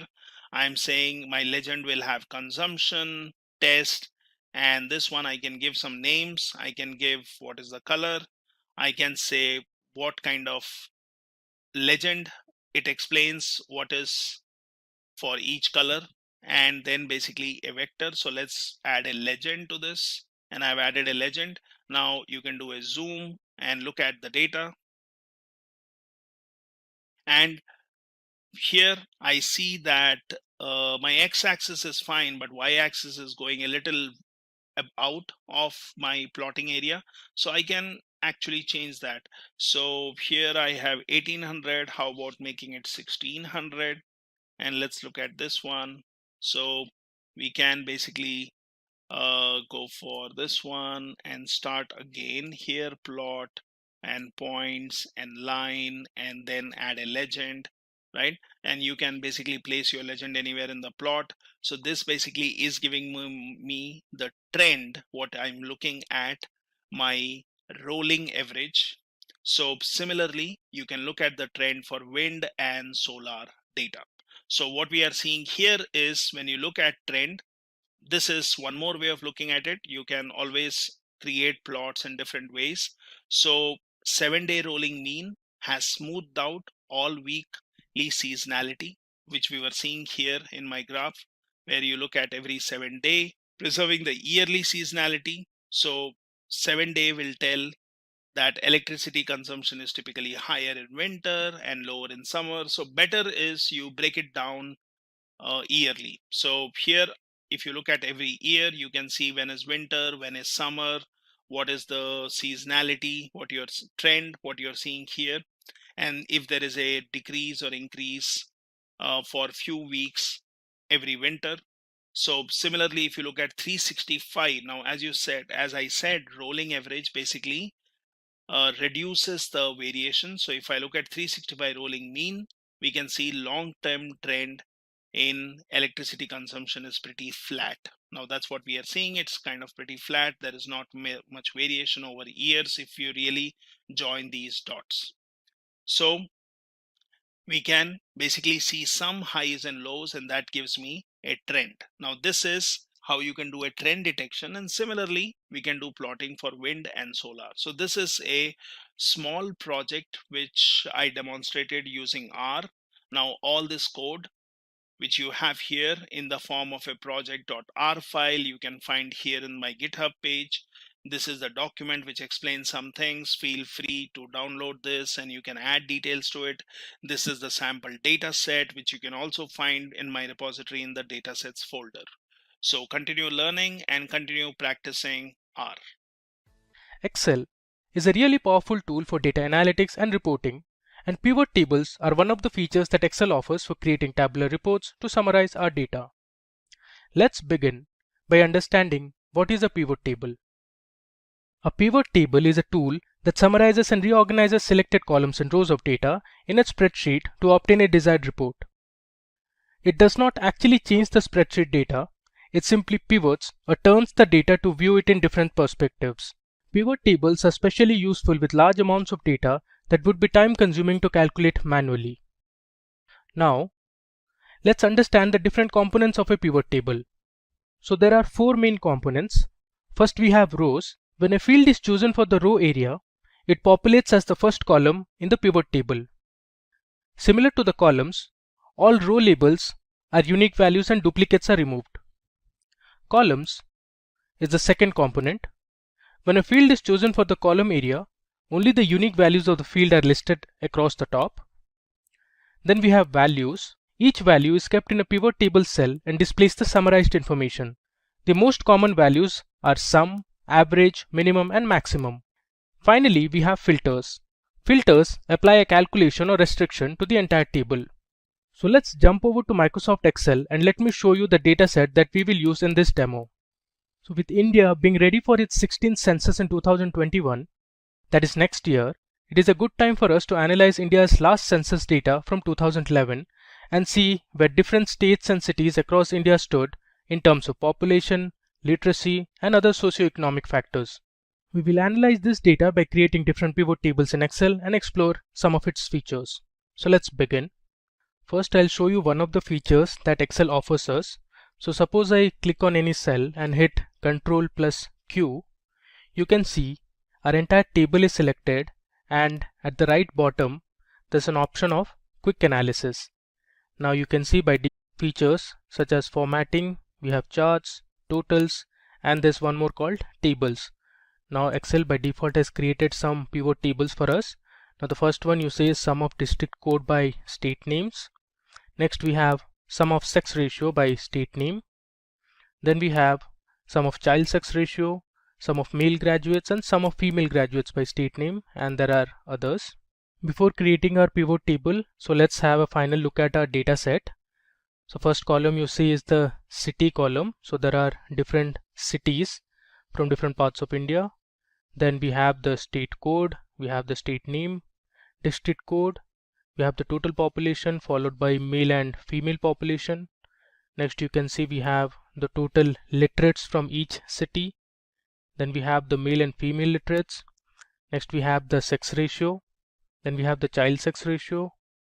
Next we have total number of graduates. And finally you can see we have male and female graduates. So using this table, we'll create several pivot tables. Now first of all, let's create a pivot table to find the total population for each state and sort it in descending order. So you can see here we have the problem statement. So our first pivot table will have the total population for each of the states in descending order. So to create a pivot table, you can click any cell in your data, go to the Insert tab, and here left you can see we have the option to create a pivot table. So let me select pivot table.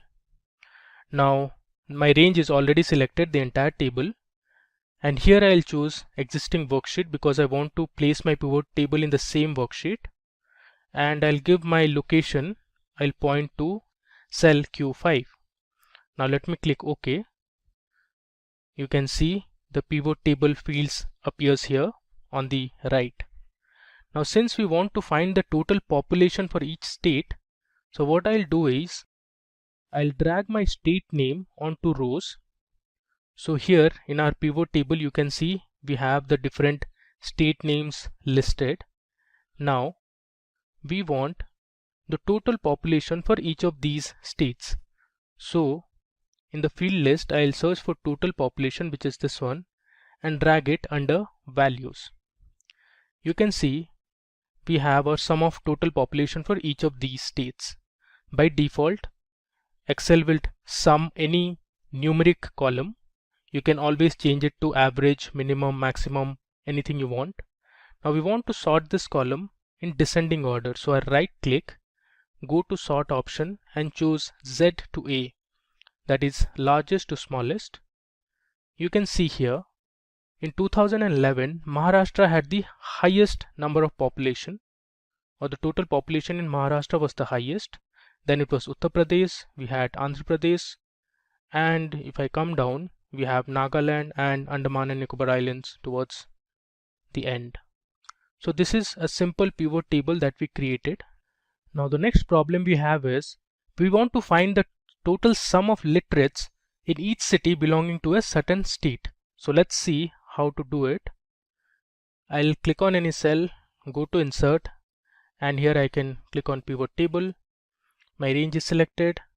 I'll choose existing worksheet and give my location, which is Q5. I click on OK. Now here we want to find the total sum of literates. So what I'll do is first let me drag total literates column to values. You have the total sum of literates from all the states. Next, I want to see the sum of total literates based on states and cities. So let me first drag state name onto rows, and then we'll drag city onto rows. You can see here we have our pivot table ready.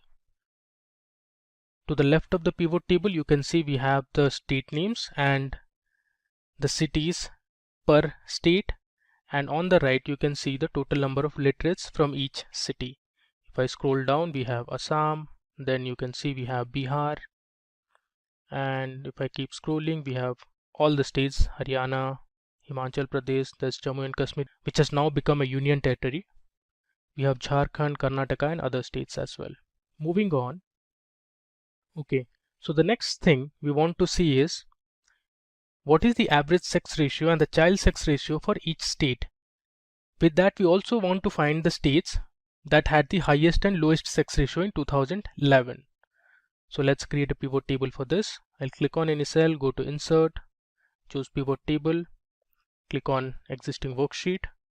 I'll select cell Q5 and click on OK. Now, since we want the average sex ratio and the child sex ratio, so first I'll drag those columns. Either you can manually scroll and drag it, or here you have the option to search for it. So if I look for child, you can see we have the same column listed. You can just drag it from there. Let me delete this. And I also want the sex ratio, so I'll place it on top of child sex ratio. Next, we want to see it based on different states. So what I'll do is I'll take state name and put it under rows. So here you can see we have our pivot table ready. On the left you can see we have the different state names listed, and on the right we have the values. Now we want to find the average. Now by default Excel will sum the numeric columns. You can see it tells you sum of sex ratio and child sex ratio. So what you can do, you can click on this drop down and go to value field settings, and here summarize values by, you can choose average. You can see the custom name, it says average of sex ratio. Click on OK. Our entire column is now giving us the average sex ratio. Similarly for this column, let me convert it into average. I'll again click on the drop down, go to value field settings, click on average and click OK. And you can see here we have the average of child sex ratio for each of the states. Now the next question says which states had the highest and lowest sex ratio. So we'll consider this column. So we'll sort it in any order you want. You can do it either ascending or descending. Let me sort it in descending order. You can see we have our column sorted now. So in 2011 Kerala had the highest sex ratio, and if I scroll down to the bottom you can see Himachal Pradesh had the lowest, which is around 818. Up next, let's explore one more feature of pivot table. So suppose you want to see the top or bottom few rows of a pivot table, you can do that as well. So here we have a question at hand. We want to find the top 3 cities with the highest number of female graduates. So let's see from the entire pivot table how we can filter the top 3 cities. So I'll go to insert, click on the pivot table option, go to existing worksheet, click on Q5 and hit OK. Now since we want to find the top 3 cities, I'll drag city column onto rows, and then we want the female graduates. So in the search bar I'll look for female and I'll choose this column, that is female graduates, and drag it here onto values. So I have the sum of female graduates for each of the cities. Now since we want to find the highest number of female graduates in the top 3 cities, so let me first sort this column. I'll sort it in descending order. Now we have it sorted. Now from this you can say that Delhi, Greater Mumbai and Bangalore are the top 3 cities, but it's displaying all the cities for us. So let's filter only the top 3. So what you can do is right click and go to filter. Under filter you have the option of top 10. I'll select this. Here I only want the top 3. So either you can go down like this, or you can directly type 3. Your column is already selected. Let me just click on OK. There you go. We have the required pivot table ready, and it only displays us the top 3 cities with the highest number of female graduates.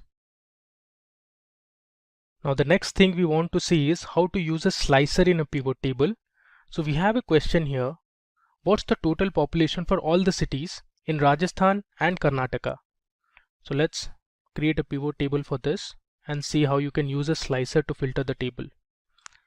Click on existing. I'll click on a location, this time Q6. Click OK. Now since I want the total population, so I'll drag total population onto values, and then I'll select the city onto rows and then the state name also. I'll place it on top of city. So you have in the pivot table all the states and their cities, and on the right you can see the total population for each of these cities. But our question is, we want to find only for Rajasthan and Karnataka. Now for that, what you can do is go to insert and create a slicer. Either you can create from this option, or you can go to pivot table analyze option, and here you have the option to create or insert a slicer. I'll click on this, and since we want to slice the table based on state, that is Rajasthan and Karnataka, I'll choose state name as my slicer field. You can see this is my slicer here. Now you only want the data for Rajasthan and Karnataka, so I'll search for these two. So here we have Karnataka, so let me select Karnataka first, and I also want for Rajasthan, so let me select Rajasthan also.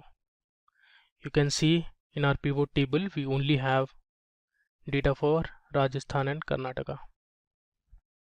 So this pivot table shows you different cities from Karnataka and the total sum of population from each of the cities, and similarly we also have for Rajasthan.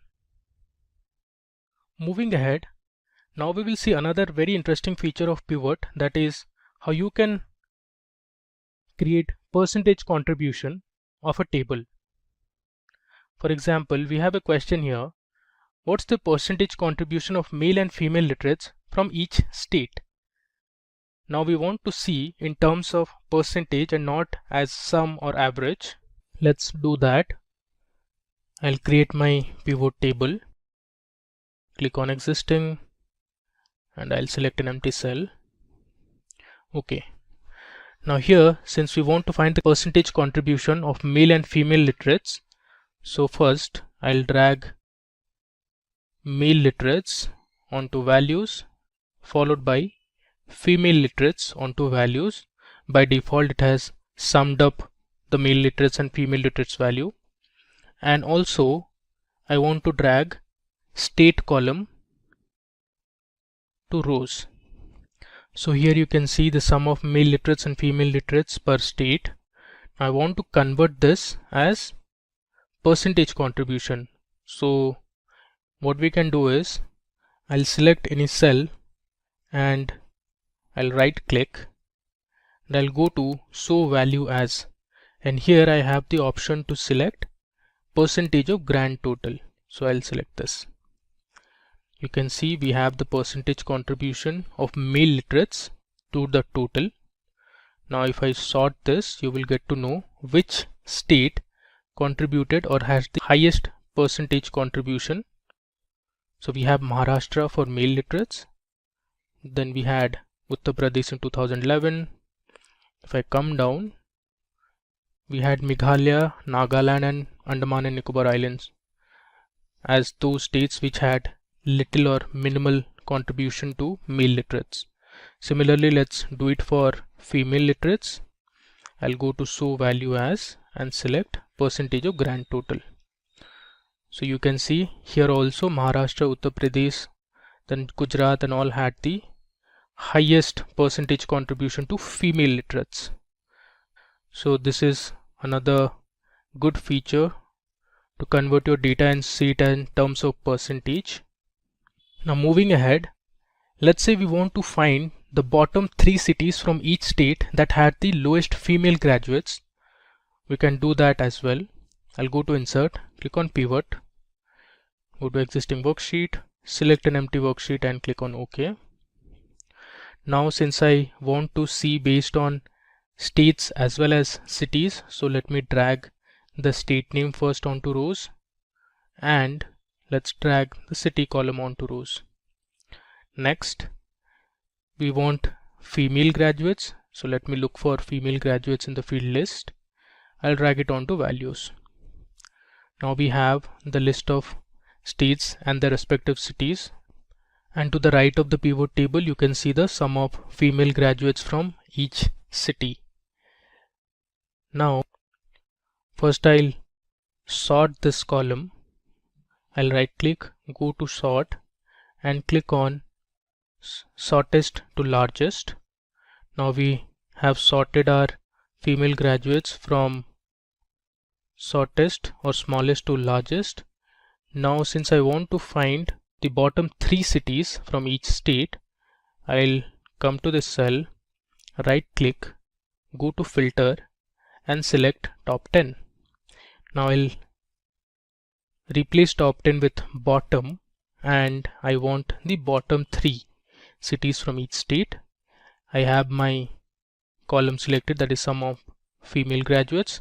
If I click on OK, you can see here some of the states don't have 3 cities. So you can see Andaman and Nicobar Islands has only 1 city, that is Port Blair, while the remaining you can find the bottom 3 cities with the lowest number of female graduates. So Andhra Pradesh had these 3, in Assam we had Nagaon, then there was Dibrugarh and Silchar. Similarly, if I come down in Haryana, we have Palwal, Kathal and Zind. If I come further, here you can see for Karnataka there's Gangavati, there's Rani Benur and there's Kolar. Similarly, you can see for Kerala as well. Now moving ahead, now in the next example, I'll tell you how you can create a calculated field or a calculated column in Excel with the help of a pivot table. So in a pivot table, you can create or use custom formulas to create calculated fields or items. Calculated fields are formulas that can refer to other fields in the pivot table.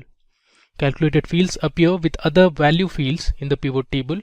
Like other value fields, a calculated field's name may precede with sum of followed by the field name.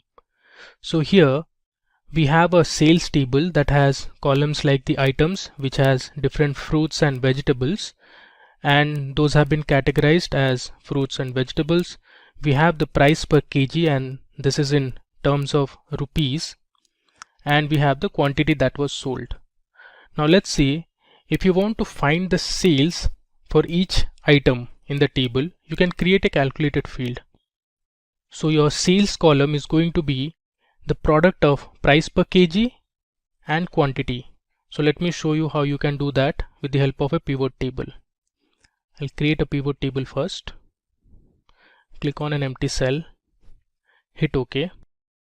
Now, if you see on the top, under pivot table analyze and under calculations, we have the option fields, items and sets. If I click on this drop down, I get the option to create a calculated field or insert a calculated field. I click on this. I'll give my field name as sales and I'll select my formula. I'll first click on price per kg and hit insert field. I'll give a space, hit shift 8 to give the product symbol, and then I'll double click on quantity. Now this is my formula for sales, that is price per kg multiplied by quantity. I'll click on add and I click on OK. If you see here, there's a calculated field that is present in the pivot table fields, which is sales, but it did not add it to our original table. Our original table is the same, but here we have added a calculated field which is present only in the pivot table list. Now we can use this. It has already taken it under values. Now let's say I want to find the sum of sales for each item under each category. You can see it here. We have our category fruit and we have our category vegetable, and under that we have different items like apple, apricot, banana. Similarly, in vegetables we have broccoli, there's carrots, corn, eggplant and others. So this is how you can create a calculated field in a pivot table. Now there's one more good feature that Excel offers us in pivot table is to create a pivot chart. So you can use your pivot table and create different charts. So I'll show you how to do that. if I go to insert, here I have the option of recommended charts. If I click on this, Excel gives me some default charts which you can use. Let's say I'll select this. Let me drag it a bit to the right. Here you can see I'll close this pivot field list. This is a nice bar chart that Excel has created. This is called a pivot chart. Now here you can see the category fruits and vegetables and the different fruits and vegetables or the items. In the y-axis you can see the total sales. If you see from the graph, guava made the highest amount of sales. Now if I sort this, let's sort this first. You can see it here, fruit guava made the highest amount of sales. Now since I sorted and changed my pivot table, the pivot chart also automatically gets updated. Similarly, there are other charts also that you can create. Let's go to the insert tab and let's click on recommended charts again. Let's look for a pie chart. So this is a pie chart that you can create. Let me click on OK. So here is our pie chart, and each pie represents a certain item, and the pie that has the highest area represents it had the highest amount of sales. In this case you can see it is guava, and similarly we have other items as well. This is fruit banana, that's corn, and we have spinach and others. Let's explore a few other charts. So first I'll click on my pivot table, go to insert, and under recommended charts let's now select a line chart. If I hit OK, move it to the right. So this is a line chart. You can see it starts from guava, which had the highest amount of sales, then it drops, and in the x-axis you can see the different items. Similarly, when it starts with the vegetables, broccoli made the highest amount of sales with 2,800 rupees, and our lowest was eggplant at 900 rupees. For fruits, papaya sold the least at 700 rupees. Let's take another chart. I'll go to insert. Under recommended charts, let's see, this time we'll see a bar chart. Now this is a horizontal bar chart and not a vertical one. We just saw a vertical column chart like this. This is an horizontal bar chart. Now you can always increase and decrease the size of these charts. Let's explore a last chart. Let's take the area chart for now. So this is an area chart. Again, it looks similar to the line chart. It starts with guava, which had the highest amount of sales. Similarly, papaya under fruits had the lowest amount of sales. Under vegetables it was broccoli, and finally eggplant made the lowest amount of sales under vegetable. Now let's go to our first sheet and summarize what we have done in this demo for pivot tables in Excel. So we had our data. This is 2011 census data from India. We had the different cities, the state names, and we had the total population, total literates, female literates, male literates. We had the sex ratio, total graduates, and other information. So we began by understanding how to create a simple pivot table where we calculated the total population for each state and sorted it in descending order. We found that Maharashtra, Uttar Pradesh had the total population in 2011.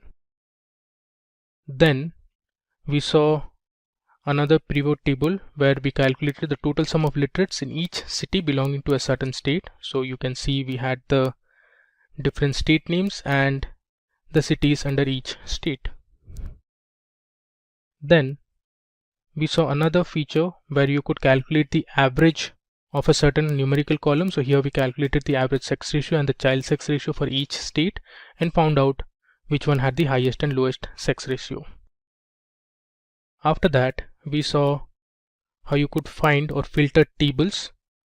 We saw how to find the top 3 cities with the highest number of female graduates. We found out that Delhi, Greater Mumbai and Bangalore were the top cities with highest number of female graduates. Next, we saw how to use slicer in a pivot table. So we sliced our table based on Rajasthan and Karnataka state and saw the total population for all the cities in Rajasthan and Karnataka. In the next sheet, we explored another feature that was to find the percentage contribution of male and female literates from each state. Then here we saw how to find out the bottom 3 cities for each state having lowest female graduates. Now, one thing marked that some of the states did not have 3 cities. For example, Andaman had only 1 city, that was Port Blair, but the others we found out the bottom 3 cities that had the lowest female graduates. Finally, we looked at how to create a calculated field in a pivot table. So we saw how to create a calculated field called sales, and then we explored how to create different charts and graphs. So this was an area chart that we saw. There's a column chart. We also saw or looked at a bar chart, that was a horizontal bar chart. Similarly, we saw how to create a pie chart as well. In this video, we'll be creating 2 dashboards using a sample sales dataset. So if you want to get the data and the dashboard file that we'll be creating in this demo, then please put your email IDs in the comment section of the video. Our team will share the files via email. Now, let's begin by understanding what is a dashboard in Excel. A dashboard is a visual interface that provides an overview of key measures relevant to a particular objective with the help of charts and graphs. Dashboard reports allow managers to get a high-level overview of the business and help them make quick decisions. There are different types of dashboards such as strategic dashboards, analytical dashboards, and operational dashboards. An advantage of dashboards is the quick detection of outliers and correlations. With comprehensive data visualization, it is time-saving as compared to running multiple reports. With this understanding, let's jump into our demo. For creating our dashboards, we'll be using a sample sales dataset. Let me show you the dataset first. So here is the sales dataset that we'll be using for our demo. So this dataset was actually generated using a simulator and is completely random. It was not validated, though we have applied certain transformations to the data using Power Query features. So this data, as you can see, has 1000 rows. So using the simulator, we had generated 1000 rows of data. Similarly, if I go on top, you can see this dataset has 17 columns. Now let me give you a brief about each of the columns. So first we have the region column. So we have Middle East and North Africa, there's North America, Asia, Sub-Saharan Africa, and others.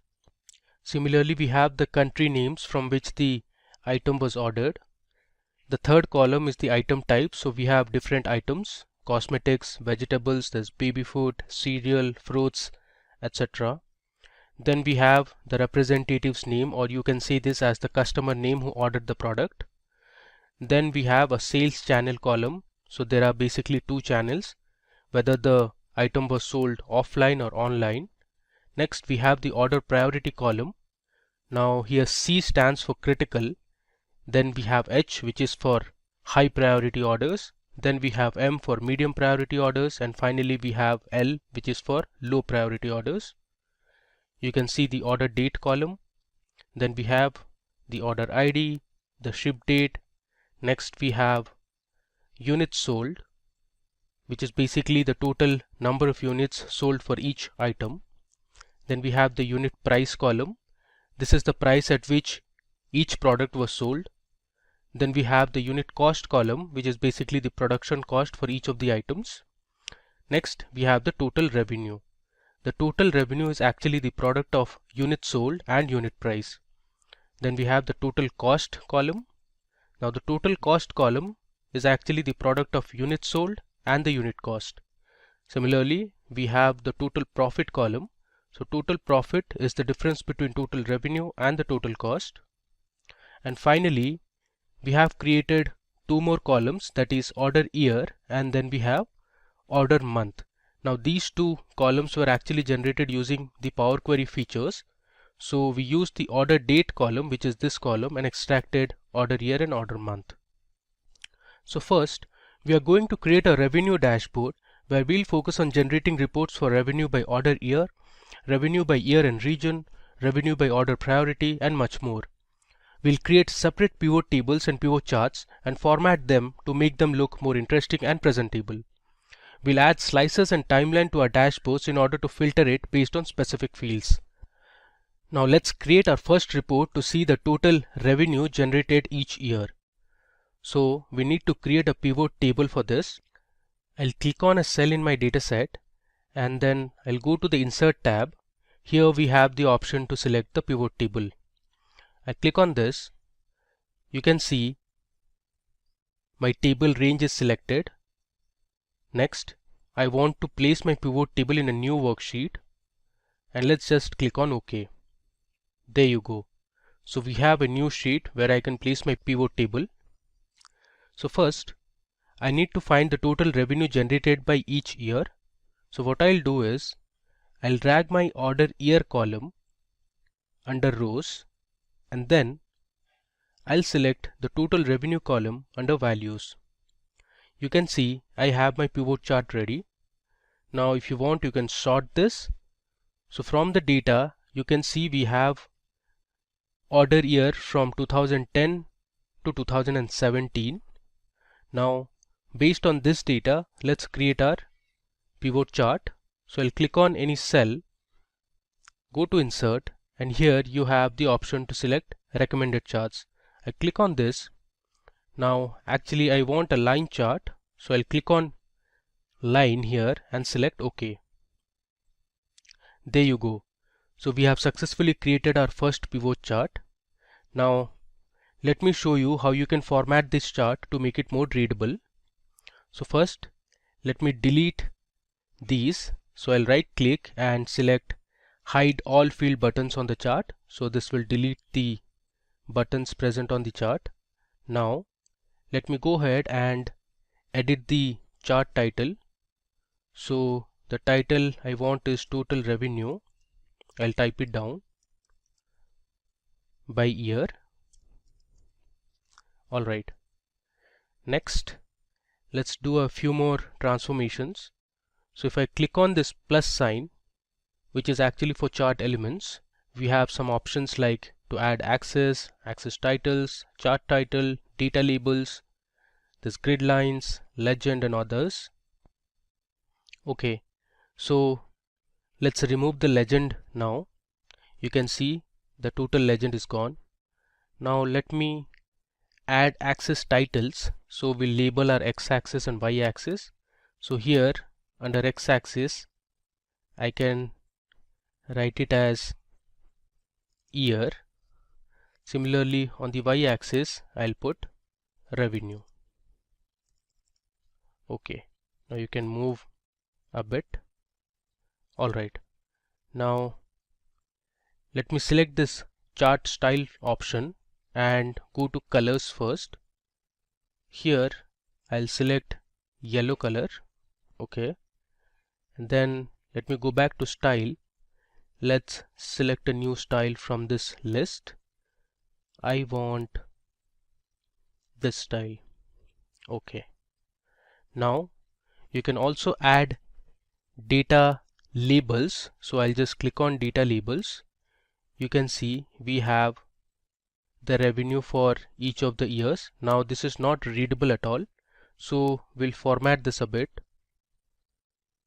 If I click on this arrow, here I have more options.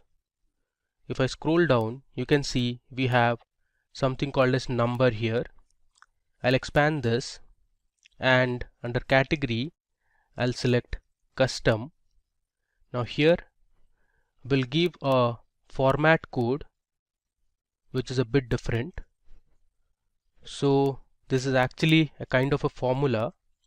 So I'll write if my revenue value is greater than, let's say, 9,99,000. Let me make sure there are 6 nines here. So 1, 2, 3, 4, 5 and 6. Okay, we are good to go. I'll close the bracket. I'll give a hash, give 2 commas. So if the revenue is greater than 9,99,000, I'll put it in the format of millions. So within double quotes I'll write M. I'll give a semicolon followed by another hash, and if the value is less than the desired number, it should be 0 million. Let me click on add. Alright, you can see how nicely we have formatted our data, and you see here we have added the new format which is in millions. Alright, now if you want you can go ahead and adjust the boxes. Let me move this a bit up. I'll delete this. Now if you notice this line chart, you can make a few conclusions. For example, if you see here in 2010, the total revenue generated was nearly 175 million. Now this came down to 150 million in 2011. Then the revenue constantly grew from 2011 till 2014. It reached 195 million. And after 2014, it again came down to 180 million, and the revenue dropped significantly between 2016 and 2017. In 2017, the revenue was just 96 million. Now before moving ahead to my next chart, let me just rename this sheet. So I'll write it as revenue by year. Alright. Now let's analyze the revenue generated each year in different regions. So for this, we'll create another pivot table. Let me close this.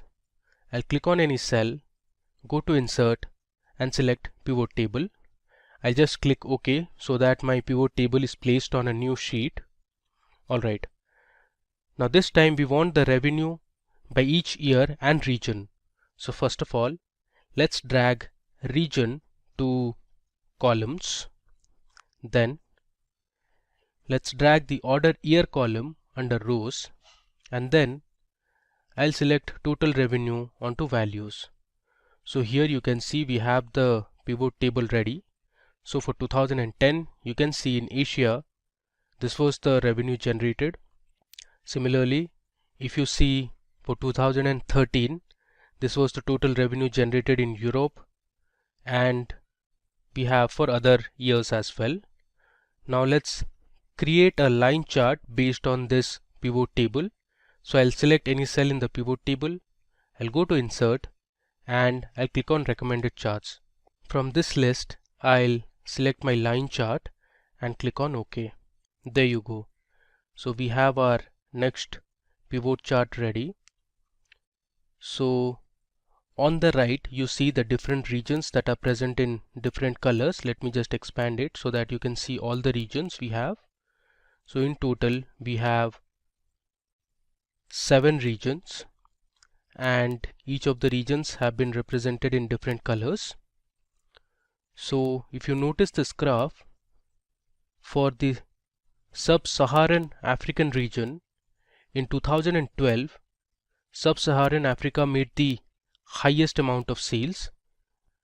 Now from the sample data you can also tell that the revenue for North America has been significantly low compared to other regions. Similarly, if you see for Europe, this was the revenue trend between 2010 and 2017.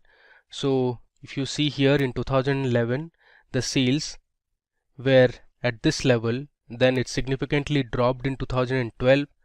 Then in 2013, there was a huge spike, and then again came down in 2015 and so on. So you can make your own conclusions by looking at these line charts. Now let's format this chart. So first of all, let's delete the field buttons present on the chart, and we'll also delete the legend. Alright, now let me just reduce the size of the chart. Next, we'll add a chart title. So we'll give the title as revenue by year and region. Okay. You can also format the y-axis in terms of millions. So I'll right click on this axis and I'll select format axis. I'll scroll down and here we have the number drop down. Let me scroll again. Under category I'll select custom and we'll use this format that we created for our previous chart. There you go. You can see our axis labels have been changed in terms of millions now. So let's close this and let me save it. Now you can reduce the font size or increase the font size. Let me just show you. Suppose you want to increase the font size of the chart title, so you just select it and from here you can either reduce or you can increase. You can see now it's 12. If you want, you can make it 16. Similarly, you can also edit the axis labels also. By selecting the chart title, you can also move it to left or right, or you can place it in the center as well.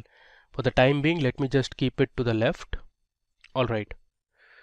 Now we'll see the revenue and total cost by each region and we'll create a combo chart for this.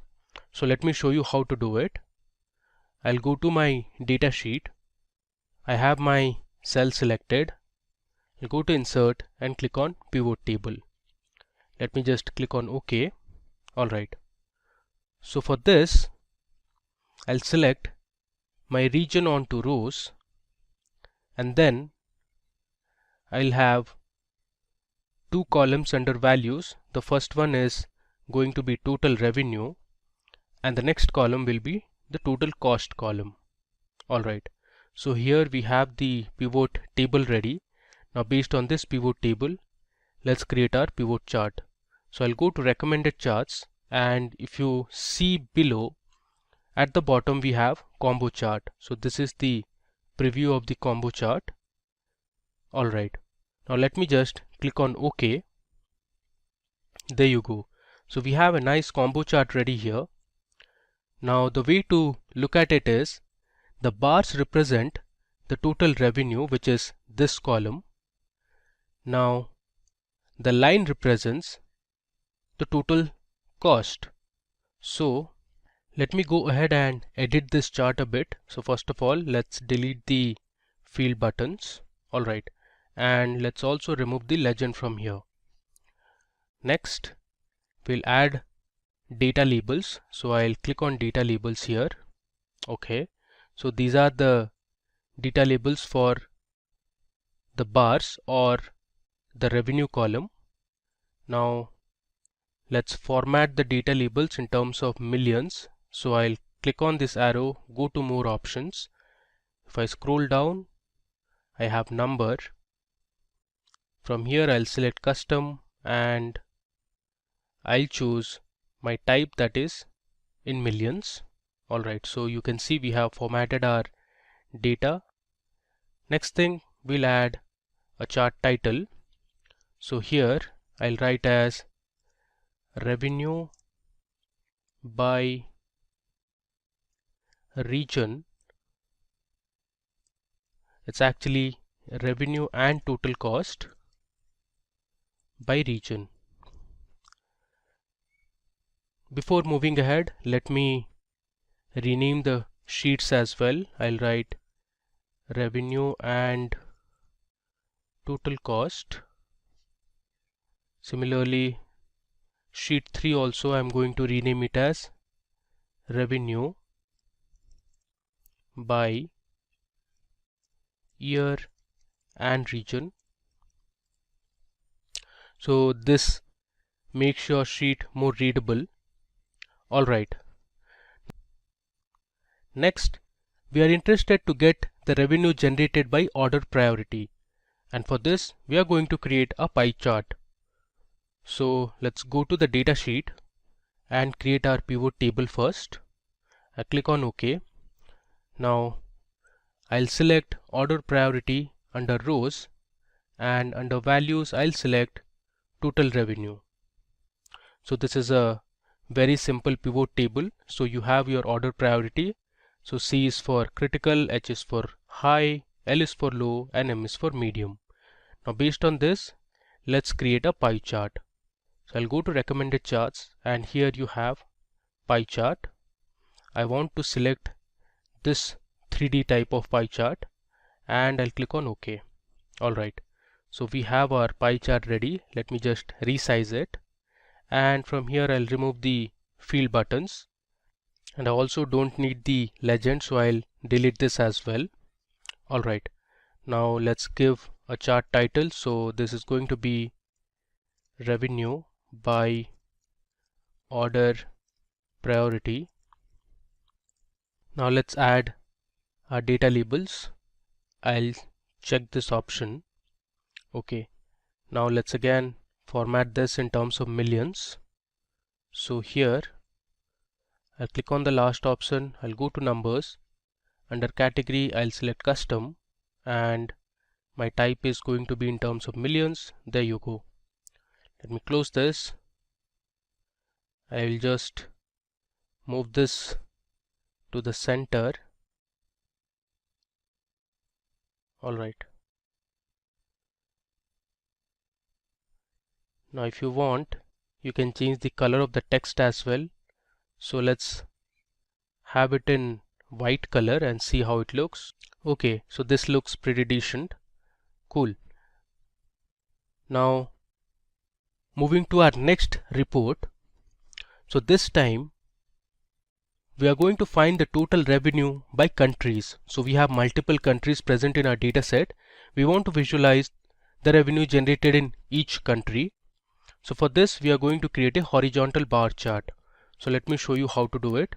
But before moving ahead, let me just rename this sheet. So I'll write revenue by, I'll just put OP, which stands for order priority. Alright, now let's create our horizontal bar chart. I'll go to insert, click on pivot table and select OK. So I want my revenue based on different countries, so I'll select country and put it under rows, and then I'll choose total revenue and place it under values. So here you have the different country names. We have Afghanistan, there's Albania. Let me scroll down. You have Bangladesh. There are a number of countries. You have Czech Republic, there's Estonia, France, Gabon. Similarly, if you scroll down, we have India, there's Jamaica, Italy, and all the way to the bottom if you go, we have New Zealand, there's Netherlands, Philippines, Portugal. We also have Singapore, lots and lots of countries. We have the UAE, United States of America, Zimbabwe, and others. Alright, let me go up. So based on this pivot table, let's create our pivot chart. So I'll go to insert and select recommended charts. From here I'm going to select the column chart. You can see the preview here, and let me click on OK. Alright, so here you can see the different country names at the bottom and the revenue for each of the countries. Let's go ahead and edit this chart. So first of all, I'll delete the field buttons. Okay, and let me also remove the legend. Here I'll write revenue by countries. This is going to be my chart title. Okay, let's format this chart a little more. So I'll click on this option and we'll select a new style. Let's say I'll select style 6. Okay, and let me now go under colors and we'll select the color of the bars. So let's choose this color. Okay, so you have a horizontal column chart ready, and at the bottom you can see the different country names and we have the revenue. Cool. Now let me go ahead and rename this sheet. So I'll write revenue by countries and hit enter. Okay, and finally we'll create another report which is going to be part of our revenue dashboard, and this is revenue by items. So we'll visualize our revenue for different items present in the table. So if you see this, we have cosmetics, vegetables, cereal, fruits, there's clothes, snacks, households, and other products as well. So let's check the revenue for each of these items. So we'll continue the same drill. I'll create my pivot table on a new worksheet, and this time I'm going to drag item type under rows, and we'll have the total revenue under values. So here on the left of the table you can see we have the different item names, and then we have the total revenue. So let me just sort this total revenue from largest to smallest. So you can see here office supplies made the highest amount of revenue, followed by household, then cosmetics, and fruits made the lowest amount of revenue. I'll click on this, go to insert and select recommended charts. This time I'm going to create a bar chart. So this is how my bar chart is going to look like. I'll select OK. Alright, now let's format this chart a bit. I'll delete the field buttons and I'll delete the legend as well. And let's edit the chart title. So this is going to be revenue by items. Cool. We also want to change the color of the bars. So I've selected all the bars. I'll go to my home tab, and here let's say I want to select green color. Alright,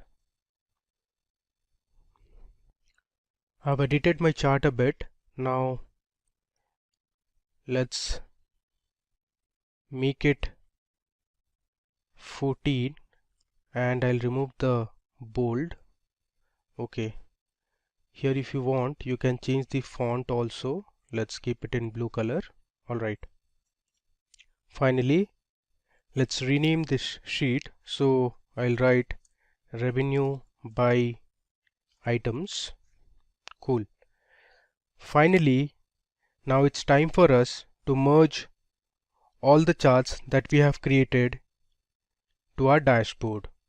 So let me show you how you can create the dashboard. I'll create a new sheet, and first thing I'm going to do is I'll click on the view tab and uncheck grid lines. So this will remove the grid lines present in the worksheet. Next, I'm going to insert an image. So we'll have a background image on our dashboard. So the way to do is I'll go to the insert tab, and under illustrations I have the option to select pictures or insert pictures. So I'm going to insert picture present on the device, that is my computer. I'll go to desktop, and here I have a folder called Excel dashboard files,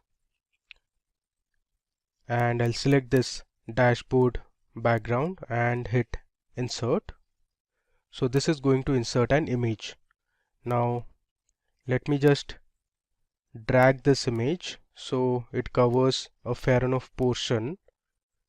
So I'll hit shift and I'll drag it.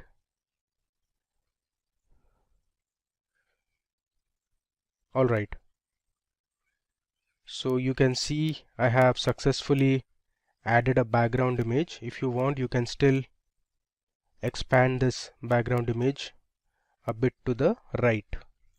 Cool. Now the next thing is going to be the title of the dashboard. So I'll click on insert, and here I have the option to select a text box. So I'll click on a text box, and I'm going to place a text box in the middle,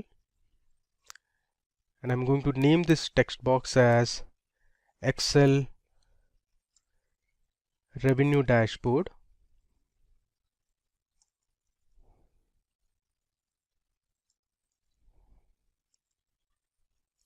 On sales. I'll Centralign it. Let's do some more formatting. So I'll select this text box. On the top you can see shape format. Here I'm going to expand this shape fill and I'll select no fill. So my text box is transparent now, and I'll also remove the outline. Alright, now let me just double click on the title of my dashboard and I'm going to select a font. You can select whichever font you want. Let me stick to Britannica Bold and I'll increase the size to, let's say, 30. Alright, I'll just drag the text box. I'll make the text as white instead of black. Alright, so we have our title of the dashboard ready. Now if you want, you can also insert some icons to this dashboard. So I'll go to insert and I'll click on illustrations again and select pictures. I'm going to add these two pictures, which is of a store and a cart, to make it look visually appealing. So I'll place the icons here, and similarly let me just copy it and I'll place the cart and the store to the right as well. Alright, next the idea is to bring in all the charts that we have created and place it on the dashboard. So let me copy each of the charts and place it on the dashboard. So I'll hit Ctrl V to paste it and we'll resize this as well. Alright. Similarly, let me bring in all the other charts as well. Alright, so now you can see I have added all my charts and graphs to this dashboard. So you can see here we have our line charts, our column charts, the combo charts, the pie chart and others. Now let me go ahead and format these charts a little more. So you can see this looks a bit cluttered. So let's adjust the labels. Let me bring this down. Similarly, I'll bring 190 million a little below. Alright, this looks fine now.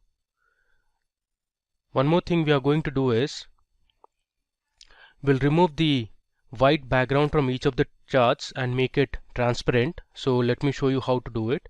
So I'll select this chart, then I'll right click and go to Format Chart area. Here on the right you see we have an option called No Fill. So if I select No Fill, you can see the white background is gone now. Similarly, let me also remove the grid lines. So I'll select the grid lines and hit delete. So I've also removed the grid lines from here. Now let's also remove the white outline that we have. So I'll select this chart, go to Format, and here I'll go to Shape Outline and I'll select No Outline.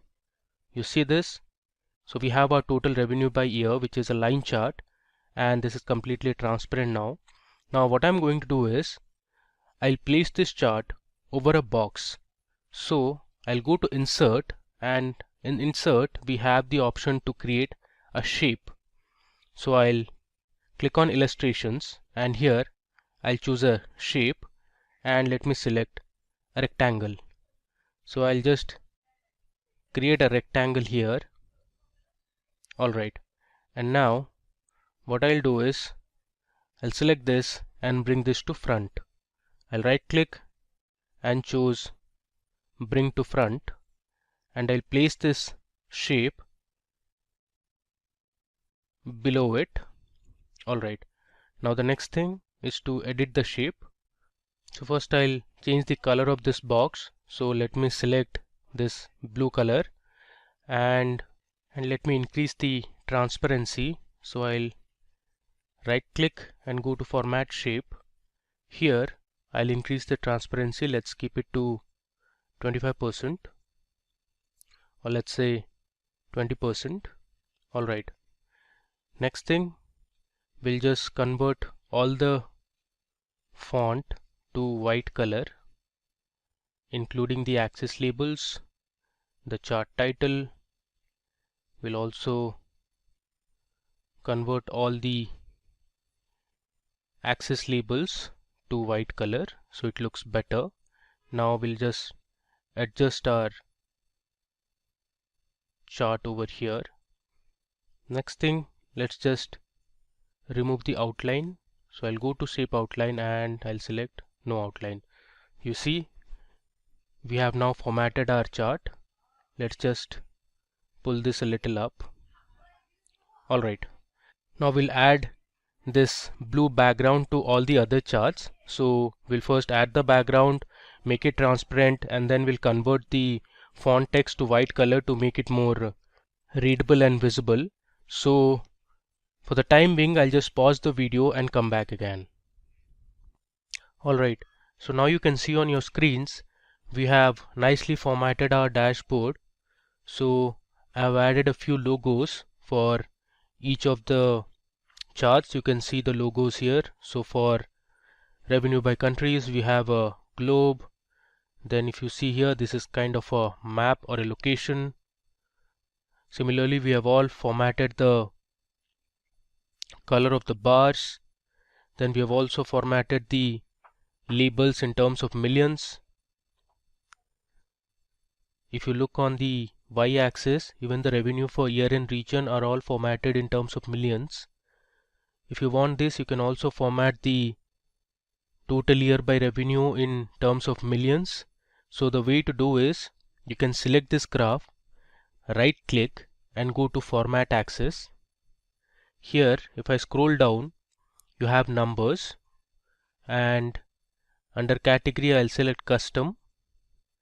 Then I'll select my type as this format, which is in millions, and you see here we have successfully formatted our y-axis labels.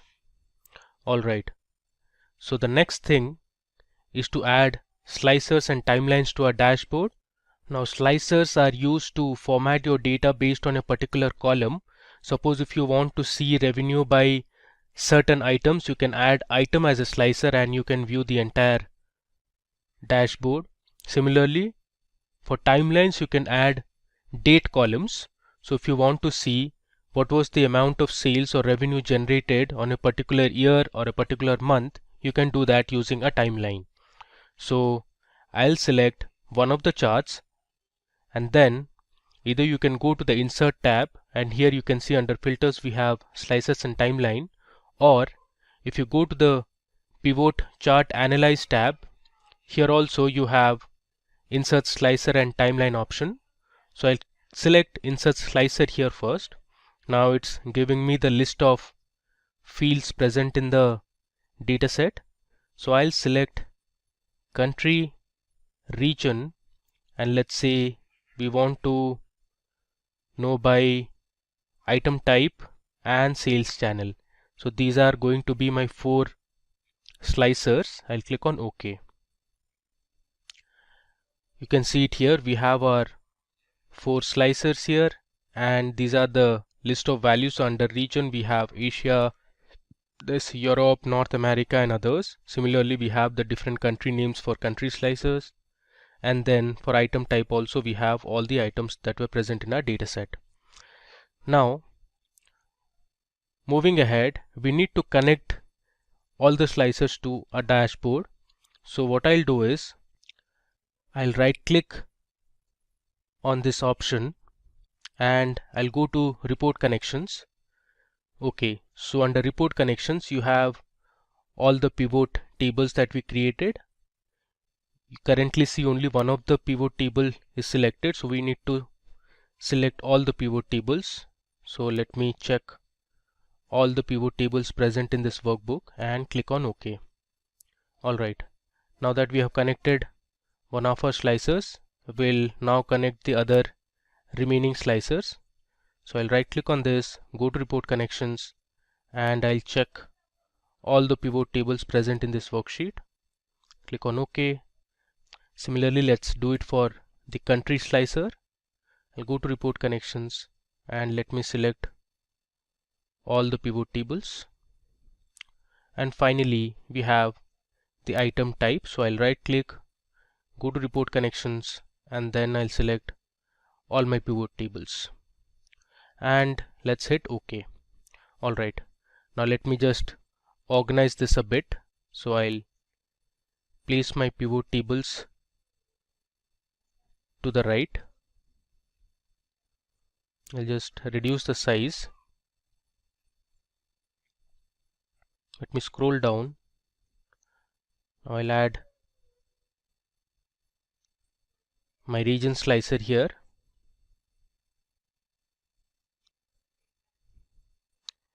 Similarly, I'll add my final slicer, that is sales channel.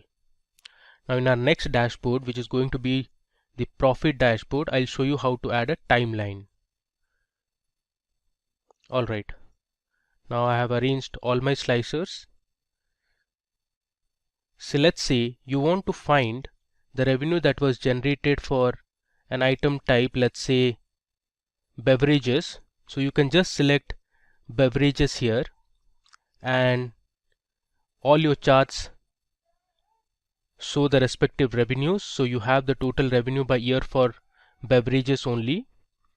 Similarly, here you can see the revenue by year and region only for beverages item type. If I scroll down, now this chart represents the revenue that was generated in each of the countries only for item type beverages. Let me just uncheck it. Alright, let's say you want to see the revenue generated for a country like India. So I have selected India here, and now you can see my graph has changed only for country India. You can see here it is showing only for India now. Now similarly, you can also filter your revenues based on the different regions. Let's say you want to know the revenue generated based on sales channel. So we have two sales channels, that is offline and online. Suppose you want to know the revenue generated offline. So I'll just select offline. You can see the values have changed. So these were the revenues generated for each of the items only for offline. If you see here, now these were all the offline sales for the different regions. So this is our entire Excel revenue dashboard on sales. We created multiple charts and graphs. Then we applied different formatting. We added different icons. Then we formatted the labels also. Next, we added slicers, and finally we saw how we could filter our data based on these slicers. Likewise, now we are going to create a profit dashboard based on the same data. So before moving ahead, let me rename this sheet as revenue dashboard. I'll write REV dashboard. Okay. Now we'll move to our data sheet and start creating our pivot tables and pivot charts for the profit dashboard. Alright, so let me go ahead and create my first pivot table. So I'll create a new worksheet. This time I'm going to create a line chart to visualize the profit for each year.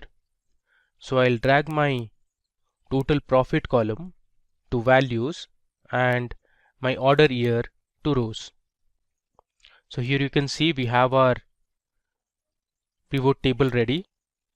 Now you can sort this data to get an idea as to which year had the highest profit and which year had the lowest profit. So from this pivot table you can see, since I've sorted this data in descending order, so 2014 had the maximum amount of profit, and 2017 had the least amount of profit.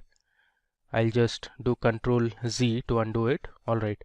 Now based on this pivot table, let me go ahead and create my pivot chart. So I'll go to recommended charts and click on a line chart. So this is the preview of the chart. I'll click on OK. Let me close this. Similarly, we are going to edit this chart now. So first I'll hide all the field buttons present on the chart, and I'll rename the chart title as Total Profit by Year. Next, I'm going to remove the legend, so I'll delete this. Let's do some more formatting. So I'll go to Style, and this time I'm going to select my style type.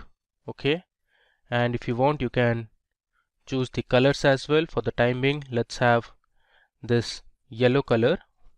Next, let me add the data labels. So again, if you see here, this is not formatted properly. So let's go ahead and format the data labels.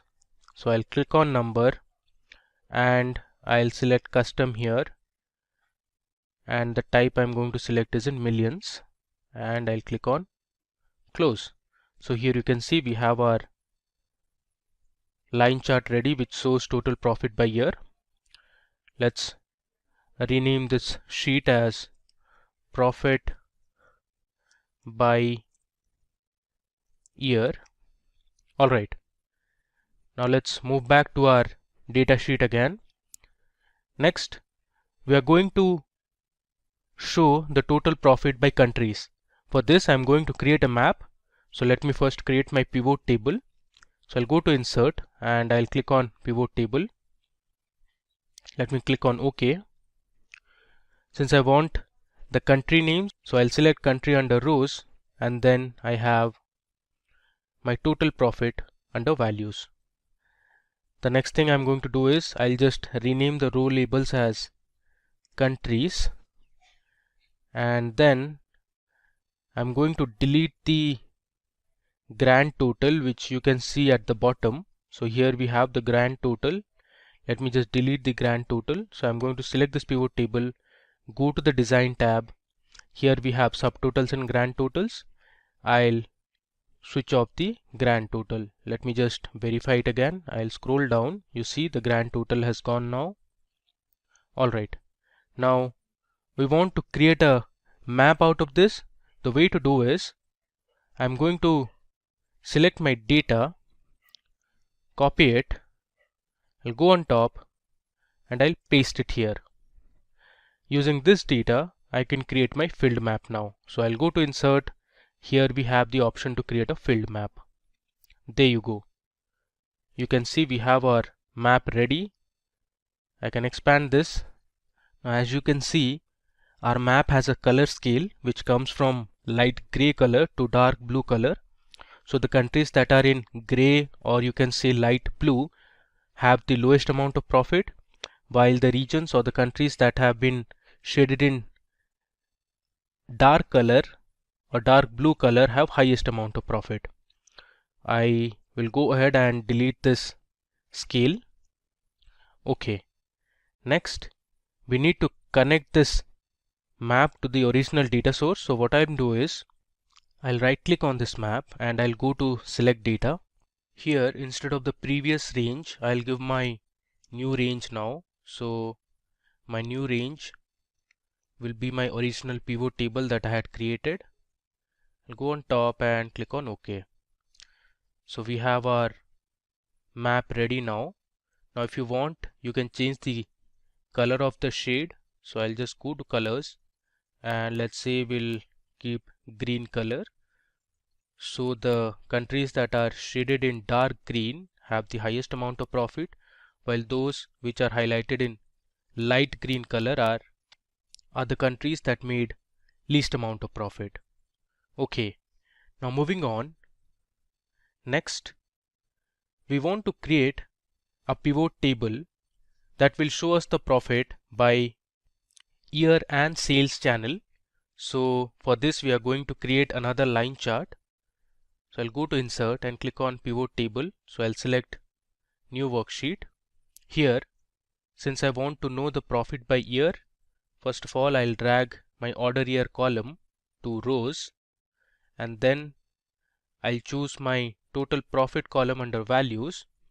Next, I'm going to select my sales channel under columns. There you go. So we have our pivot table here.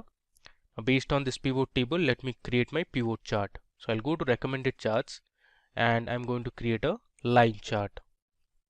I close this. You see here, based on this chart, you can tell the profit generated with online sales were actually lower than that of offline. So here the blue line represents offline profit and the orange line represents online profit. If you mark clearly, in year 2012 the online profit was actually higher than the offline profit.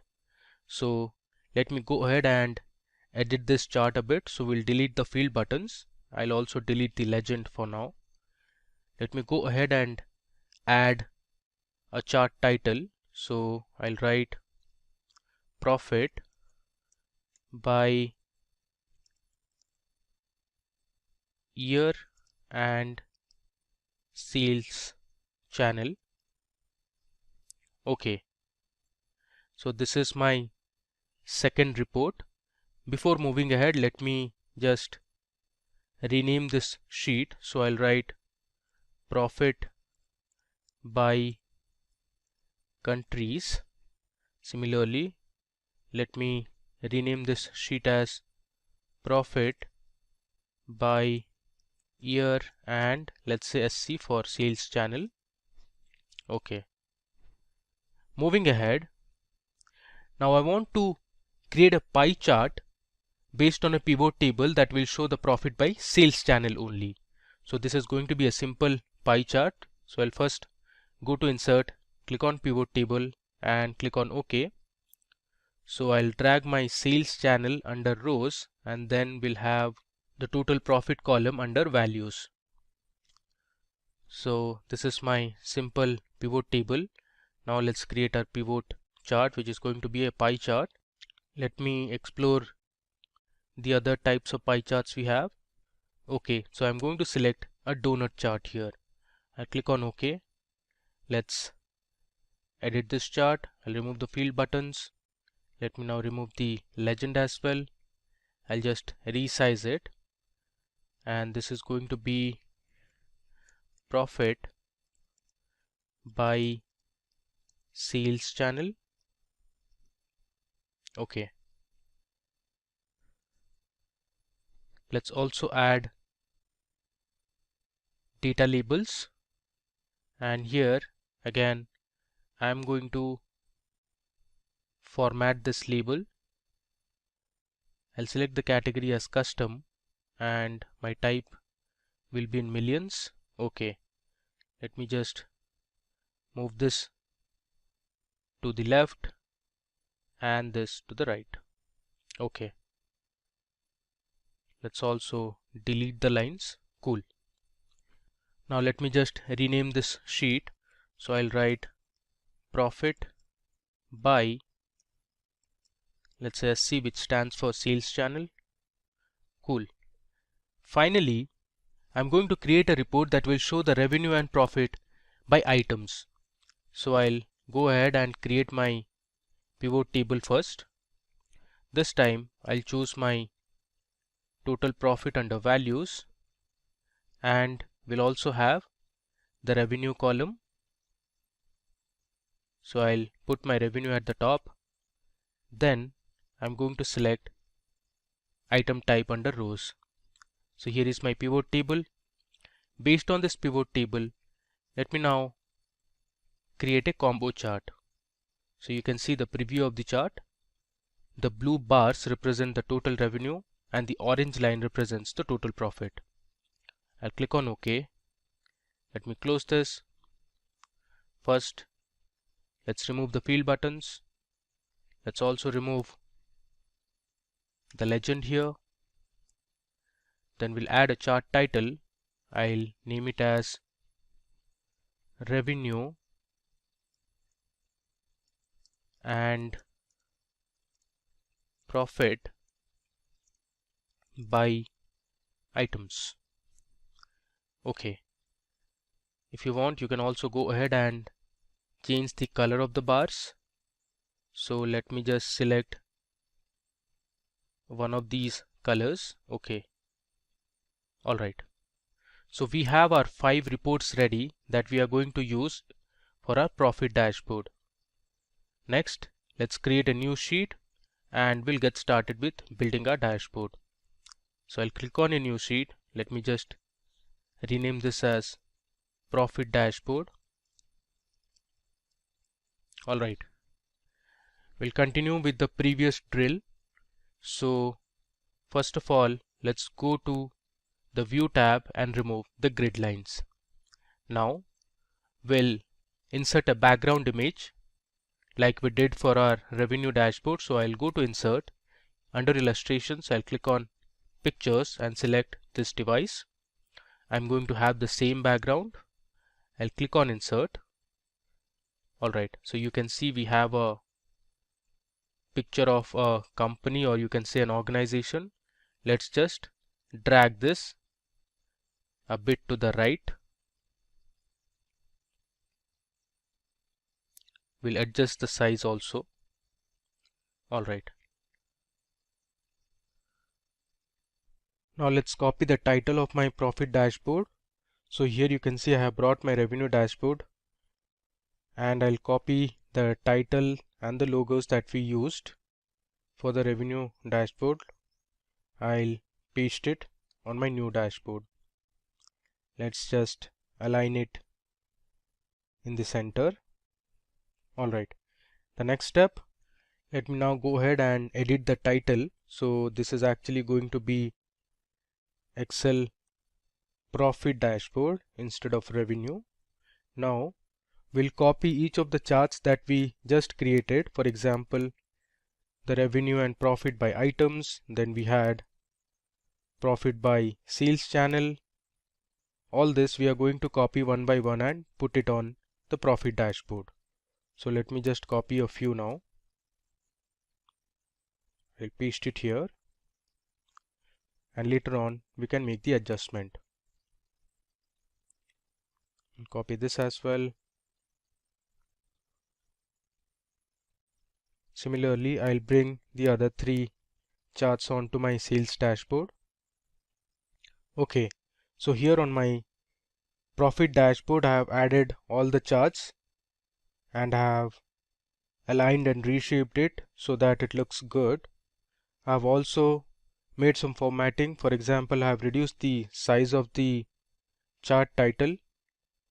Now let me go ahead and show you a few more formatting that we also did for the revenue dashboard. First, let's remove the white background from all the charts. So I'll select the first chart, I'll right click and I'll click on format chart area. Here under fill I'll select no fill.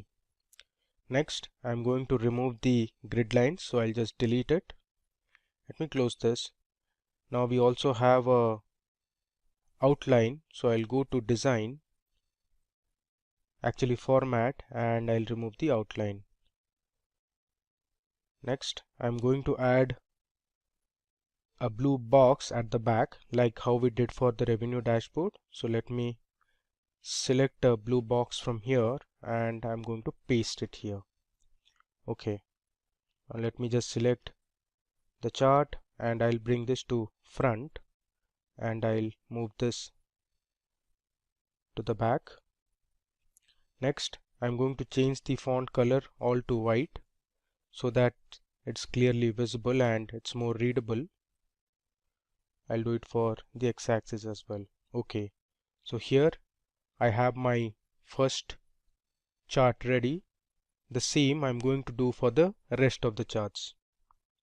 Okay, so now you can see here I have formatted all my charts. I have also added a blue background. You see here I have also formatted the Y labels in terms of millions, which is actually the profit. Similarly, here I have added the data labels. This is for revenue. Some of the charts also have the data legends. So here you can see the blue color represents offline and the red represents online. Similarly, here you have the legends. I've also formatted the map as well. Okay, now the next thing is to make this dashboard more interactive. So we'll add our slicers as well as timeline. First, let me show you how to add a timeline.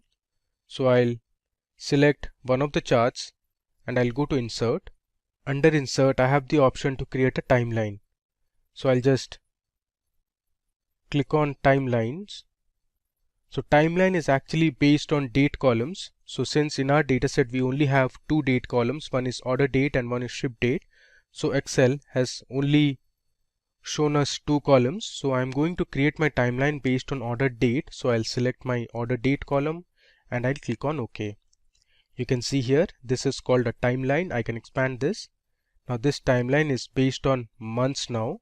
If I scroll this timeline, you can see here I have my order year 2010 and I have all the 12 months. Similarly, we have for 2011, then we have for 2012 all the way till 2017.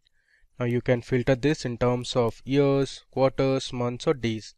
Let me just select year now. So I have years from 2010 till 2017. Let me just squeeze this and I'll place it somewhere here on the right. Now let me go ahead and create a few slicers for my profit dashboard. So I have selected one of the charts. Under insert, I'll click on slicer. You can see it gives me the list of columns from which I want to create slicers. So I'll create a region. Let me also select country. Let's say I want the representative's name or the customer's name, and I'll click on OK. So here I have created three slicers. Let me first resize it and I'll place it on the right.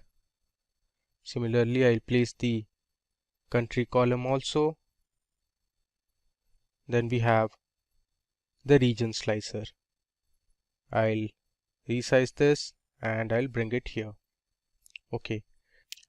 The next thing we need to do is I have to connect all the slicers and the timeline to the pivot tables for the profit dashboard. So I'm going to click on the multiple select option and go to report connections. Here I'm going to select all the pivot tables that are related to profit. So here I have selected 4 and I need one more, which is pivot table number 10. I click on OK. Similarly, let's create or connect my region filter to all the pivot tables. So I right click, go to report connections. Here I'll choose all my pivot tables which are based on profit. I'll click on OK. Let's do it for the country slicer as well.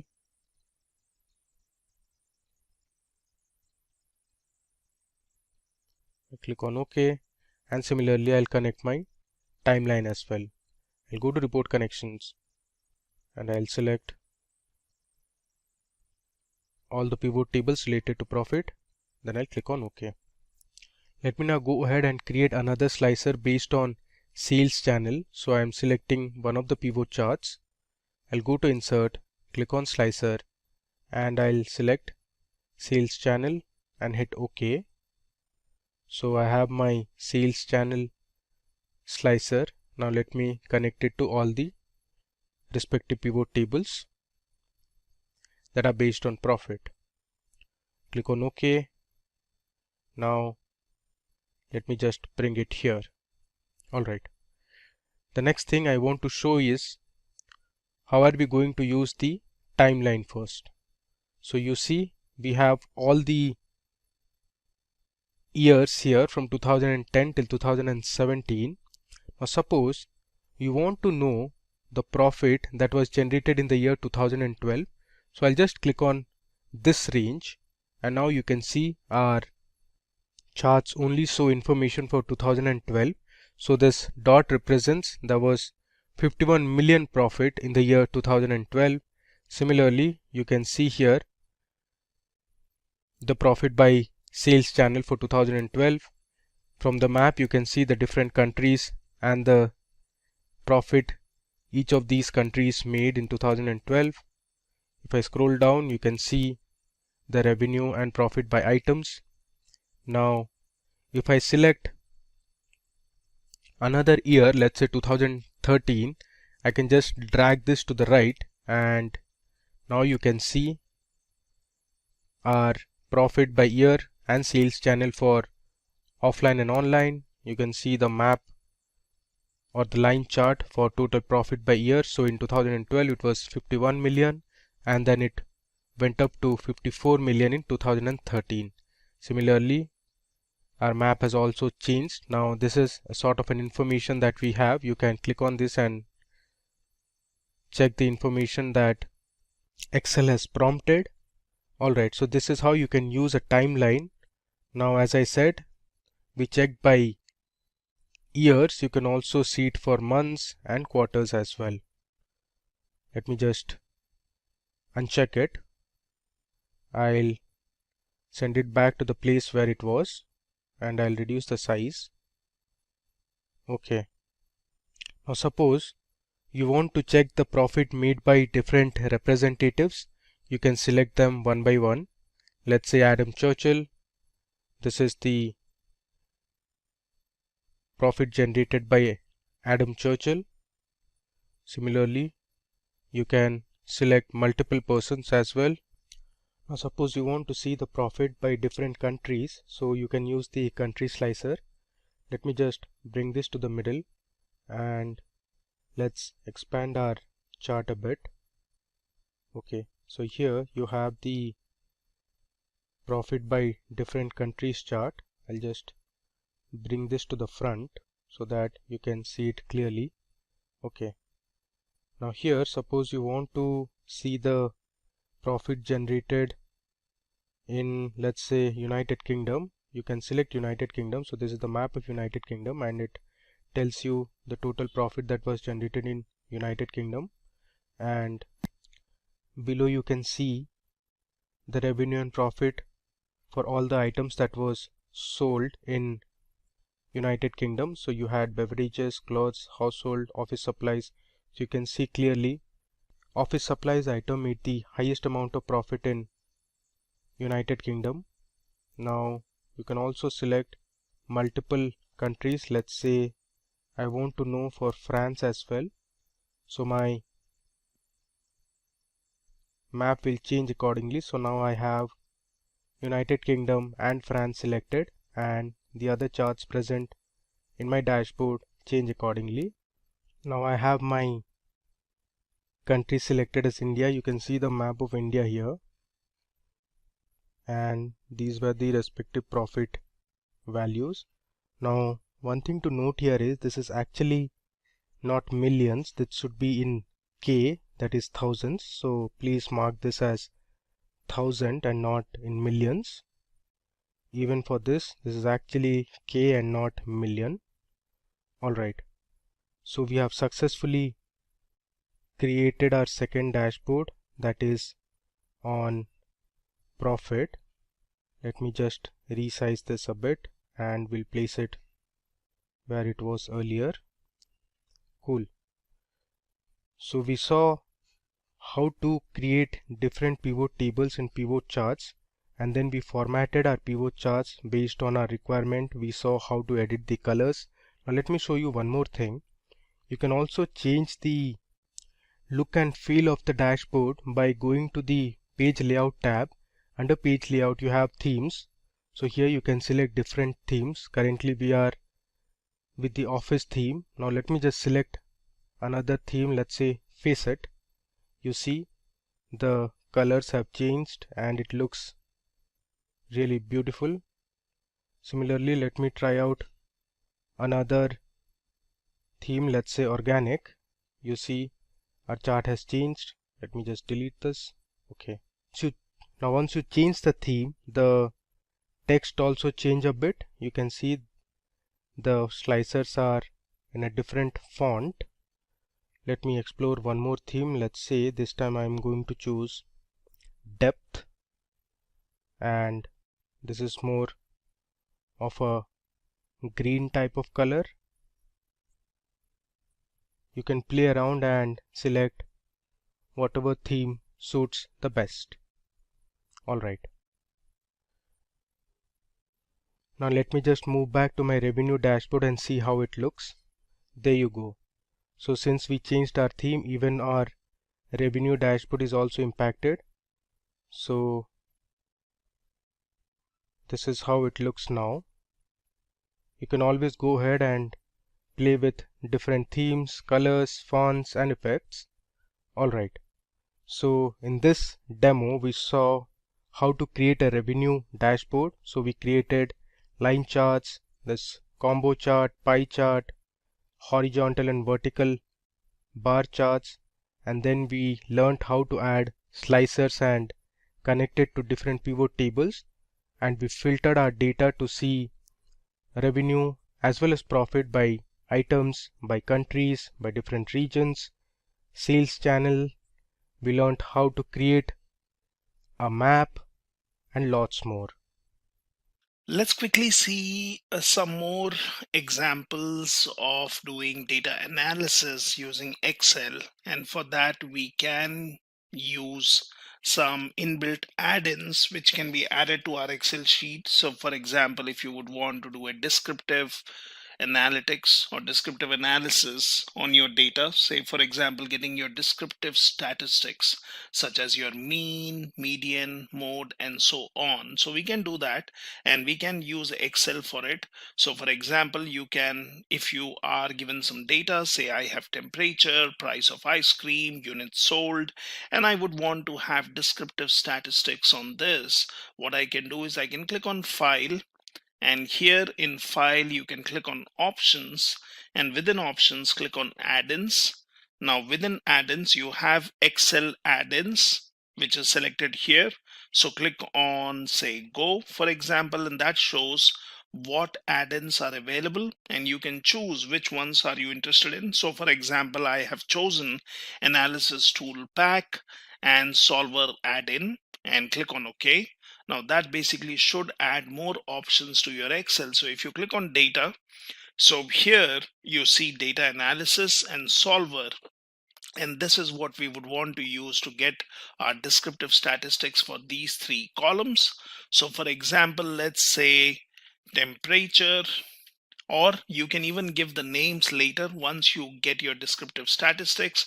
So for example, let's go for data analysis, and here it says what are you interested in.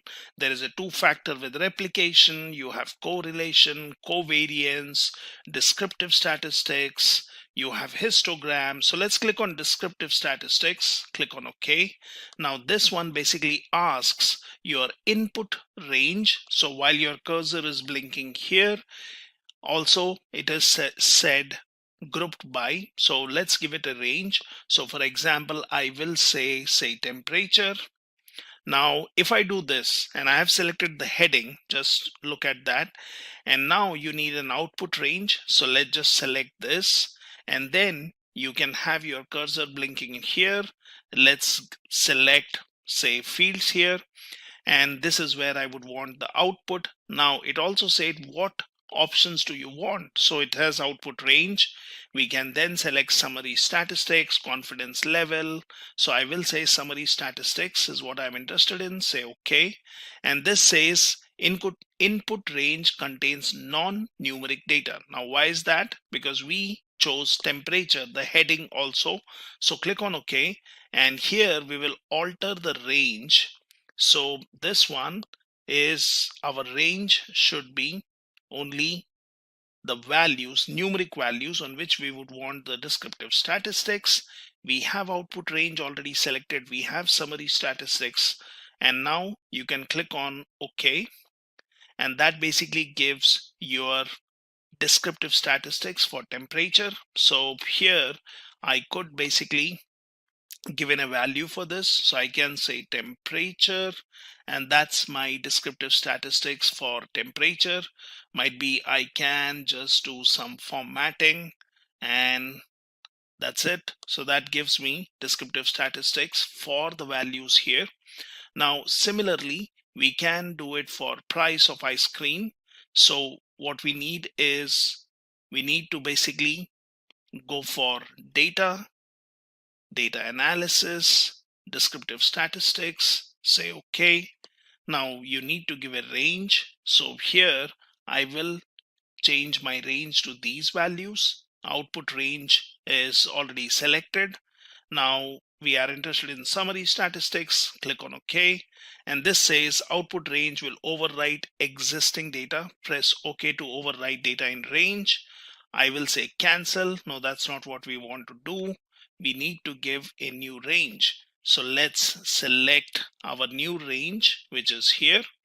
And now click on OK. So now we get the values, which is for your price of ice cream. So again, we can basically select this and say price of ice cream. And we got our descriptive statistics for price of ice cream. And like we did earlier, I can select this.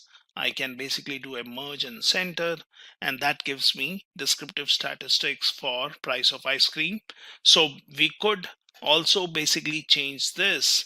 Now I can go into data, and I can go into data analysis, descriptive statistics. So we know that we had selected this B2 to B8, and this one, which is H6 to H19, we would want to shift it, might be 2 columns up. So might be I can just say H5, and I can manually change it to H17, and let's say OK.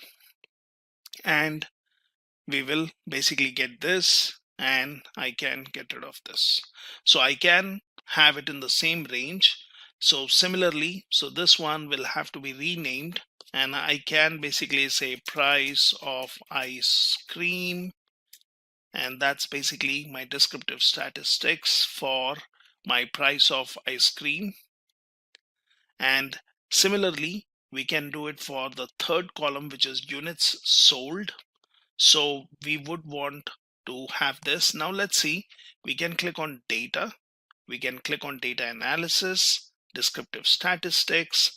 So we need to give the range correctly. So this time our range changes to units sold. Now we can also say labels in first row, okay, if we were selecting the heading. So let's do it in this way. So in my range, let me empty this.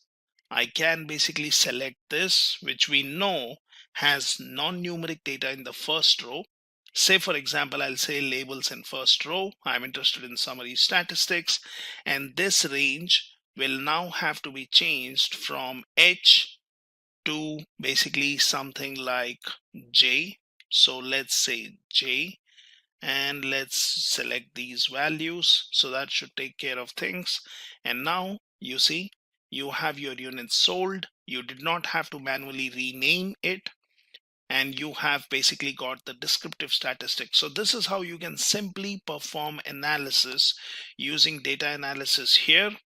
You can basically get your descriptive statistics for your columns, and then you can do whatever needed formatting you need to basically make your data look in a good way. Now let's look at one more example of data analysis where we may want to look at the frequency of values, or frequency of values occurring in a range of values.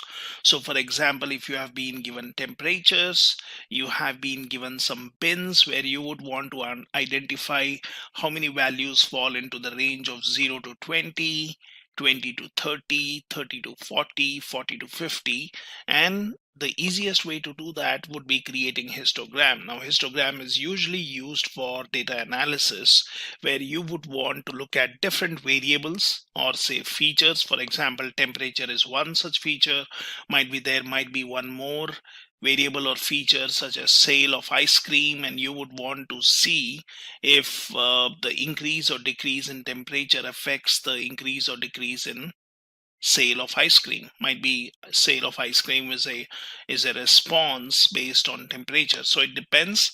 So sometimes you may want to find a relationship between two variables, whether they are positively or negatively related, or you would want to do different kind of analysis. And in certain cases we may want to first do analysis on one single variable, look at the frequency of values, might be also look at the defects, and for which we can use something like Pareto chart.